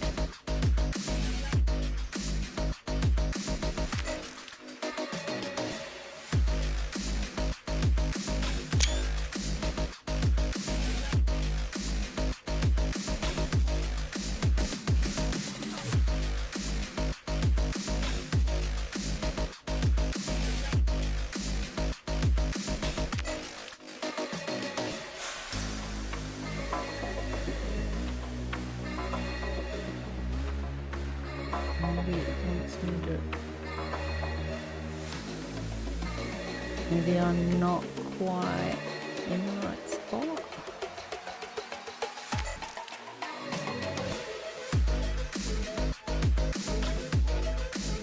It's the bridge.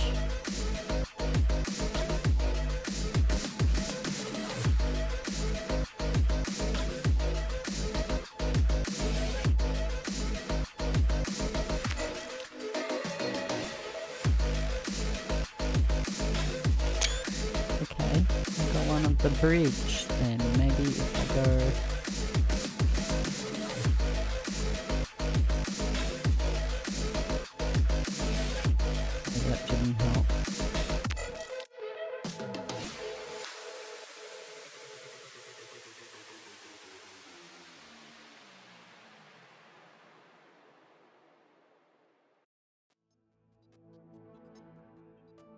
No. Doesn't register the bridge from this direction, only from this direction.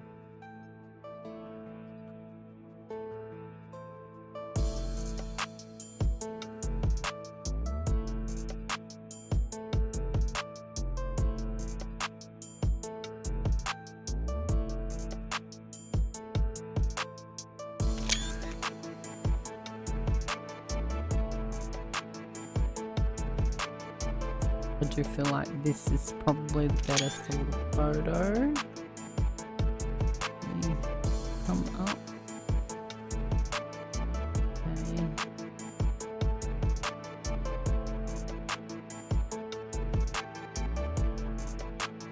Okay. Okay.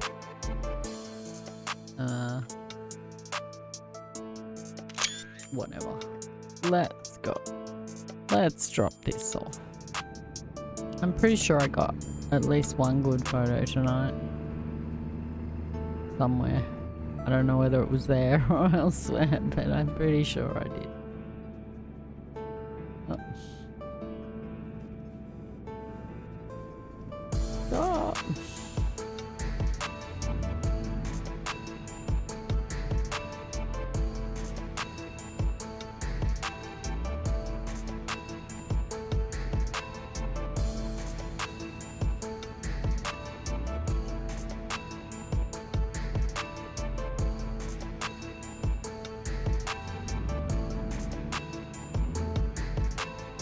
Entering Twin Falls, population 44,000.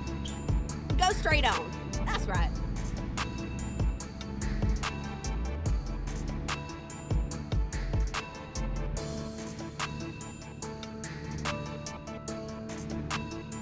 The appointing building.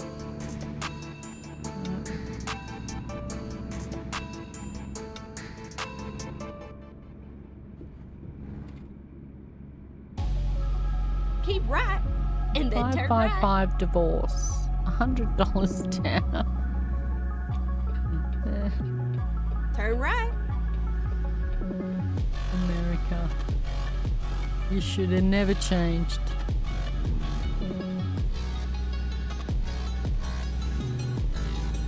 Nope.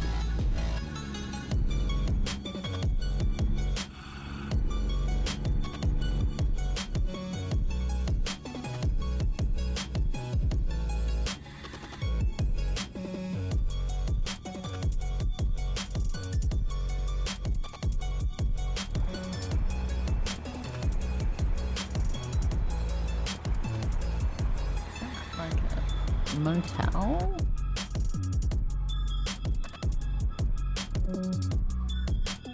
Oh. Go straight on. That's right.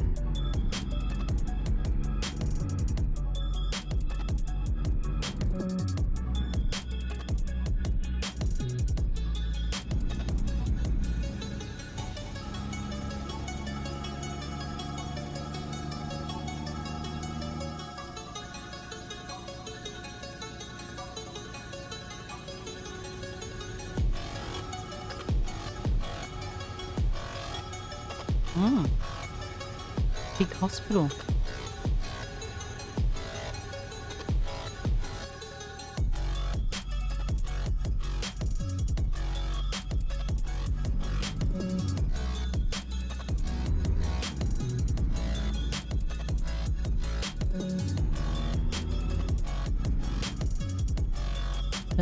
Mark?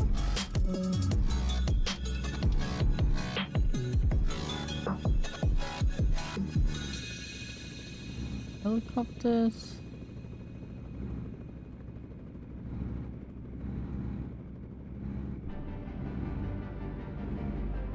Nice.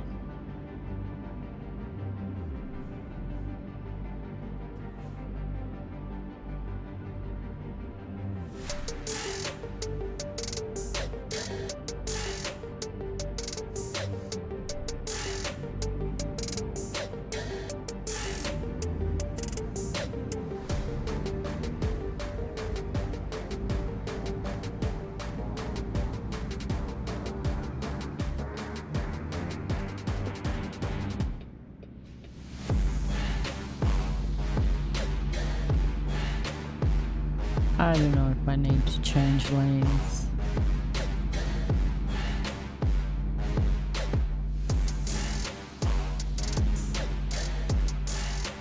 There is indeed a way station up here.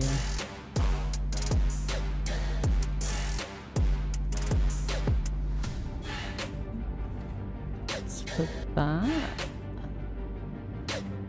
Okay, that's interesting. Must be for some other part of the game, like to do with heavy loads or something.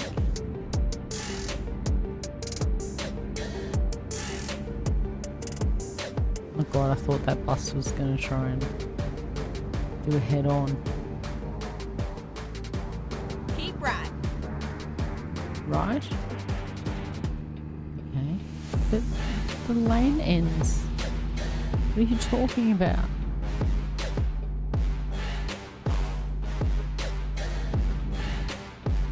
Go straight on. That's right.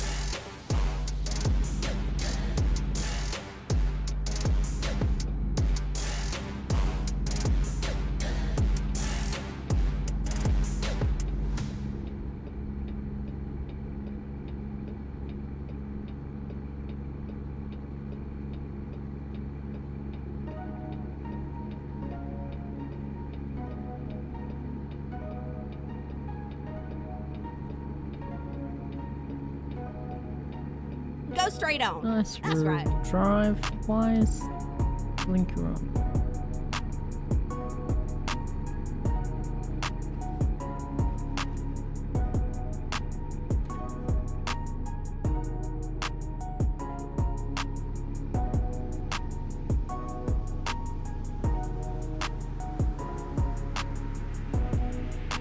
Service station.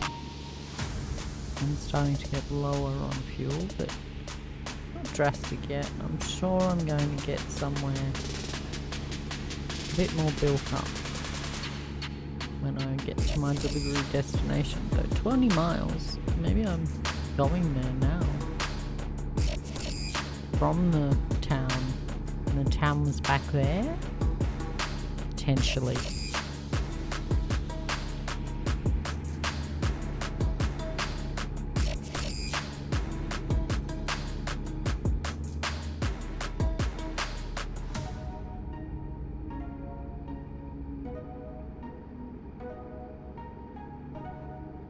Just like people like camped on the side of the road. Can you do that in America?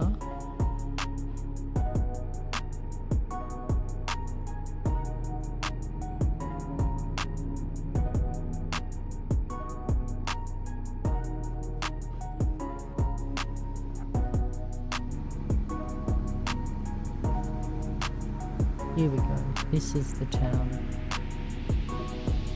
Jackpot. I need a jackpot. Maybe I should buy headquarters in Jackpot. Oh Lord, watch your speed. Keep left, and then turn left.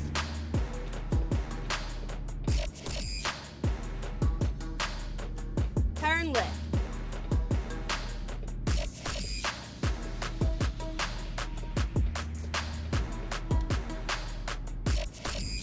Vegas or somewhere.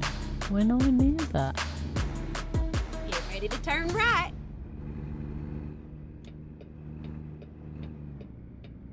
Some other casino hub Turn that I've right. never heard of in the middle of nowhere.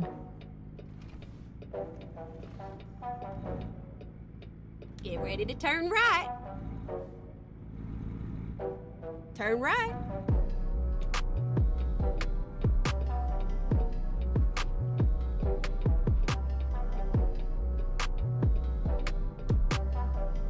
Here we are, safe and sound and snug as a bug. Snug as a bug. That's right. Okay.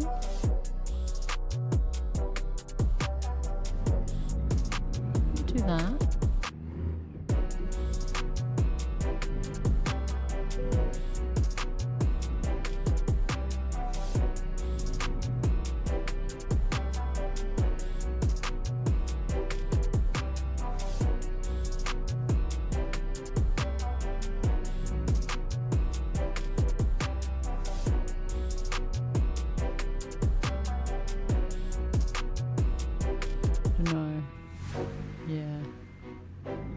stop.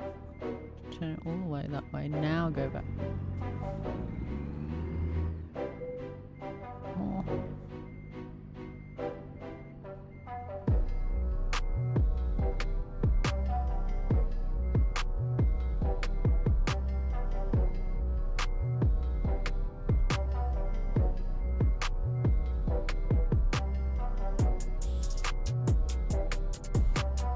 Did I miss it? I missed it. Wasn't checking the other revision mirror.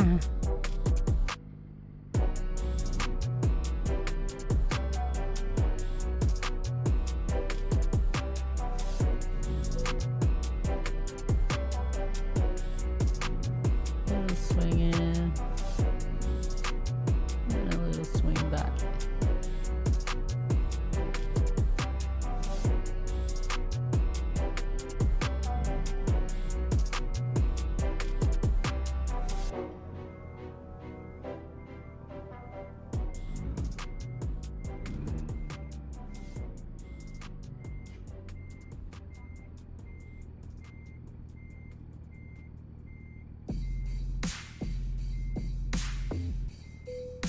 Okay. Fabulous. I did 2 journeys. I've got to do 14. That's okay. I'll work on it over the weekend. Cupid's Express. 2 of 14. Let's go and do this Fortnite Save the World.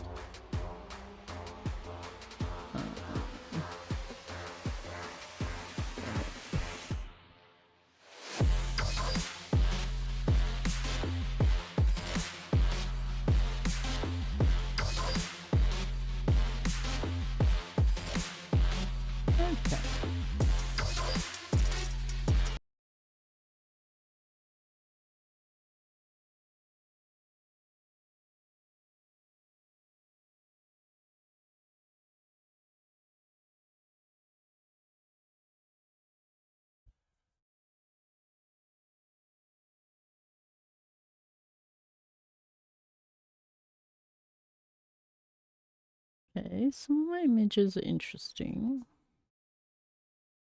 Close that though.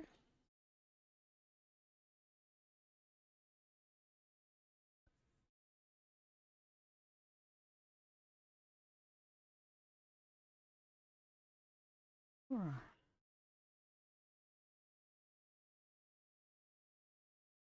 That on for a bit. It is starting up.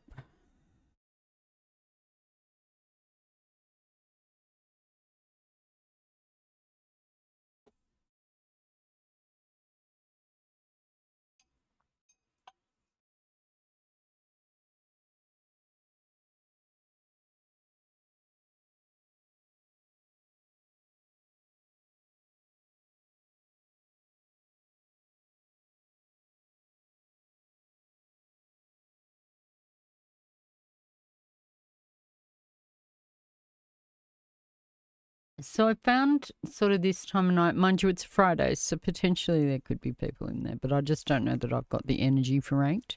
I've found that ranked late at night is lacking players and it can take 10 minutes or so to get into a game. So I don't think I'll do that. We're just going to go, this is a quad atlas in Fortnite Save the World. So we're just going to do that. And then we'll end the stream there. So I'll just change the category.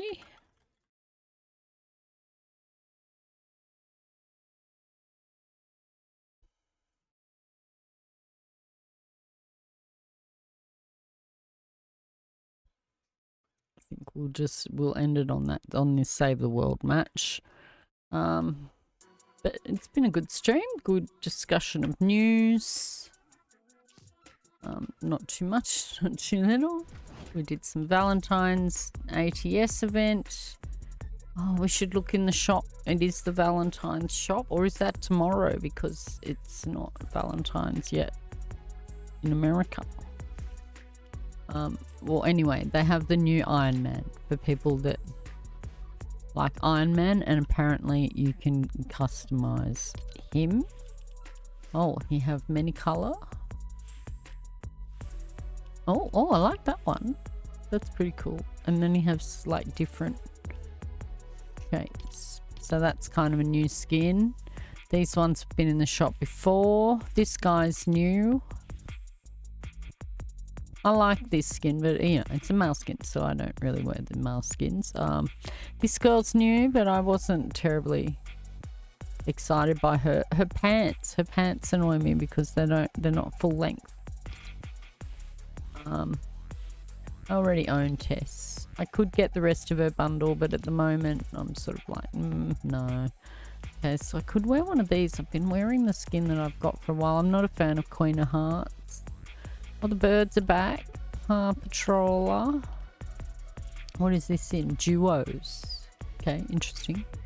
Spooky offers. Why are they here for Valentines? Spooky offers. And then some ballers, like basketball people. This is pretty cool. Look at that here, like this. That's a pretty cool emote.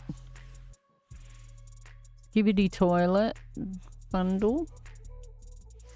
Oh, I'm not going to play those because it'll just want to copyright everything. Batman Zero stuff. I bought this one yesterday.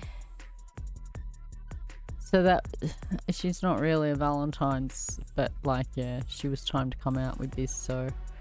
And I don't think there's anything else that I've seen in leaks that appeals to me for Valentine's, so I figure that's going to be my one. And I'm going to buy the pass, the crew, probably on the weekend. Well, not probably, definitely on the weekend, which will give me all the rest of these ones because I have to pick up all the prizes from these now. And so, yeah. That's the plan. I can claim then the rest of my battle pass. But where else were we?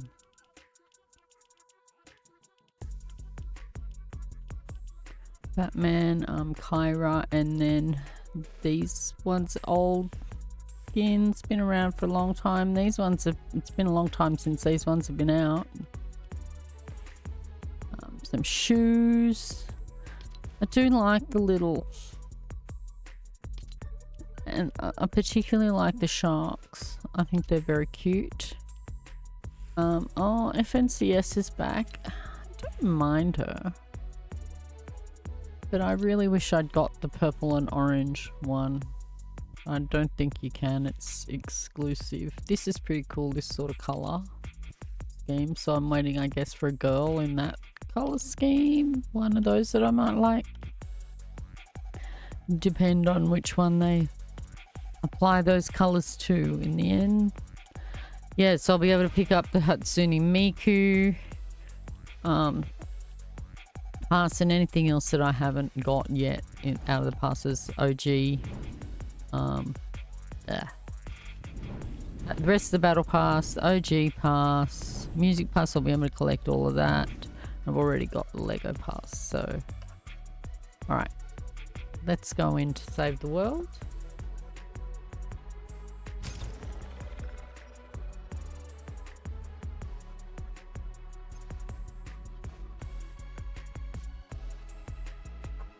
Alright.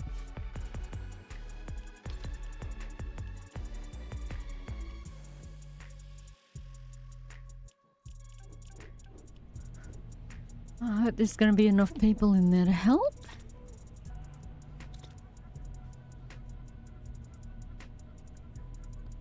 An 88 quadruple atlas. Can I make a... I cannot.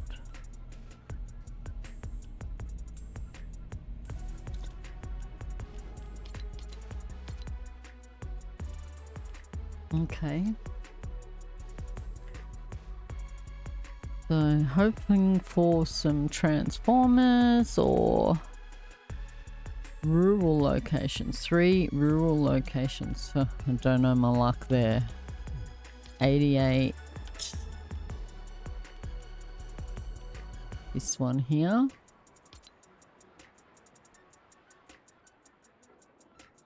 cool. Looks like it's worked. We're going straight into an actual mission with others. Excellent. Make sure that we've got it on.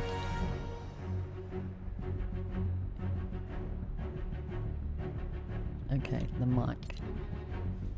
There we go.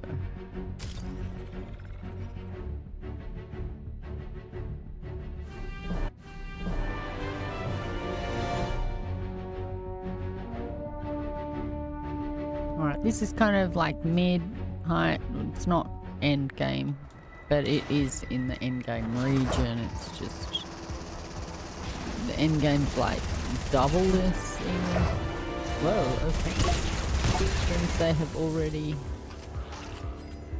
Oh no, they haven't started it. Okay. Maybe I can look around for some rural locations. Wow, okay. Very nice.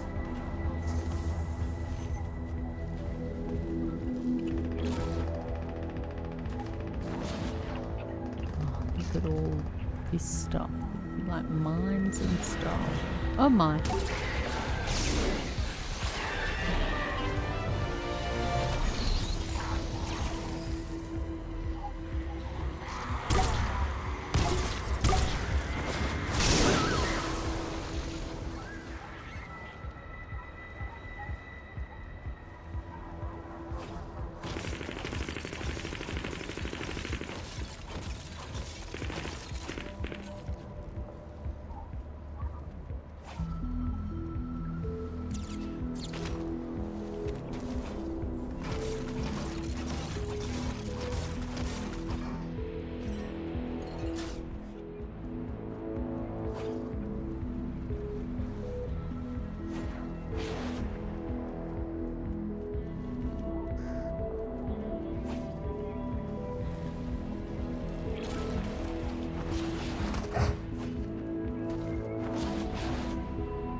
Contribute some stone to this structure.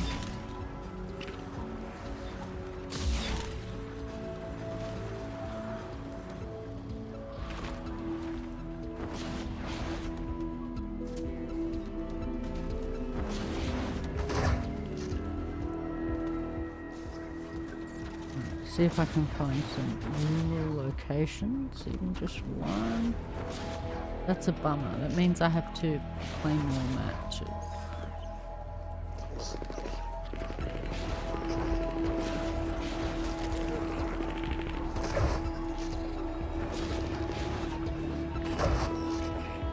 Not a rural location. Okay.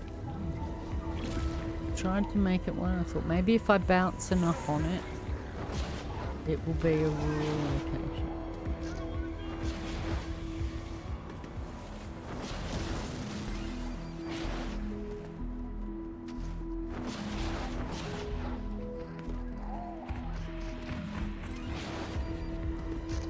I need like a crappy house that's falling down.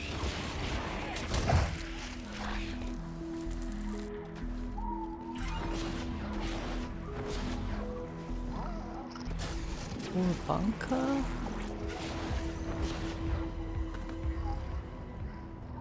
I'm gonna let someone else do that boat.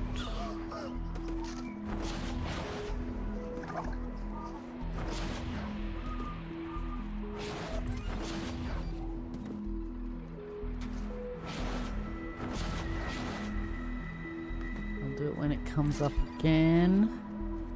Cannot find any bunker or anything like that, so it doesn't look like I'm going to get a rural location.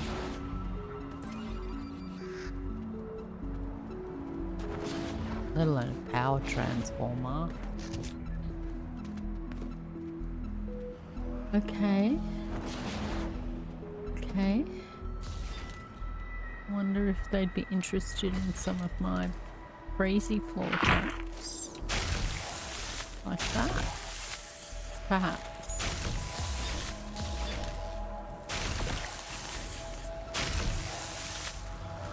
think I'll go well with your droppy track. And that one. Okay, this time I'll vote with you. That's enough blue glow. You got this, Commander. Where are they going to come from? Over this way. So let's put some more droppies. Here. Not droppies. Some more freezies.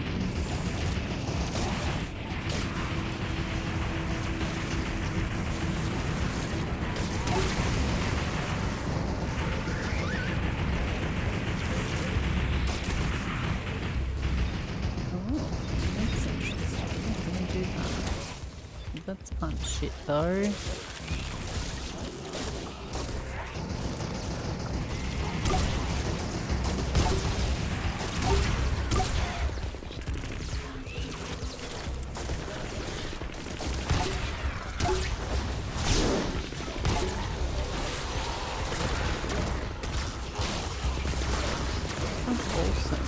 These ones,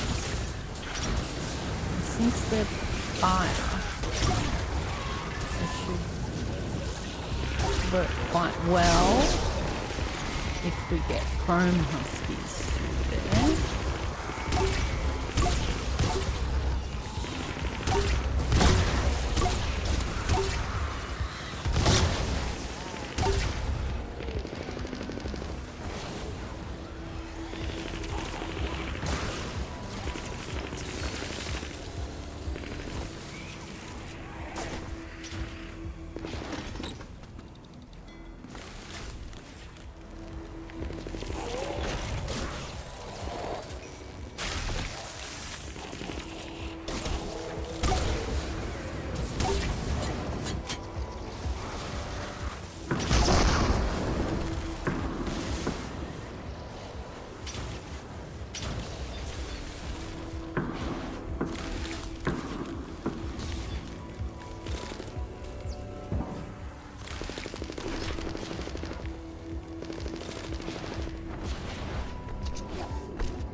Oh, I've run out of food.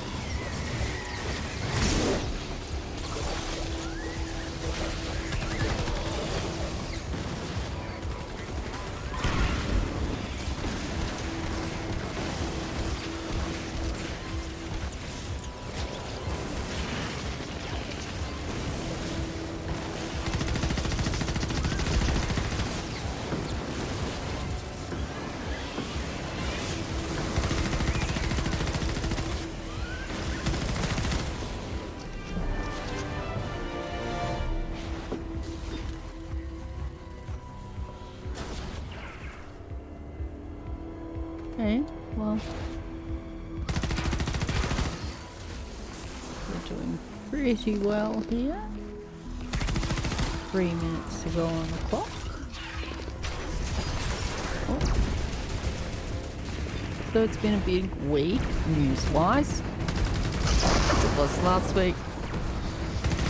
we'll just keep track of that. And I'll try and sort of do what I did this week, where I sort of show, I guess, the most recent, like sort of what had happened in the last 24 hours rather than trying to cover a week, because so much happens in a week that we're just here for hours. So unless something like really big happens that's monumental, I'll try and keep it to the most sort of current material that I can, like the most current stories of interest.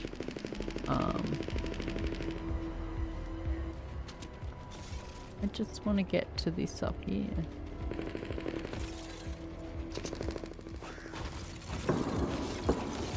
And so I'll try and like keep it down to those 24 hours. And that gives us a good roundup of all the things as well, like the results of things. Like, so if things have happened and then there's been something change, we get more of that end result, or where it is at that current time.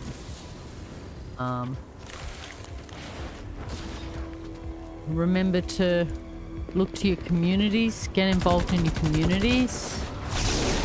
Look to community groups that help you to get to know your community, introduce you and your life and your family to the community. And the more things that you do with your community, the more you're gonna, like, not just, I guess, be respected, but like that they just get to know you. You might build friends, and it makes you stronger as a community, and you know who's worth defending as well, you know. And that may be that we all have to be, you know, together, and that's how we form. That's how people did it in the past, and now we've got to do it again, you know. It's how we form our connections and how we're going to keep our communities. We can't do it together when you try apart. When you try to stand up alone, that's when they grab you, you know. That's when you get done. You know, Luigi's never going to come out again. He might have done, you know, something that we all think's good, but like, you know, or he made a point with it, but it's all on his own. It's done, you know. But if we stand up together, in a protest, you know, non-violent protest, and you know, online or even out and about, you know, anything that's, and getting involved in your community. These are the things that are going to defend you against what's coming. Because there's no going backwards now, so there's only going to be consequences and reactions and everything to this.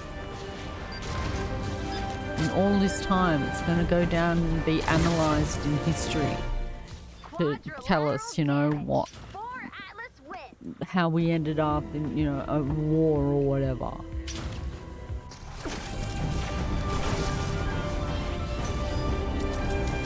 And so that we make ourselves stronger together. There's a lot more of us than them. 3 people, remember, 3 people own more money than half of America, than the bottom half of America. That's a lot more people, and there's power in numbers too, not just in money.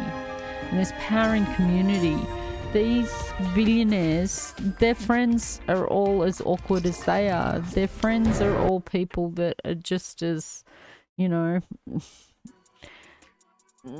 no one wants to hang out with them. So they've all got to hang out together, and there's not as many of them, and, you know, no one wants to hang out with them because they're horrible. So, you know, we have that power together, and it's a class war. We were talking about it earlier. It's a class war. It's not against each of us. We're just like crabs boiling in a pot if we just go each other, you know? So join your community groups, whatever it is that interests you, find the niche. If you like gardening, go and join land care. If you like You know, if you've experienced homelessness or you'd like to help with homelessness, go and find a shelter or a food bank where you can go and participate. You know, there's all sorts of ways that you can participate in community. You might find an animal shelter that might be more your thing. So go and join that and help with that. Because it's not just the animals that you're helping, but you're also going to be joining your community, you know, and your community will, you know, and these groups will be stronger when it comes to the crunch. You'll be stronger for having these groups behind you and people that you can fall on behind you, you know, like that can help you. But they won't know you exist if you don't go and join a community group or go and volunteer at an op shop or volunteer in some other capacity. Do something local. Don't forget to buy local. Do that. You know, join your union. Make sure it's a union that represents. It's not, you know, folding to the government. Join your union. Do these sort of things. Local action that helps you to build a stronger community and help you build stronger connections with your community so that you're safer with what's coming. Thanks so much for joining me again this week. As I said, I'm likely going to come back on the weekend because I've got nothing on, and as long as it's not storming, I'm interested in playing more Fortnite, like doing actual Fortnite ranked. It's kind of just going to sit there for 10 minutes if I try and get into Fortnite ranked tonight. So during the day, perhaps my friend will be on, so that'll be interesting Fortnite gameplay that we can enjoy, and maybe even some ATS later on. So Saturday and Sunday, I don't know, once, both, whatever. I'd also like to go to the pool, so, you know, I want to try and fit all that in. But I think I'd be able to pop on for a couple of hours here and there. And it'll just be gaming, no news. As I said, that's for Fridays, so if you want to come back and talk about news again, I'd really enjoy people coming and talking about news with me, and we have a look at it and we have a cry and and maybe even have a laugh. Alright, thanks so much for joining me, everyone, and I will see you next time on the weekend. I'm going to come back on the weekend, alright? But yeah, news next week, at 8 o'clock a.m., 8 a.m. UTC or 7 p.m. Australian. So that's on Fridays. But otherwise, I don't know what time I'll be on tomorrow. Just when I wake up and I sort of have my coffee or whatever, and I go, okay, I'm ready to play. Yeah? And so, you know, just keep an eye out for if you follow, and it will tell you when I'm on. Alright, thanks for joining me. See you next time. Bye.